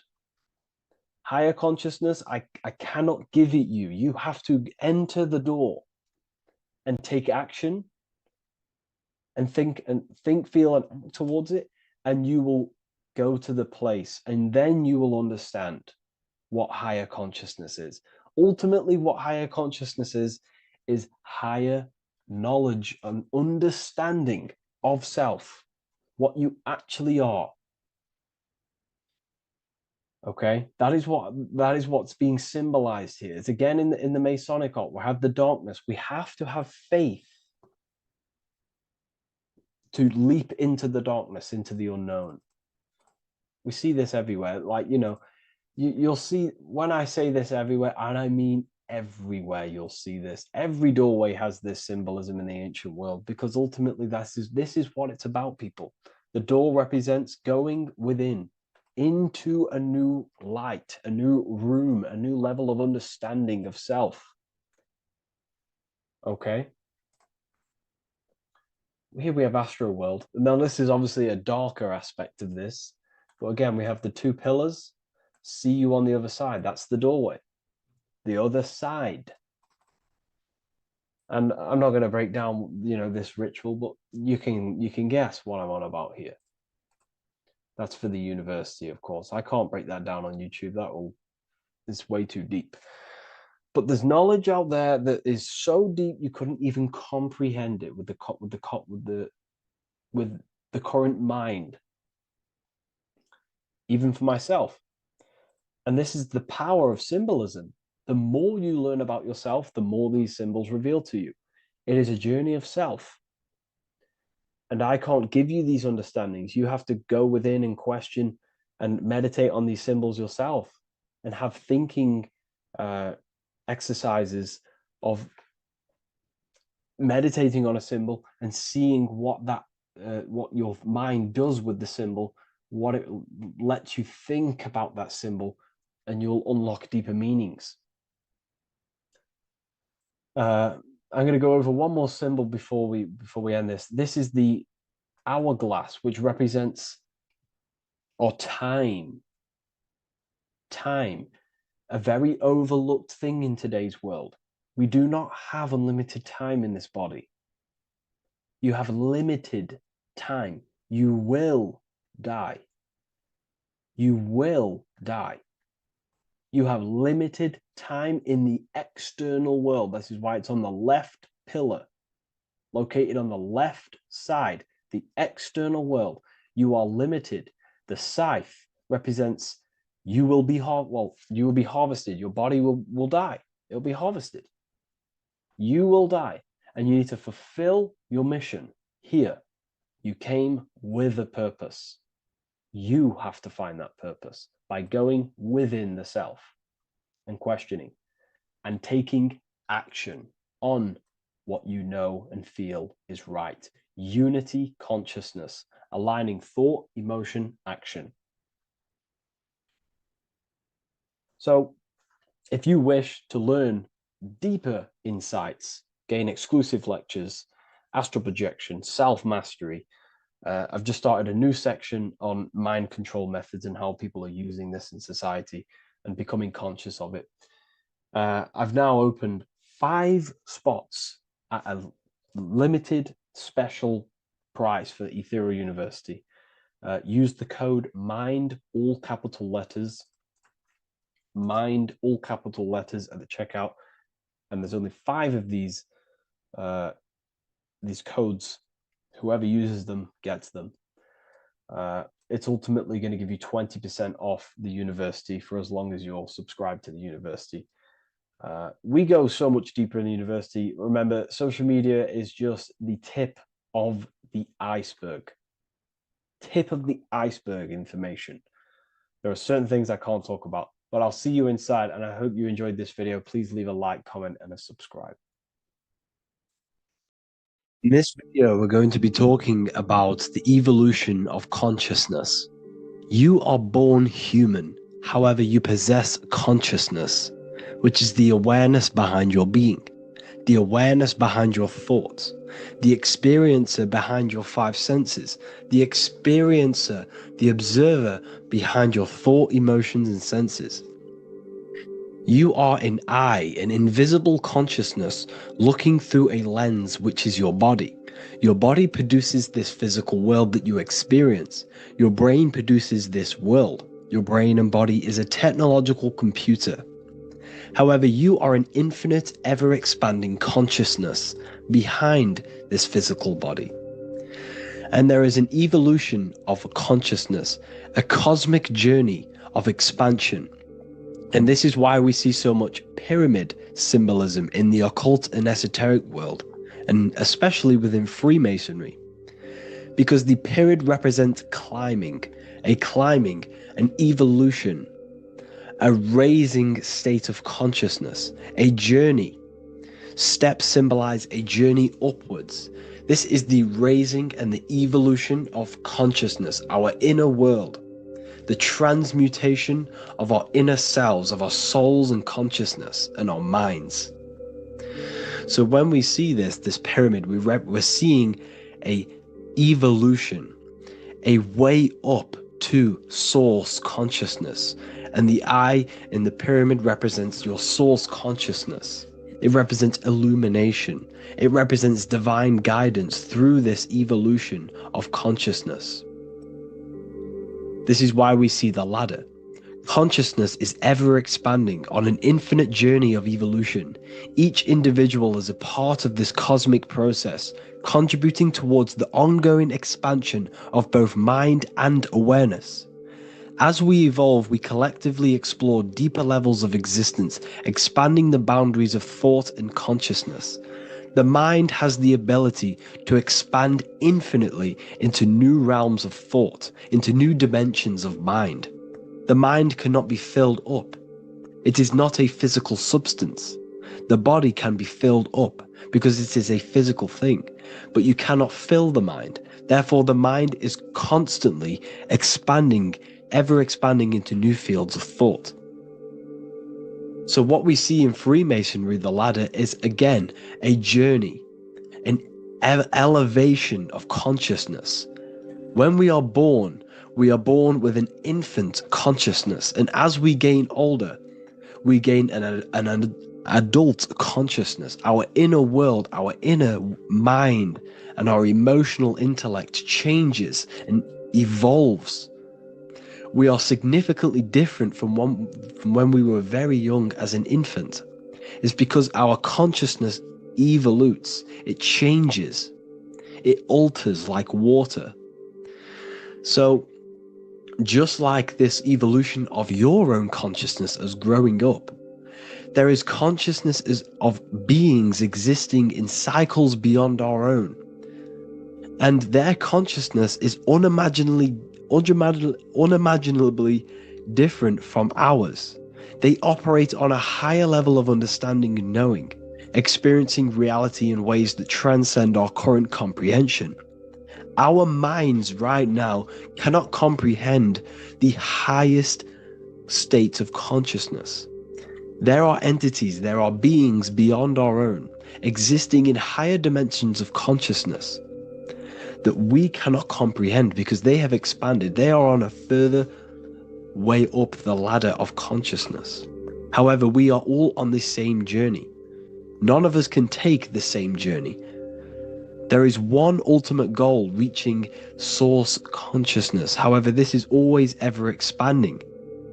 However, we are all on a different journey. There is one truth, one source, one goal. However, there are billions in different ways of reaching it, and we are all on these different paths to source consciousness, to this ladder, this evolution of universal evolution. Okay? Their awareness is attuned to new dimensions of existence, reflecting a more advanced stage in the cosmic journey of consciousness evolution. So when you take DMT, you are shot into these higher realms of consciousness where you meet these beings who look similar to these images. They are not speaking to you physically. They don't speak to you three-dimensionally through vibration and words. They speak to you mentally. If you have done DMT, then you know this. And if you have met these beings, then you know this. You might have even met some of these types of beings on mushrooms or any psychedelic drugs. Because ultimately, when you take these mind-altering substances, it's altering your consciousness. It's merging your consciousness with the spirit of that substance. And you are essentially attuning your mind to higher dimensions of consciousness. That's why we say we're getting high when we take these substances. Therefore, when you meet these beings on DMT, you are essentially meeting beings who are attuned to higher dimensions of consciousness, and they speak to you mentally. They speak to you telepathically through thought, because the universe is mental. Everything exists within the mind. The way you are now, your physical existence, is a state of mind. Mind, thought creates matter. Spirit and matter are two opposing ways of thinking. If we have a very spiritual mind, we have an expanded mind, we are a spiritual person through the mind. However, if we have a very low state of consciousness where we think about food, sex, lust, and all physical things, then we have a physical consciousness. Matter and spirit are two opposing forces, two ways of thinking. The mind attunes itself to different levels of understanding in different dimensions. So, essentially, this is what we're looking at. The body is a vessel for the fluidic, formless consciousness, a temple that houses the essence of our awareness. While the five senses are limited to perceiving only the physical plane, the mind transcends these limitations, capable of perceiving the full scope of reality. It is through the mind that we access deeper truths beyond the material, tapping into boundless nature of existence. Physical existence is a thin band, a thin layer of reality. It's like 0.001% of reality. And your five senses are only tuned into this layer of reality. But the five senses are, by design, only allowed to perceive physicality. But the mind has the power to expand beyond this physical five-sense state. The mind has the power to expand and evolute.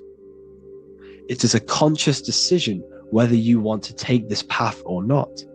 You can stay in a three-dimensional way of thinking, or you can expand your consciousness from within. It's not an external journey. There is no God going to save you. You must save yourself. Therefore, behind every single one of these eyes is the same source consciousness. However, we are all different cells in a different journey. The organs in your body, the cells in your body are all alive. They all possess same consciousness, universal consciousness. However, we are all on a different journey of evolution. As above, so below. As the baby is in the mother's womb, when the baby becomes conscious, there is a world outside of its mother. What does it do? It presses and seeks a way out to be born in the other world outside of its mother. It is the same with your consciousness, your mind. When your mind becomes aware that there is realities beyond the immediate surroundings, it seeks a way out. And this is exactly what I'm doing to you now.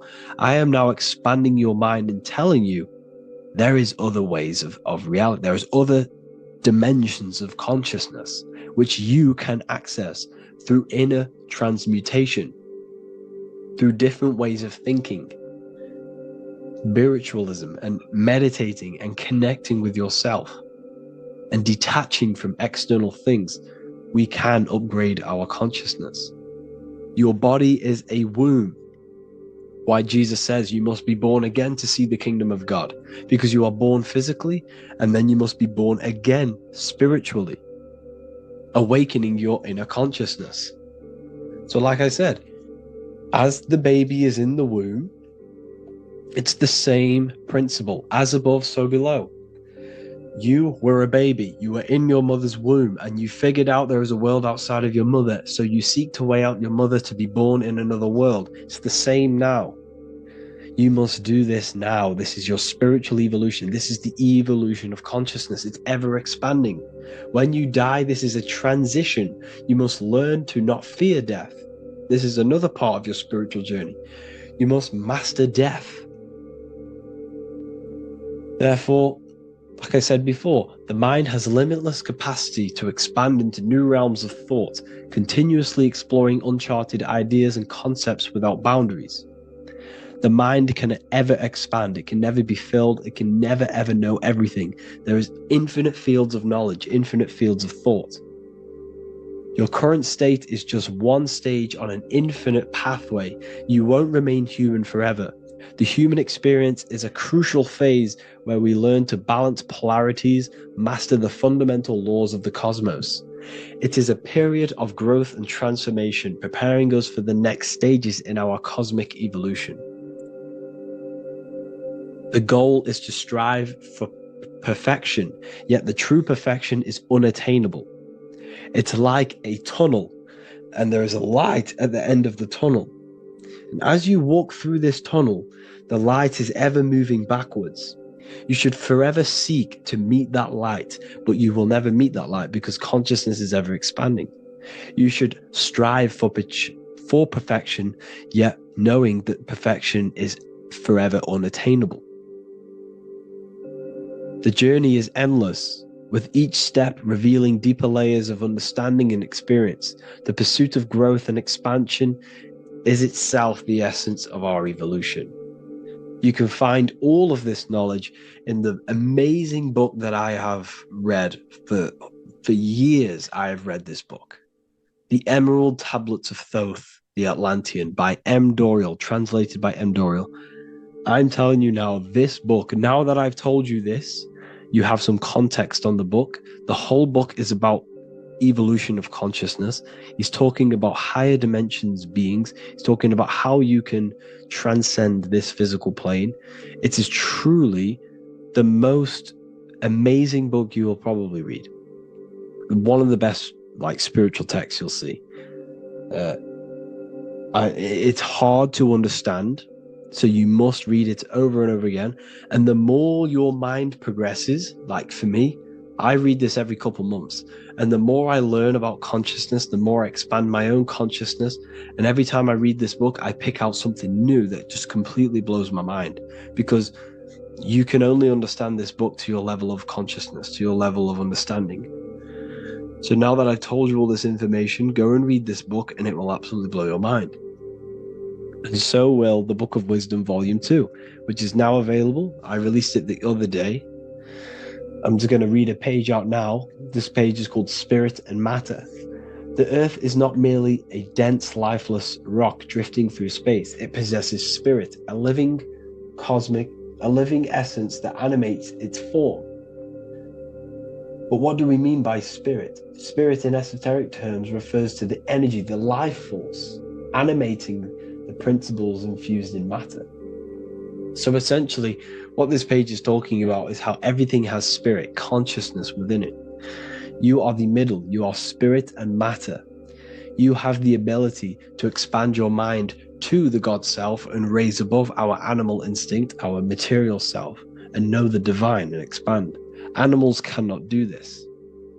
Animals are not self-aware. Humans possess self-awareness. We can observe our consciousness. We can say, why do I exist? We can look in the mirror and know that we need growth. And this is what Anunnaki means. Anu means above. Anu was the supreme god of the sky, which is a metaphor. He represents spirit above, heaven. Anu came down to earth and married Ki, the goddess of the earth, which represents matter. It's a myth, it's an allegory. Anu married Ki and gave birth to the Anunnaki. Spirit came down and infused with matter and gave birth to the human, which is you. You are spirit infused in matter, Anu and Ki, Anunnaki. You are the Anunnaki. And this is just one of the teachings in my book. Honestly, this book is absolutely amazing. If you truly, truly want to expand your consciousness, give this book a read. And obviously, if you're inside the university, I give you this book for free, a paperback version. If you join the university, follow the steps inside of the general chat, you'll be able to download this book. Sorry, not download it. Order a paperback for free. All you have to do is pay for the shipping. You'll also gain amazing knowledge inside of my library, where your mind will just be overblown with the amount of esoteric books. There's over 45 rare occult books, plus you get a PDF of the Volume 1 and Human Health Guide. You get reoccurring updates where I expand on symbolism, occultism, where you'll just feel absolutely amazing once you understand esotericism in yourself.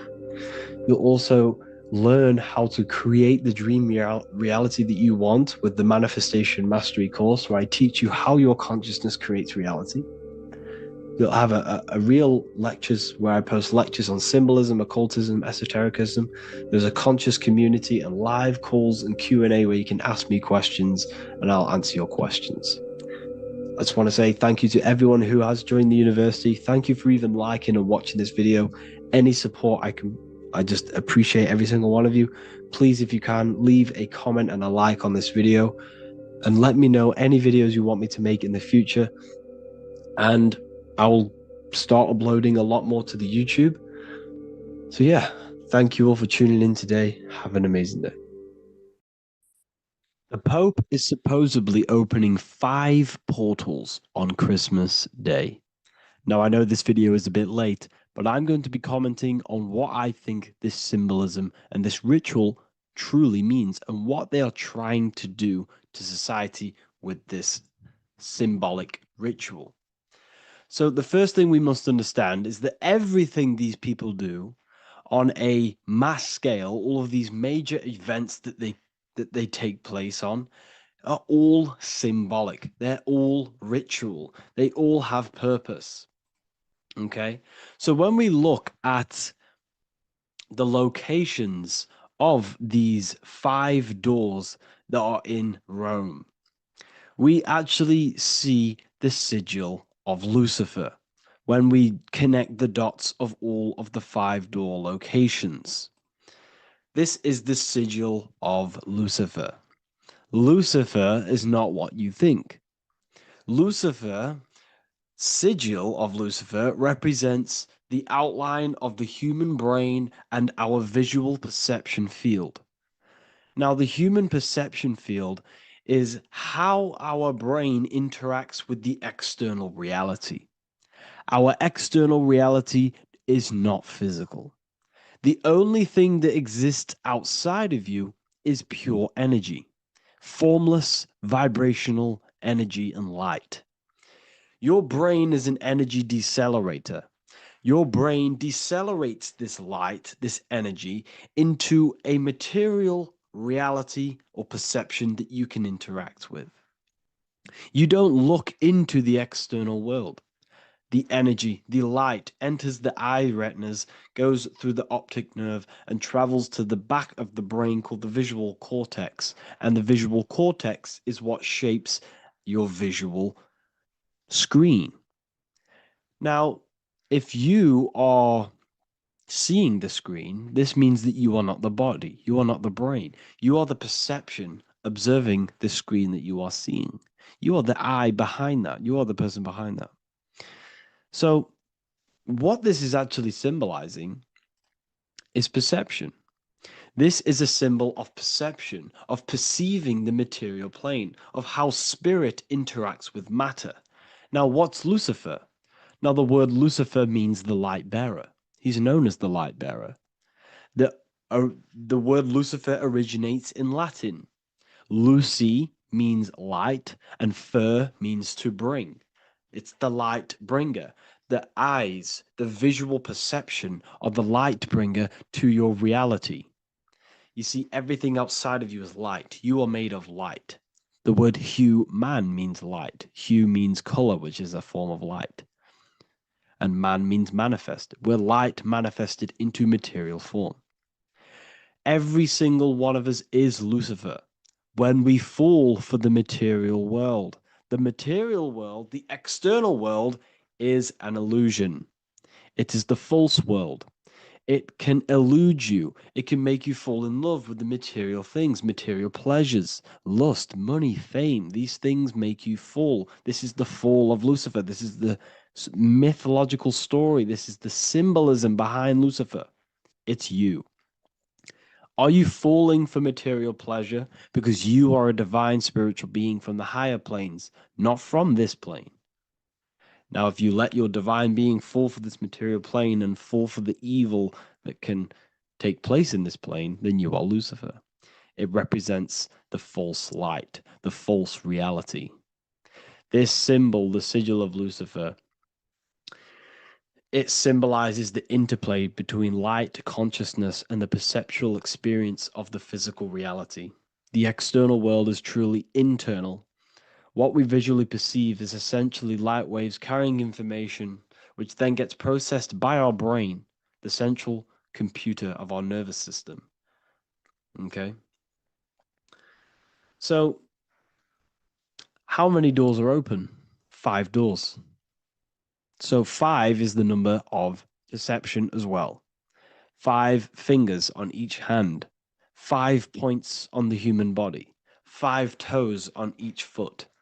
We have 5 senses. 1, 2, 3, and 4, they're spiritual numbers. 6, 7, 8, and 9, they're material numbers.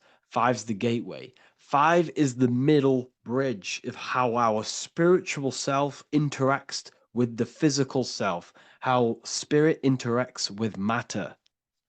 So this ritual is symbolic of perception.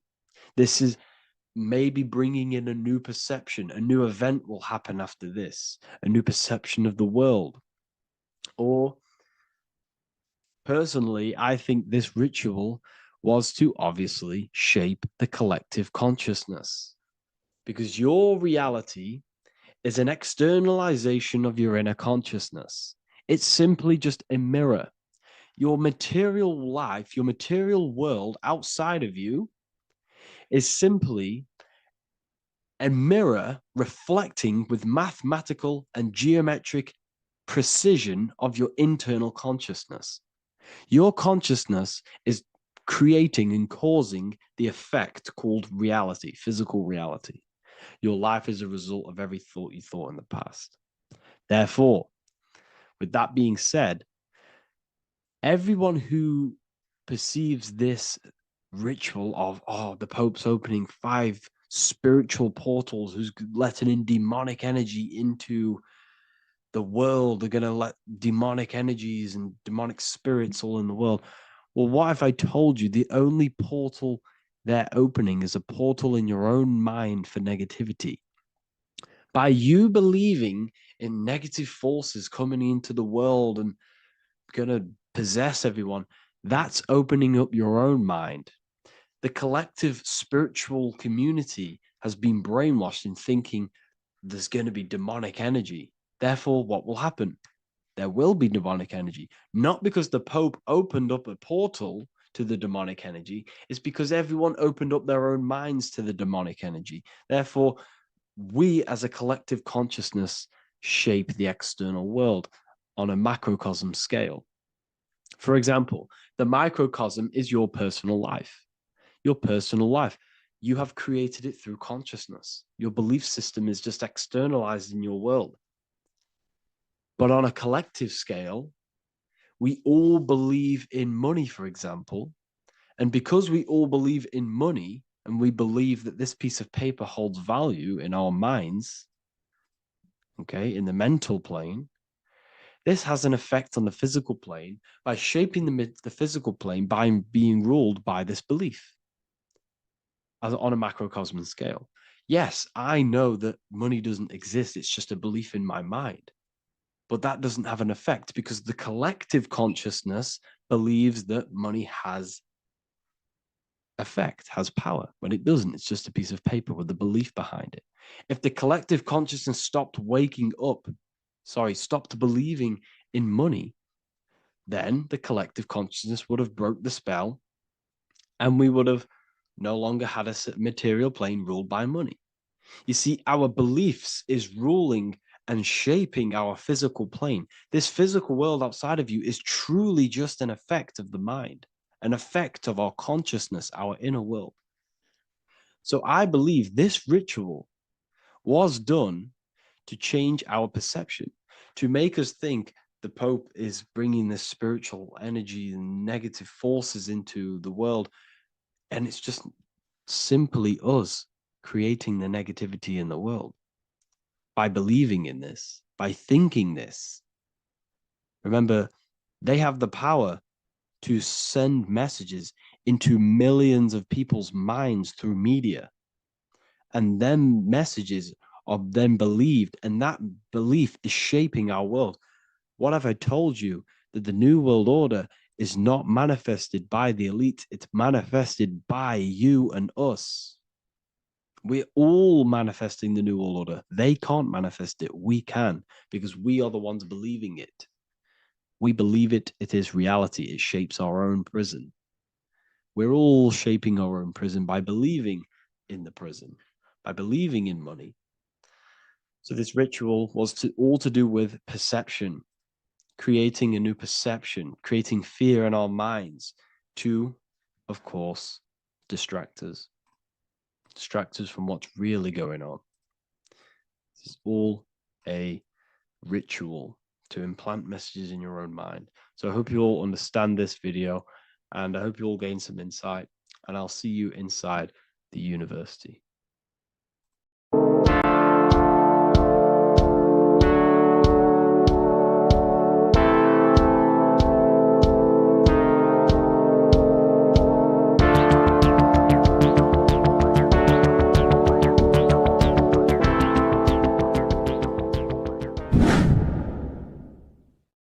What is good, people? It's Revival of Wisdom. I hope you're all doing well. And this video is how to raise your holy oil or your Kundalini. Let's get straight into this. So this is a monthly cycle. Every month, when the moon is in your zodiac sign, this oil is released.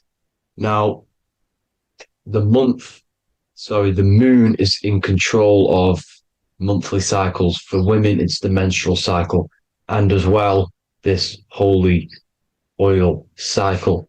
The moon changes sign every 2.5 days and passes through the zodiac signs in 27 days. So the moon tells the day, the sun tells the time, the stars tell the month. This reality is a massive clock, if you like to say. It's a cycle. Okay. The moon controls the night, emotions, water, fluids, and the mind. Okay. So this oil is produced in the claustrum. It's produced in the claustrum, which is here, right? This is where you get Santa Claus from. Now, the claustrum is at the center of the brain, and it is next to the pineal gland and the pituitary gland. Once it starts in the claustrum, this is the holy present. This is the present that Santa gives to us, Santa Claus. And it goes to the pituitary gland and the pineal gland. And what's connected to the pituitary gland and the pineal gland is the Ida and the Pingala. The Pingala is the pineal gland's nerve, which is the honey, which is the positive charge, electric. And the pituitary is the Ida nerve, which is the magnetic charge. This is the milk, the land flowing with milk and honey. This is the brain, the heaven,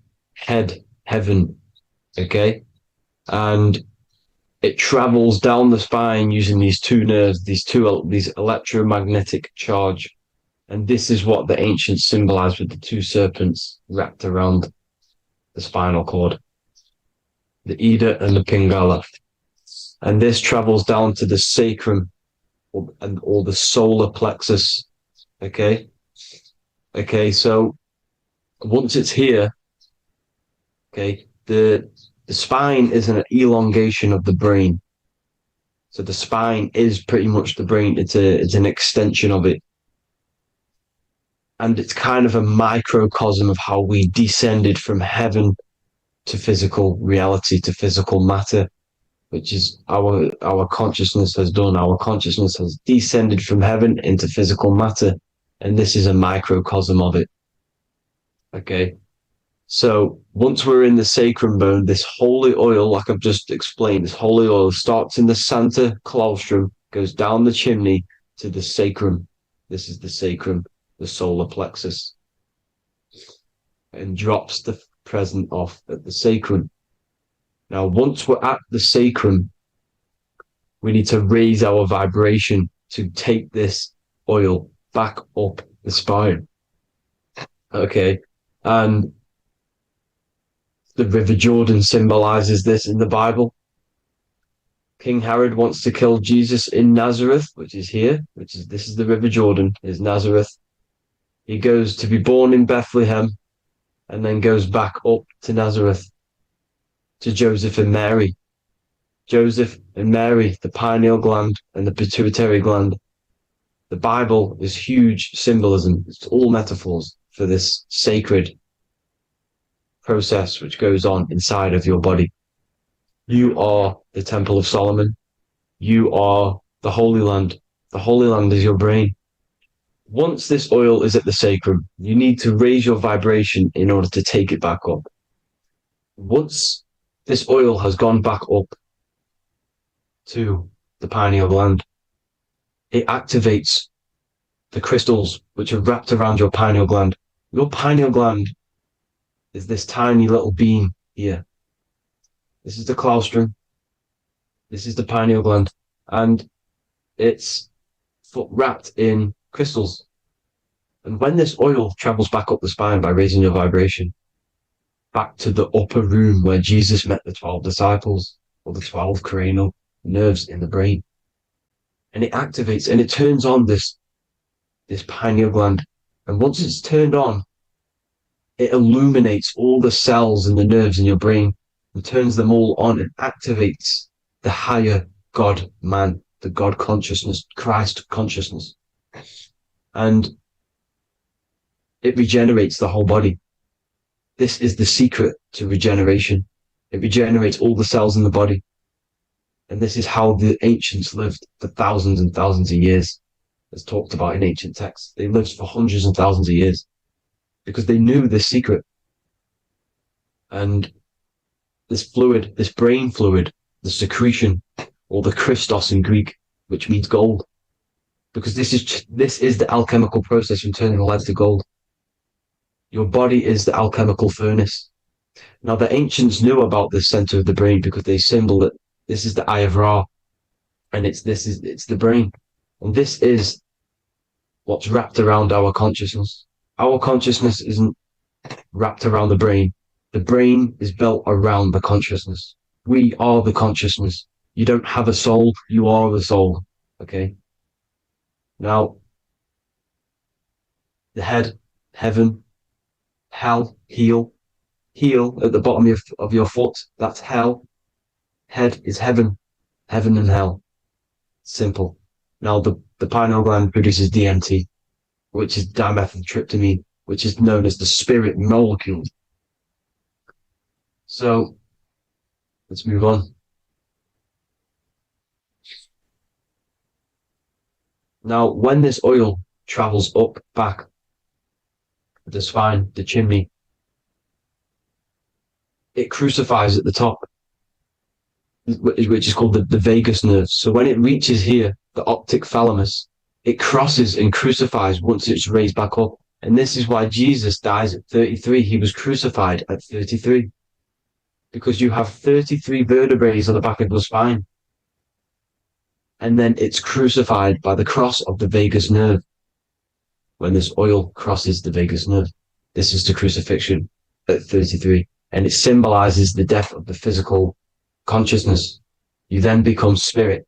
You then become God consciousness, activating the Kundalini, regenerating the body and the mind. Okay. The Garden of Eden. You are the Garden of Eden.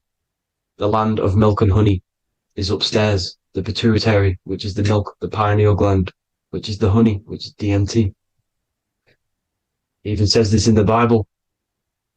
As he brought us into the place, and he has given us this land, a land flowing with milk and honey, which is also symbolized as the sun and the moon. The Bible also says, the light of the body is the eye, not the eyes, the eye. If therefore thine eye be single, thy whole body shall be full of light. This is the activation of the pineal gland by raising this oil back up to the pineal gland. to the center of the brain. Neither shall they say, see that here, or see there, for behold, the kingdom of God is within you. So he's saying, don't look out there. Nothing is out there. It's all inside of you. Everything's inside of you. You're the universe.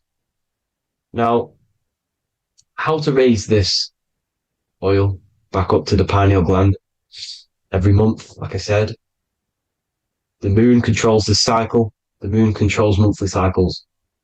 When the moon is going into your zodiac sign every month, this oil goes down the spine and you must raise your frequency to get it back up. You must retain your seed. This is the most important. Your fluid, your secret, your holy fluid, your life force. You can't let that go. That life force is the reason you're alive. This holy oil is the reason you're alive, because it feeds all of the systems in your body. It feeds all the systems in your body. You have to retain your seed, alkaline diet, positive thinking, and meditation.